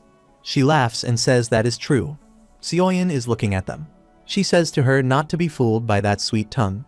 He chose the best book for himself. Hoyoung glances at her. Yaisol asks Hoyoung if that is true. Hoyoung says it is not what it sounds like, and she is wrong. Yaisol sniffles and says it is true. Hoyoung becomes flustered. Seoyeon smiles. Yaisol also smiles and says he is usually so composed and reliable, and it is refreshing to see a flustered Hoyoung. She says she likes the moonlight work he has recommended. She gets up and says she cannot always rely on them. She tells them to do their best for the remaining trials, and she will also be training hard in her way until they return to the tower. Seoyeon says she was going to do that. Hoyoung looks glad. It would have been nice if Yaisol had gone through the rest of the Heavenly Demon's Path with them, but she could have made full use of her time even if she was alone. Their job is to do so well that they can even cover her part for the remaining trials. He reminds her of the words of Yaisol's opponent, Jin Hoyan, who said he hit her too hard. He looked flustered for her. Hoyoung wonders what is up with that man. The third trial of the Heavenly Demon's Path was completed the next day, and a total of 38 fights took place, and only half of the cadets remained. Mujung calls Hoyoung to his office. After the third trial ended, they immediately announced the contents of the next trial. The fourth trial is assassination.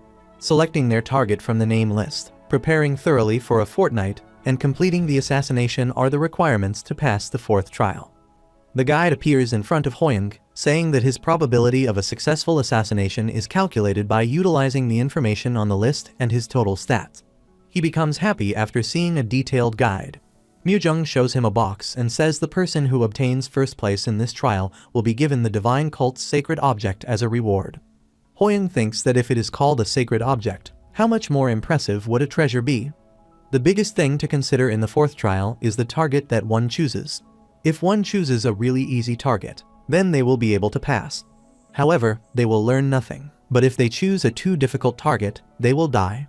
To survive in the Miram, the ability to determine the middle ground is more important than anything else.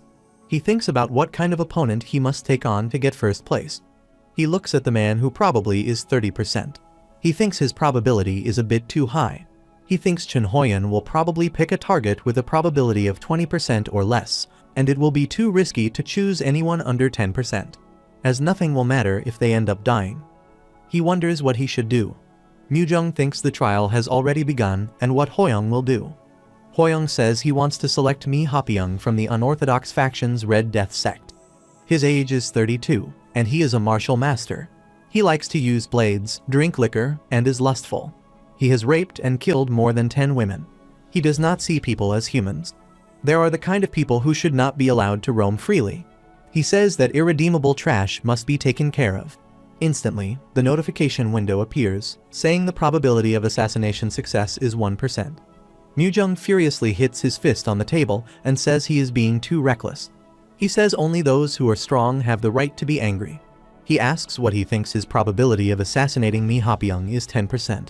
He says if he does his very best, it would probably be way less than that. Yet he will jump into that fire despite knowing what will happen. Hoyoung says that saying there is too little probability does not mean it is impossible, and if his path is on fire, he will put out the fire.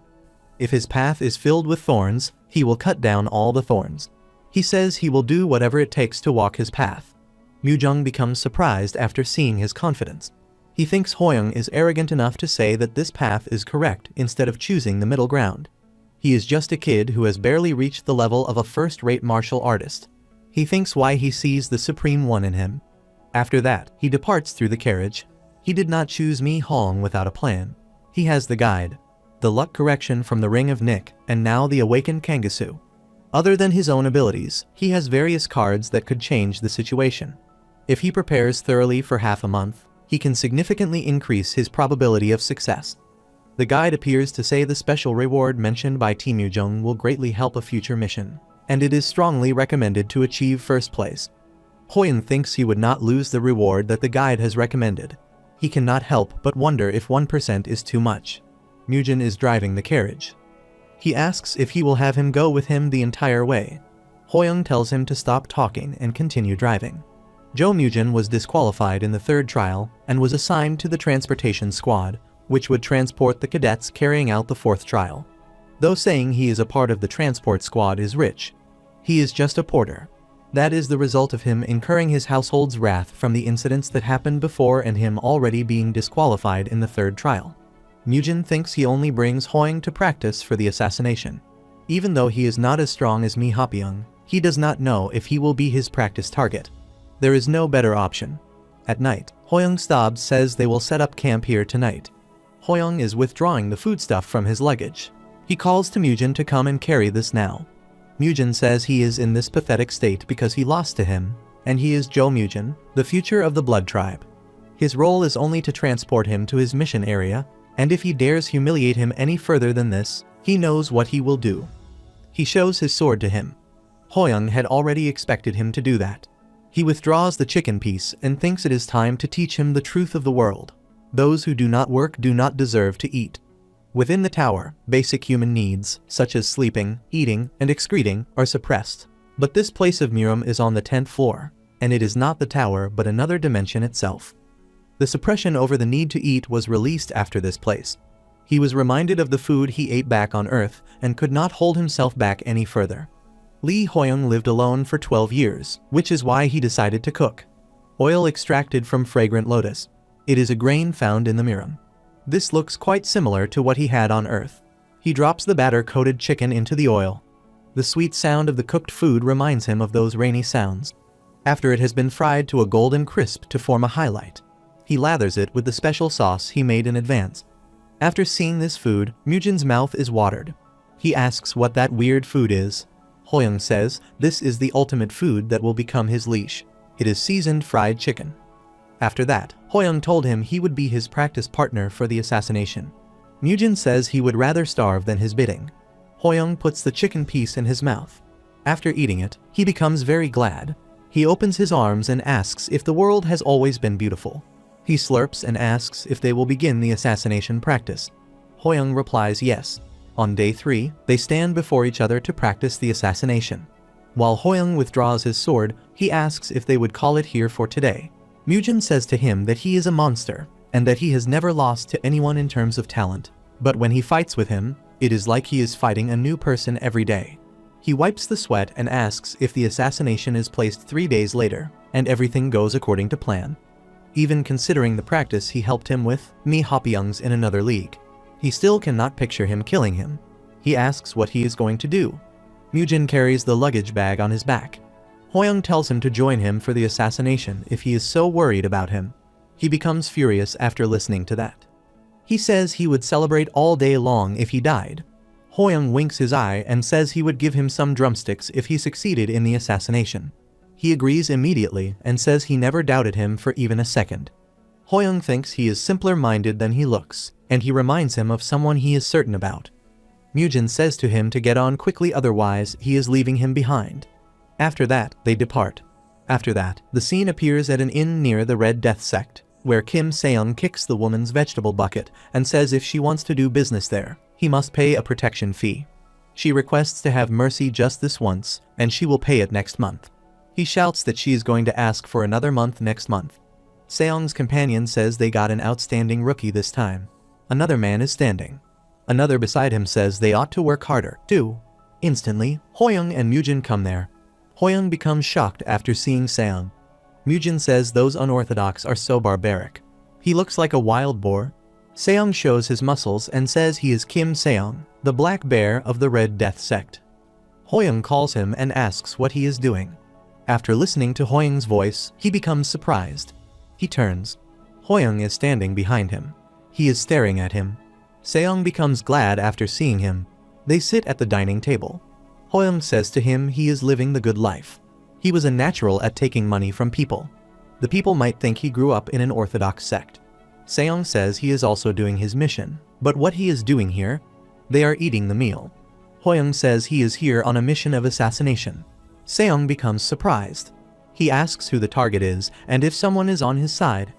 Hoyoung replies yes and says his name is Mi Hapyeong. After listening to his name, he becomes shocked. He looks around and whispers that he has finally gone crazy. He says he is no match for him at all. He asks if he is not overestimating his abilities too much. He knows he is strong, but is too strong to fight with Mi Hapyeong. Hoyoung hits on his head. He thinks that if Seong, who knows him well, is giving him this reaction, it will show how strong Mi Hapyeong truly is. He is super objective, and that makes him angry. Instantly, Mujin comes there and asks if he is in contact with this unorthodox man. Hoyoung looks at him. Seong asks who he is. Hoyoung replies he is his porter. Mujin becomes furious. Seong looks at him closely and laughs. He asks how he dares to call Hoyoung his name despite being a mere porter. He says he ought to teach some disciples as his right-hand man. The other people sitting there are happy to see them in a happy mood. A man excites to kill each other. Hoyoung tells them to calm down. He says Mujin might not look like it, but he is way stronger than. Mujin shouts to say he is not just a simple porter but Lee Hoyoung's partner. Seong and Hoyoung become shocked. They both fight. Seong says he is his only right-hand man. Mujin says he is his partner. Hoyoung moves away. After that, the screen appears at Lunar Cloud House. Hoyoung is sitting at the tree branch near the Lunar Cloud House. He thinks it is finally time for the mission. It is great that it is raining, too. Based on what Seong said, Mi Hapyeong visits the Lunar Cloud House, a brothel, daily. Mi Hapyeong comes there. He is calling to Seong and says he is here. After listening to his voice, Seong cries. Hoyoung looks at him. Seong said that there was a girl named Seong in that place. She is a trainee courtesan for whom Mi Hapyeong has fallen head over heels. She is probably around 16. Hoyoung still thinks Hapyeong is nuts to be doing such a thing. Mi Hapyeong was the one who put Seong into the brothel. He intentionally approached her father and caused him to owe a debt to the Red Death sect. Her father eventually had no choice but to sell his one and only daughter to the brothel. After meeting with Seong, when he goes to the bathroom, Hoyoung stares at him. While he urinates in his bottle, he hears a rustle. He turns and asks who it is. Seong says that he is a young sect leader. He asks what he is doing here. Instantly, Hoyoung leaps down and crushes his bottle with his sword. Hapyeong moves away. Sang runs to hide behind the tree. Mujin shouts to Say not to come any closer. They both cheer Hoyoung from behind the tree. Hoyoung thinks why they even came here with him. Hopyeong withdraws his word from the cover and asks if the Justice Alliance of the demonic cult sends them. He throws the sword cover to the ground and says it does not matter who sent them. He points his sword at him and says he has ruined his good mood. No, and he will make him pay the price. Seong and Mujin are cheering him. Hoyoung thinks that once the first assassination attempt fails, the difficulty of the succeeding attempt doubles, and the longer this drags on, the more disadvantageous it will be for him. He needs to attack as much as he can. Hoyoung jumps up and attacks on him. Hopyeong is still not fully sober. Hoyoung has attacked multiple times, but its attacks are not working. Seong becomes furious and says what type of monster he is on, which Hoyoung's attacks are not working. Mujin is staring at them. This movement makes it seem like he is predicting all the sword trajectories. This might be due to differences in ability. Hopyeong holds his head and says he is rendered speechless. He comes near him and shouts to ask if he is trying to kill him with only that skill level. He strikes his sword to his sword and says this vermin over here is far too absurd. His sword breaks down. Seong and Mujin become shocked. Instantly, another sword appears in his hand. Hopyeong blocks his attack by holding the sword. After seeing the sudden appearance of the sword, Hopyeong becomes shocked. Hoyoung smiles and says he did not see this coming with his vast experience. Hopyeong emits immense energy. Hoyoung flies away with the effect of the immense energy. It is a fatal attack. Hopyeong waves his hand and says he has some skills despite being a lowly vermin. However, he is still nothing but an insect, and it does not matter how hard he struggles. He moves to attack him. He consecutively attacks him. Hoyoung counters and attacks him. Suddenly, Hopyeong grasps his neck. He laughs and says, squirming like this suits him better. Instant, Mujin unsheaths his sword and moves to attack him. Seong stops him and tells him to hold it. He says Hoyoung has not shown everything he has got just yet. The arrogant way of thinking that everyone is weaker than him, being an insect, is because he could commit such atrocities without hesitation. It is infuriating to admit, but Hoyoung's current martial prowess cannot defeat him. He thinks if he moved as similar to the one he did just now, their difference in ability would be so large that he cannot even touch him, and if it were not for his training with Jo Mujin, he would have died way earlier. With that being said, he still has something up his sleeve. Hopyeong raises his arm to attack and says it is time for him to die. Instantly, Hoyoung summons Kangasu. Kangasu appears there. He puts his hand on Seong's head. After that, he comes behind Hopyeong. He turns to see it. He becomes shocked. He does not know where that suddenly came from, but the overflowing energy it excludes means it possesses a powerful and valuable essence core. Instantly, Hoyoung separated his neck from his body with his sword. His mouth flies away. Mujin and Seong become shocked. They both shout excitedly. The aura sword disappears. That sword is the symbol of a peak martial master. Hoyoung wonders why the sword aura suddenly dispersed. Kangasu shows his fist. Hoyoung joins his fist to its fist. Hoyoung is glad because he overcame the probability of 1% and won. After that, he looks at Seong and Mujin. Seong looks excited. He thanks them and says the training he did with them was quite helpful. Mujin shouts angrily and asks if that mystical creature is him. Kangasu and Hoyoung become shocked. He asks them to give him his snowflower. They escape. They go back through the carriage. Jo Mujin was furious after learning that Kangaroo had already consumed the snowflower, but drumsticks easily appeased him. Seong worried he might get into trouble after Mi Hopyeong died. He left the Red Death and joined the second Yongwoo was in.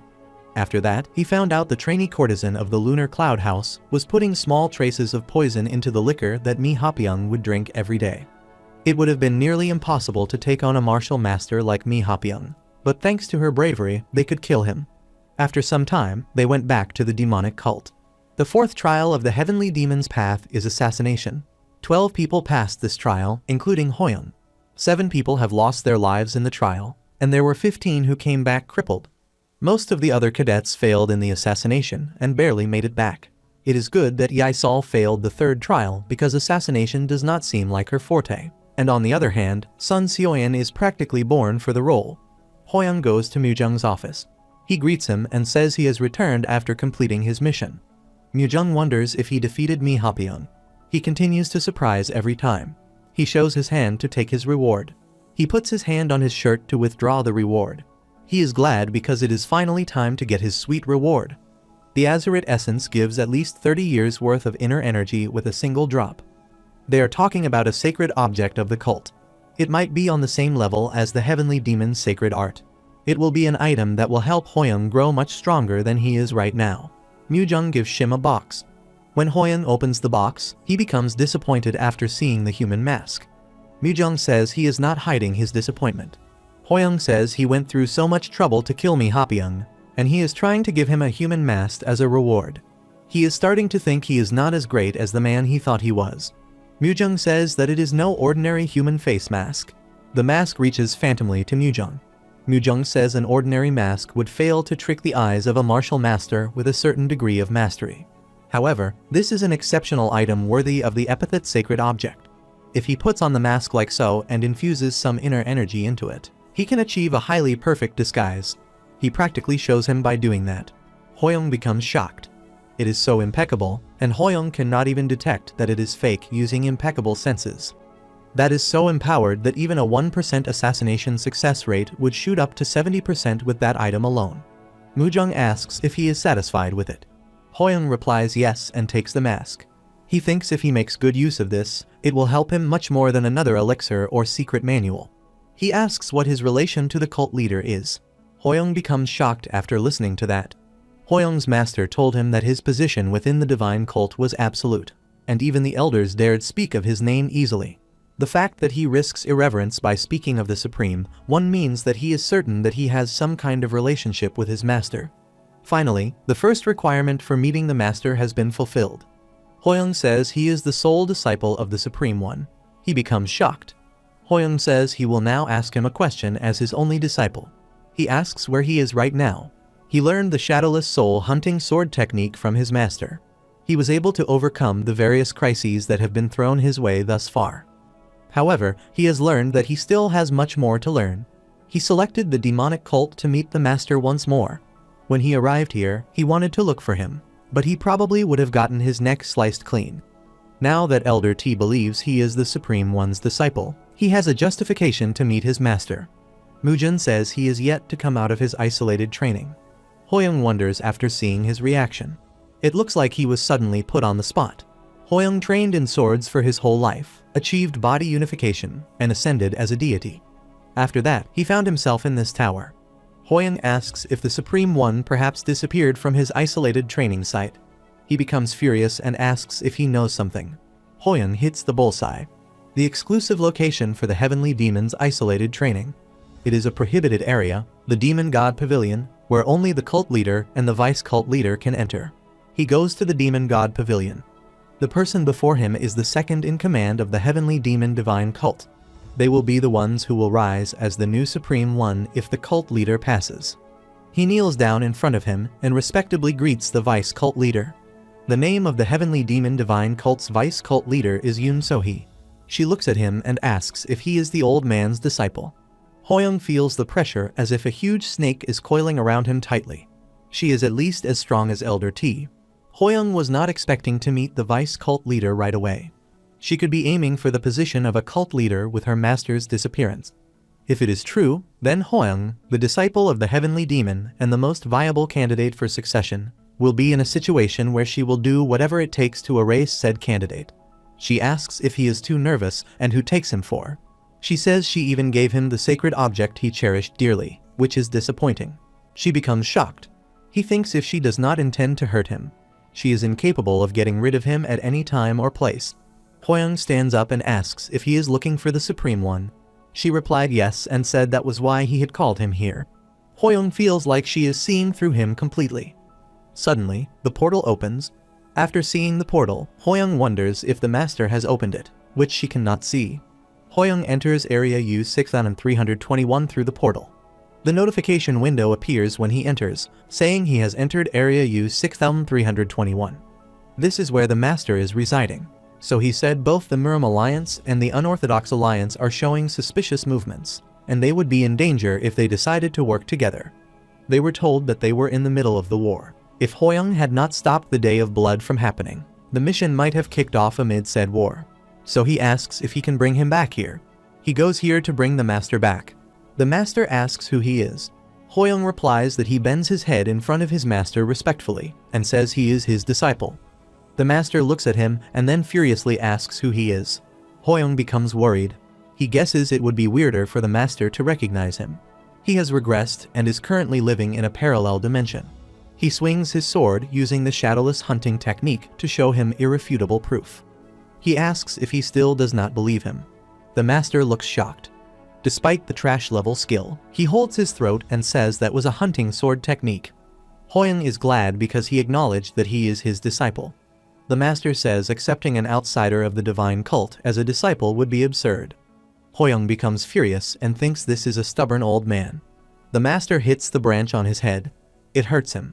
The master thinks his skills are not that bad, and an ordinary person would never be able to understand even a part of the shadowless soul hunting sword technique. Yet he already grasps a sense of the end. Hoyoung says it does not matter how hard he may deny it, but now he has learned the shadowless soul hunting sword technique, and if he gets beaten up anymore, his reputation as the strongest in the world will be sullied. After listening to that, the master becomes offensive. He says he will give him a chance. Hoyoung becomes happy. The master draws something on the ground with a branch and says someone is said to be the most talented in martial arts among the future cult leader candidates. Hoyoung wonders what he is drawing. He draws the face of Chen Hoyan and says his name is Chen Hoyan. He says he is the one who is most likely to become his disciple. He glances at Hoyoung and says if he defeats Hoyan, he will officially accept him as his disciple. He asks if he can do it. Hoyoung has no idea what Chen Hoyan is capable of. He might be weaker than Mi Hopyeong, but this time around, it is not an assassination mission. It is a duel, and he cannot use the same tricks as he did previously. It is a situation where he can only use his martial arts to fight. There is no guarantee he can win, but this must be done. Hoyoung replies confidently that he will do it and moves away. He would not let anyone take his master away from him. The master asks where he is going in such a rush and if he thinks he can defeat him if he fights him right now. Hoyoung looks at him surprisingly. After a moment, he smiles and drums happily towards him and says he is his disciple and will do his best to learn from him. The master asks who said he could call him his master. Hoyoung thinks he is such a tsundere old man. Hoyoung feels like he has forgotten something. On the other side, so he is waiting for them. Hoyoung brings the master back. 10 days later, cadets are gathered. Myujung addresses them, saying this is an announcement of the Heavenly Demon's Path's last trial. He is holding a list in his hand. He says all of them will be fighting each other based on this list. He says the first match will be between Chen Hoyan and Lee Hoyoung. The cadets look shocked after seeing the Mater and Supreme One of the Heavenly Demonic Cult. Hoyan waves his hand to say hi to the cult leader and says it has been a long time since he last saw him. After seeing that, a master rebukes him to mind his manners. The Supreme Master thinks that Kid is still the same as ever. Hoyan says to Hoyoung that he looks forward to a good fight and that he will be the one winning. They are about to duel, and Hoyoung sees no anxiety, concern, or worry. Hoyoung can sense that Hoyan has grown up well as a son of a reputable tribe and as someone who has lived life with shadows hovering all over him. He is far too bright. Perhaps it is him who is better suited as master's disciple. The master shows him his thumb, and it seems Hoyoung is thinking useless thoughts. After that, the match starts, and they both leap toward each other to attack. Hoyoung defeats Hoyan. Myujung announces that Lee Hoyoung has won. The masters of the cult look shocked after seeing that. They do not believe. Hoyoung shows his hand to get him. Hoyan grasps his hand and says he is really strong. Hoyoung says it was a close match. Hoyoung is not just being polite, he was really surprised. Chen Hoyan is almost at the level of a peak martial master. As expected of a talent master has his eyes on. If it were not for the master's 10-day special training, he would have undoubtedly lost. He became master's official disciple with this. The other cult members do not know about this. They are looking upwards and shocked. Hoyoung thinks why they are so shocked. He looks upward. The Supreme Master is on air. Hoyoung becomes shocked. The Supreme Master says he has something to the divine cult. All the members of the cult kneel down. The pressure that naturally makes one kneel is absolute authority, which benefits the title of the Supreme One. The Master announces that Lee Hoyoung will be his official disciple. Hoyoung becomes shocked. There was some commotion after the Master's sudden announcement, but it was swiftly resolved. Naturally, the rest of the cadets proceeded with their trial, and that was how the long Heavenly Demon's Path ended. At night, Hoyoung and the Supreme Master are sitting to refresh themselves. Hoyoung asks why he announced to everyone that he would be his disciple. He says he will leave this place eventually, and he unnecessarily calls for everyone's attention. The master says that announcing the disciple of the strongest person in the world is not to be taken so lightly. He asks what is wrong about declaring that he was his disciple. Hoyoung says the consequences it will bring are far too large, and many people will wonder about his whereabouts when he disappears. The Supreme Court says the successor selection will probably be more fun thanks to him, considering the other candidates will have to face off against someone they cannot see. Hoyoung asks if he has resolved the problem the vice cult leader had mentioned. All he took was a single step, and they all fell to the ground. He can somehow picture that scene. The Supreme Master asks if there is anything else he wants to learn before returning to the tower. He says this may be the last time they will see one another. Hoyoung pours the drink. He drinks the drink and says he would like another drink with him. The master says to him that he came all the way here into a portal to find him. Yet now he is simply throwing that chance away. He also knows this is a rare opportunity and might even regret doing this in the future. He just wants to drink with master. The master looks at him. His life has been all about training to see what the end of martial arts would look like. He looks at Hoyoung and thinks this is not too bad. He shows his cup to him and asks Saces to pour him another drink. Hoyoung replies okay. It was an utterly long journey. The 10th floor almost became the day of blood, but he has obtained many things and cannot return without regrets. He may be splitting ways with master again, but he feels he will meet him in the tower again. After that, the notification windows appear, saying the 10th floor's mission has ended and the survivors will return to the tower. The players go back to the tower. They all look happy. The system congratulates them on safely climbing to the 10th floor. It is announced to all players if Area C-2567 can no longer increase their stats using stat points or gold. They can only increase their stats by training from now on. Hoyoung says everyone went through a big leap of growth. Seong says he is the Black Bear of the Crimson Death Sect. Yangwoo asks if he is a spy. Seong says it is a misunderstanding. Yangwoo comes near him and raises the hammer to beat him. Seong requests to forgive him. Instantly, Seoyin comes there and tells the other players Hoyoung became the Heavenly Demon's disciple. Hoyoung looks at her surprisingly. The players become shocked. Hoyoung thinks where he should even start in explaining this. Everyone gives their all when climbing the tower. Yet he only received all of those special opportunities. He managed not to talk about them, but it was about becoming the Heavenly Demon's disciple this time. Everyone knows its significance because all of them went to the Murim. It is only natural to feel a sense of deprivation in this situation. Especially for Sun Seoyin, the killer star already standing at the top of any group she was in. There is no way she would be happy about losing to him in all these situations. She says someone who is the great killer star should at least be able to become the Heavenly Demon's disciple. The players look happy after knowing that Hoyoung is a disciple of the Heavenly Demon. Seong says his wish was to meet the Heavenly Demon at least once. He wondered how he killed Mi Hapyeong, and there was more to it. They all praise him. They are all training. The mindset of his teammates and the bond they had that helped them on the 10th floor is not so weak that they would waver over things like these. Hoyoung thinks it is perhaps he who has the weakest mindset here, and he will refresh what his master taught him. Instantly, a notification appears saying a guide has arrived. After that, the guide appears, telling him to familiarize himself with the usage of the human face mask from the 11th floor's mission, and the function of the human face mask has been modified to fit the tower system. Hoyoung goes to Sechang's tent and tells him to lend him his tent for a short while. He agrees. Hoyoung enters. He goes to check the face mask. It is legendary, and the cooling time is 2 hours. The user can alter their appearance. The face transformation is limited to the appearance of other players and can be freely chosen by the user. In addition to changing the user's face, the user can choose to copy either the name display or the level display, and if other players discover the existence of the human face mask, its functionality will immediately deteriorate. Any murders committed while wearing the face mask cannot be detected even by the killer star's eyes. He thinks he can change his face to look like any of the players. When he wears the mask, the notification window appears, saying to select the player he would like to change into.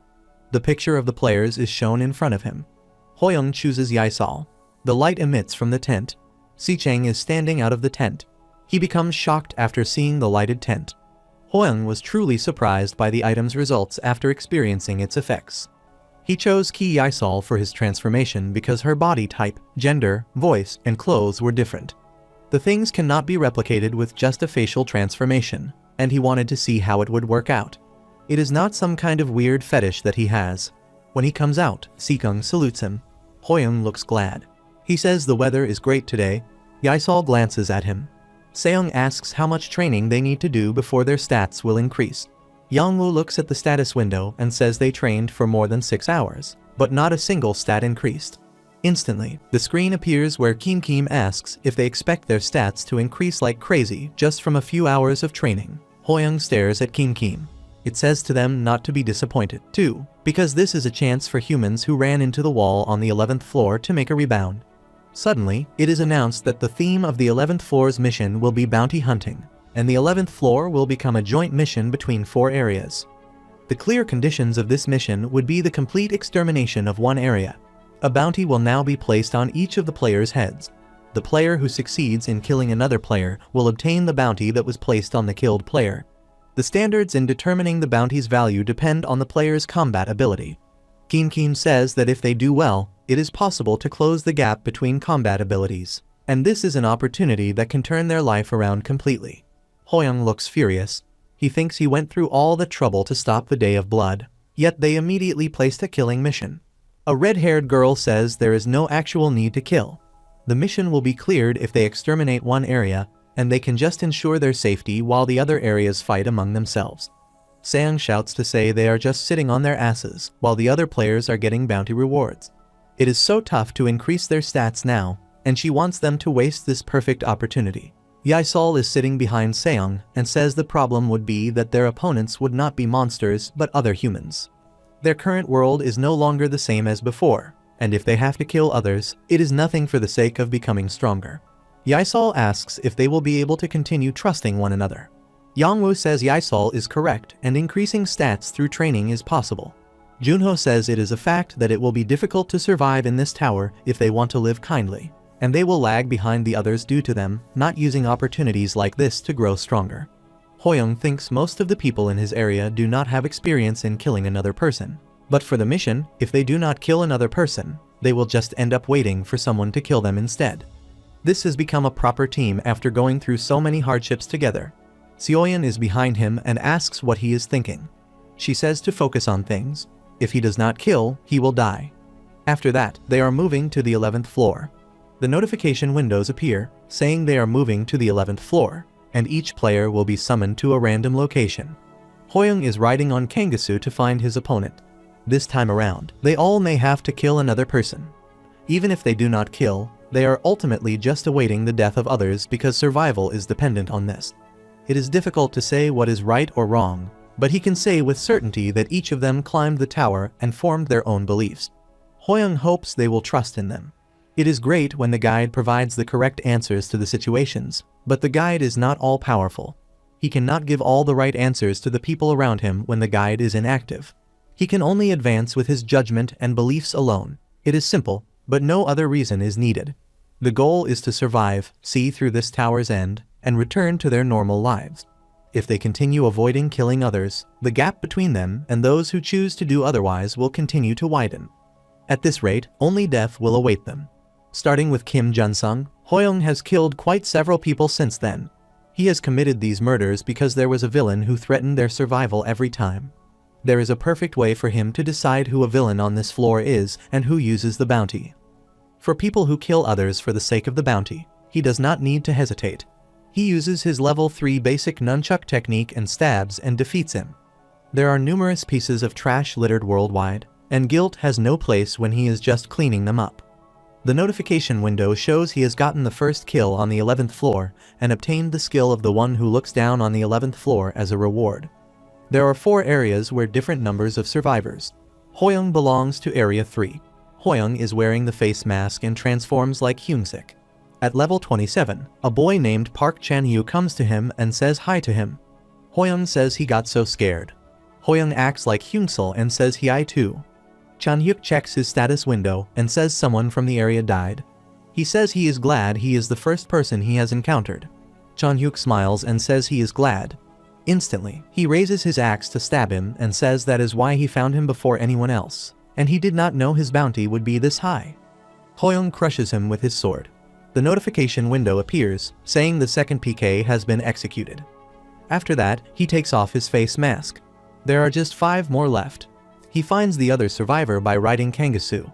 To clear the mission with the least player kills, the best choice would be to target Area 1, as they only have 2 survivors. With that being said, considering the system and how much it values balance, choosing to assign only 2 individuals to the Area 1 means their fighting abilities combined are equal to other areas.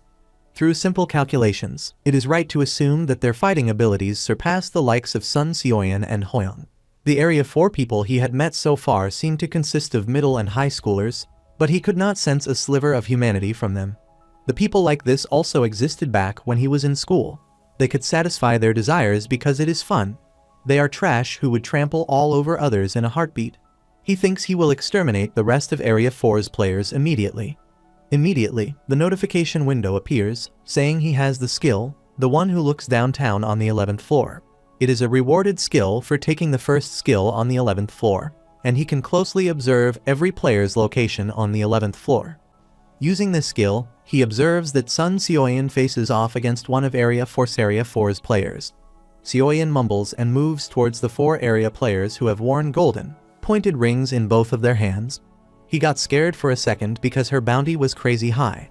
She comes near him, and points the gun toward him. She says it is time for him to beg for forgiveness. The player shouts if she knows him. She shoots at his leg. He falls to the ground. She says to him to beg. The player says what he needs to beg for. He says if she is talking about that loser who died in the first half, then he did not mean to kill that person. She shoots again and says to him to beg for mercy. She defeats him. The notification window appears, saying the third PK has been executed. After that, the scene appears where Area 1 player Choi Young-hyuk faces Area 2 player Jo Yoo-jun. Yoo-jun is a spearman. Young-hyuk looks around. Instantly, Yoo-jun raises the spear to attack and shouts how he dares to be so relaxed and look away.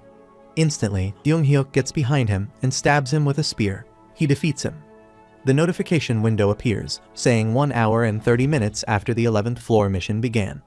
The system shows the status of each area's survivors. There are 2 survivors in Area 1, 6 survivors in Area 2, 1 survivor in Area 4, and 8 survivors in Area 3. Hoyoung reaches Sioyan by riding on Kangasu's back. Hoyoung becomes shocked after seeing tearing eyes of her. Hoyoung comes down from Kangasu back. She looks at him with her advanced Killer Star's eyes and says he is great Killer Star, then why only killed 1 person so far? She can see the number of people the target has killed and can read the target's memories with the Killer Star's eyes. After seeing her upgraded Killer Star's eyes, Hoyoung comes to know that she acted differently than usual just now, too. He thinks about what she saw in the player's memories. Kangasu transforms into a small body and climbs on Hong's shoulder. Hoyoung says he thought figuring out the current status of the fights would be the priority instead of killing other players right now. She ignores him and says she does not get what he thinks about. The murders committed while wearing the human face mask cannot be detected even by the Killer Star's eyes. That just verified the ability of the human face mask. She says 1 person is left until they clear this mission and asks what he intends to do now. Hoyoung looks at her. He opens a minimap and says they need to find the last survivor and end this mission. The last one needs to be unbuttoned before anyone else dies. He sees that other area players, Choi Jong-hyuk and Oh Mina, have kidnapped the last survivor, Kim Tae-won. Hoyoung says that there is something they need to resolve first to end this mission. Choi Jong-hyuk is wearing headphones and playing the game, and Mina is reading the book Tae-won is sattering at him. While he is playing, Hoyoung reaches there. The mobile falls. Jong-hyuk looks at him and says the main game finally begins. He tells Mina that Hoyoung would come to find it if they had just captured Tae-won. Mina ignores him. He calls her darling and says she is weak at these games. Hoyoung thinks if they are a couple. They seem confident. Jong-hyuk sets his glasses and says he became certain of something after seeing how one area is being killed with precision and speed. He gets up and comes near him. He asks if he has the skill that tells him the location of other players, and it is something like a minimap. Hoyoung becomes shocked. He pushes back. Hoyoung comes to know the reason why they were able to maintain their area by themselves. They have unique classes for pro gamers. Considering this tower runs on a game system, the class pro gamer may be the strongest. Hoyoung thinks that if their class is the pro gamers, then they are either pro gamers in reality or game addicts. Jong-hyuk tells Mina to see whoever wins rock, paper, or scissors goes first. Hoyoung asks if he is Cho Jonghyuk. After listening, he becomes glad and asks if he is his fan. Hoyoung smiles and says he roots for him, but he would not call himself a fan. Hoyoung realizes that Jonghyuk really was an apron gamer and that the minimap skill was no fluke. He was not a top-tier gamer, considering he had not seen his face before, but he would still be tough to deal with. Jonghyuk asked if he wanted his signature. Instantly, Seoyeon comes from behind and shoots Taewon. Mina maneuvers Seoyeon's attack. Hoyoung becomes shocked after seeing her level of control. Jonghyuk says it is a trick that was within their calculations. It is just about to get a lot more interesting, and he cannot let the mission end like this. He moves towards Hoyoung to stab. Instantly, Kangsu transforms into a huge body and hits his pistol to the ground. The ground is collapsing. Hoyoung moves behind him and uses his shadowless soul hunting sword technique to stab him. Jonghyuk counters attacks him with his weapon. Hoyoung moves down to save from his stab. Kangsu punches at him. He tumbles and opens his leggings. He kicks Hoyoung. Hoyoung pushes back. He becomes furious after seeing his movements. Jonghyuk praises his sword technique. He says he has never seen a skill with such a pattern before. He says he probably has multiple classes due to high-rank pets. He asks if he is that strong and why he is so boring and trying to end the mission this early. He asks if he is desperate to take something. He says he could have been the strongest if he had all the remaining bounties. He asks if he wants to give up all that. He says he said he is his fan, but it looks like he is just a loser who has never played a game before. Hoyoung says it is reality and not a game, and the people in this place are not just lines of code within a game. They are human beings who are alive. Jonghyuk says he is the justice type. He points his weapon and asks if he wants to climb the tower with minimum killing. Hoyoung replies yes and says if he knew he would end up fighting them too eventually, he would not have needed to slaughter Area 4. He stabs him with his sword, but Jonghyuk moves upward. He spins his weapon and says he made it this far with such a half-assed resolve. He moves towards him to stab and says he needs to defeat him before his gun partner is defeated. But even he cannot defeat his wife so easily. Hoyoung smiles after listening to that. Seoyeon loads his gun and says he acknowledges her skills, and nobody has ever perfectly blocked off his consecutive shots so far. Mina looks at her. Seoyeon shoots a level 8 magic bullet up and asks if she can dodge even the rain. The bullets fall down as rain showers and hit her. After seeing that, Jonghyuk becomes shocked. He shouts. After that, the scene appears in Area 2, where Lee Taehan and Shin Chunghyun are the last survivors. They are holding weapons in their hand. The other team players are standing up. After seeing them, they both move back. Chunghyun asks how they are grouped together. Taehan says the summon location should have been random. They escape. After seeing them, a red-haired girl says the experience from the doppelganger mission helped them, and looking from a higher location made things easier to find everyone. Si-chang looks at his journal and says that at least 3 teammates will greatly increase the rate of survival in a remote area based on his survival journal. Yang-woo says those who are not here are probably fine. Yaesol looks worried about Hoyoung and Seoyeon. After that, the scene appears where Seoyeon defeats Mina. Hoyoung says that an area of effective skill would have much destructive power, and he does not think he could survive that. Kangsu is glad too. It uses a lot of mana, and she would not be able to use it twice. At the very last moment, Mina threw Kim Taewon out of Sun Seoyeon's skill range. He is just a card they kept to keep the mission going, and yet she protected him even when she was at death's door. Hoyoung wonders why she would do that. Instantly, Jonghyuk smiles and tells Minha to get up quickly because time is almost up. He inserts the bonus coin into her body. It is a unique trait of a pro gamer. She gets up and moves towards Seoyeon. Seoyeon becomes shocked. She stabs at Seoyeon. She shouts. Hoyoung and Kangaroo become shocked after seeing her overpowered skill. Hoyoung comes to know they have 2 lives. Jonghyuk steps toward him and leaps to attack him. He says they are no match for them if he gets it now. While Jonghyuk and Mina are moving to attack them, Seong appears there. He is holding the mouth of Taewon. He kills him and says the game is over. They all become shocked. Instantly, the notification windows say all of the 4th area's players have been killed, and the 11th floor's mission has concluded. They return to the lobby. After that, the scene appears in the lobby, where Seong calls Hoyoung and asks if his hands are tied back there. Hoyoung smiles and thinks Seong always comes in clutch when it matters. He is quite dependable. The other players look happy after seeing him safe. Most of the teammates chose not to kill anyone on this mission. The decision may lead them to lose the chance to get stronger. yet he feels relieved. They have chosen to remain human instead of becoming a monster. Despite only first meeting them in the tower, they have become his reason for climbing up. He has decided to overcome this tower and bring their normal lives back to them, even if that means he has to become a monster. Kim appears on the screen. It says they have chosen to throw away the golden opportunity to reach higher, which is why they continue to chatter so happily. It says it is curious to see how long their friendship game can last. Hoyoung thinks he would not let things go Kim's way. Seoyeon is sitting on the stairs. Her pride must have been hurt. She is hit by someone who is not even a killer star. Instantly, light appears there, and the survivors of areas appear there. The players become shocked. A notification window appears, saying that the surviving areas have merged. A red-haired boy, Oduho, formerly from Area 2 on the 11th floor, shows his sword to Jonghyuk. He says he is boiling his blood. Jonghyuk says it seems he is the leader on that side. Mina and Seoyeon are staring at each other. Hoyoung shouts and tells everyone to calm down because the bounty mission is already over, and they no longer need to fight each other. Hoyoung feels worried because no one is looking to calm down. Instantly, Jonghyuk leaves his weapon and says he will back out.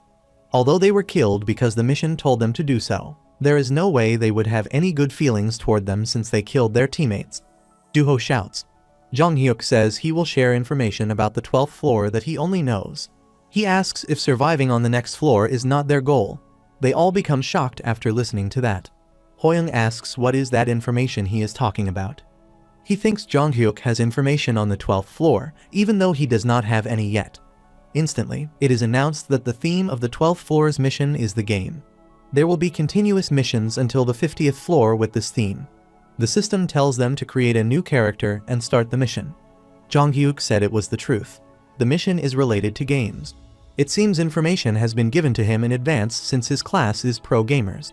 Jonghyuk said the players who killed the most people on the 11th floor would have an advantage when it comes to creating a character. The system said that his reward for killing the most number of people on the 11th floor would be given to him when the 12th floor's mission began. Hoyoung thinks it is a reward that is related to creating a character.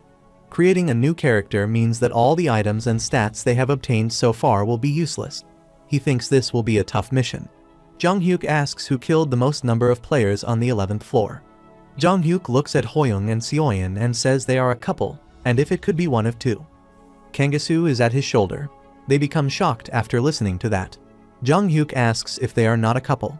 Hoyoung thinks this will create a ruckus, and son Seoyeon would make a fuss after hearing that. Seoyeon's face is blushed. Hoyoung becomes surprised after seeing her reaction. Instantly, a screen appears where the name of the game, Tower of the Apocalypse, is shown. It is announced that they will be playing rock games while waiting, and one will play one game at a time. The mock game does not affect their character creation. Kim Youngjun from Area 2 on the 11th floor immediately steps forward to start the game. While he starts the game, he is asked to hunt 2 orc warriors. After seeing that, Hoyoung thinks that it seems the player has been summoned into the game. Jonghyuk is standing beside him. He asks if he wants to make a bet. Hoyoung looks at him. Jonghyuk points the pen and says if he clears the quest faster than him, he will give his signature, which he badly wants. Jonghyuk thinks that Lee Hoyoung is the most interesting person he has seen in the tower so far. With his mysterious sword technique and holding multiple classes aside, he might have hidden even more interesting things. Hoyoung puts his finger on his pen and says he does not need that. He says he is for a competition in the real game instead. He says whoever gets the lousier results at the end of the 15th floor will call the other person with the better result. Jonghyuk stares at him. Even though Jonghyuk was a little strange, his skills were a real deal. Now that they are in the same area, getting him only his team would be akin to having an army on his side. Jonghyuk laughs and says he is interested. Instantly, the notification window appears, saying the player Kim Youngjun has died. Youngjun appears in lobby. Mina says the game is over. The other player becomes shocked after seeing his dead body. The system says to decide on the second player. A player shouts to say who would play such an absurd game. The system says that a random player will be selected if no one enters the game in 30 seconds. A player is crying. Junho says Kim Youngjun, and he had similar levels. If he died so easily, then at least half of the players here could not clear a game of that difficulty. Hoyoung thinks to enter the game first. When he moves to enter the game, Jonghyuk comes in front and says a hero always appears in times of crisis. He tells them not to worry because he will find a way to clear this. The notification window appears, saying that the player Choi Jung-hyuk has entered the game and that the game is starting. His quest is to hunt 2 orc warriors. He opens his status window. His stats drop suddenly. He says Kim Young-jun's movements were unnatural in the game, and that is why he died. Being unable to adapt is inevitable when the stats drop so much suddenly. They want them to hunt 2 orc warriors with these stats and no weapon. He runs toward the orcs to kill them. Jung-hyuk completes the quest and returns to the lobby. He claps to gather around him. When players gather around him, he says let him tell them about the orcs' weak points. The player asks him how he beat the quest. Hoyoung thinks a pro gamer is good at games, as expected. The status window appears in front of Hoyoung. Hoyoung becomes shocked after seeing that. Jung-hyuk says there are no weak points of orcs. Dooho shouts to ask if there are no weak points and how they are supposed to defeat them. Jung-hyuk laughs and says he should have heard him out fully. Instead of having weak points, they take the same amount of damage, and it does not matter where they are hit. Mina says there is no need to aim for a vital spot. They just target whatever's easiest to hit. Jung-hyuk says the problem is that their characters have far worse stats than those of the orc warriors. They have to make up for the stat difference with pure skill. He says that anyone who has not trained properly up until now is basically going to be orc food, and that is only if they do not have god tier control like him. They all stare at him. A player shouts to say that it is a strategy that they will die if they suck at controlling their characters. Instantly, the notification window appears to designate the next players in 10 seconds. Hoyoung says the pro strategy is not much. The players look at him. Jung-hyuk turns to see him. Hoyoung confidently says he will get it done and show him the real strategy to keep everyone alive. He enters in the game. The notification window appears, saying that player Lee Hoyoung has entered the game and that the game is starting. While he enters, his stats suddenly drop, and this feels worse than he thought. It is as if gravity increased by a few times. He wonders how Choi Jung-hyuk was even able to move like that previously. The 2 orc warriors come toward him. He thinks if he at least has one decent item or kangaroo, this would be much easier, but all he has now is this lousy body. If his control is not enough, he will die and be unable to even struggle. While the orc warriors run toward him to attack, he takes steps back after seeing the players become shocked. A player asks what he is doing. The other player says he needs to figure out the mechanics. She asks why he is taking a step back. Jung-hyuk wonders if he dares look down on a pro gamer. The real strategy will keep everyone alive. There is nowhere left to run. Hoyoung looks around. This place looks like a dead end. Something is blocking the way forward, even though he can go forward. As someone trained by his master, he has the skills to handle an orc independently. However, the real reason he backed himself into this spot was not to do something such as run away. It was because this was the real strategy. The guide appears to say to go to the end of the map and behind the hidden area to acquire an item. He acquires the weapon and defeats the orc warrior by using this item. All the players become shocked. Hoyoung teammates look happy for him. Normally, a large number of players would have been eliminated at this point. But thanks to Lee Hoyoung's strategy, everyone survived the mock game without further casualties. Everyone thanks to Hoyoung. Jung-hyuk becomes jealous. He tells him not to get too arrogant, and their bet is the game. As expected, Jung-hyuk is a weird one. After that, the 12th floor mission begins. They are given creating character. Hoyoung is in a robe dress. The notification window appears, saying he gets to choose his magic attribute as a special reward for clearing the 11th floor with the highest skill count. Fire, ice, telekinesis, and wind. Everyone else gets a random attribute assigned. Hoyoung's character's stats are significantly lesser than his real body. He needs to attack magic in order to survive. The notification windows appear, saying all characters have been created and are transferring to the magic continent Kalia. After that, the screen appears at the magic continent Kalia, where all the papers are in robe dresses. Junho says he feels like he is raising an alt character. Yaisol says this feels like a game now. A player says to let all share what attributes they have. Seong says he is the fiery punch Seong. Yaisol says he got ice. Jung-hyuk got telekinesis. Junho asks about Hoyoung's attributes, which are hard to explain. Hoyoung says he has physical magic. He says he feels like he just got a strength boost. The attribute list does not even have that kind of option he chose. He has chosen mind. It is a legendary tier attribute. It seems he cannot hear everything, but can pick up on people's thoughts about him now and then.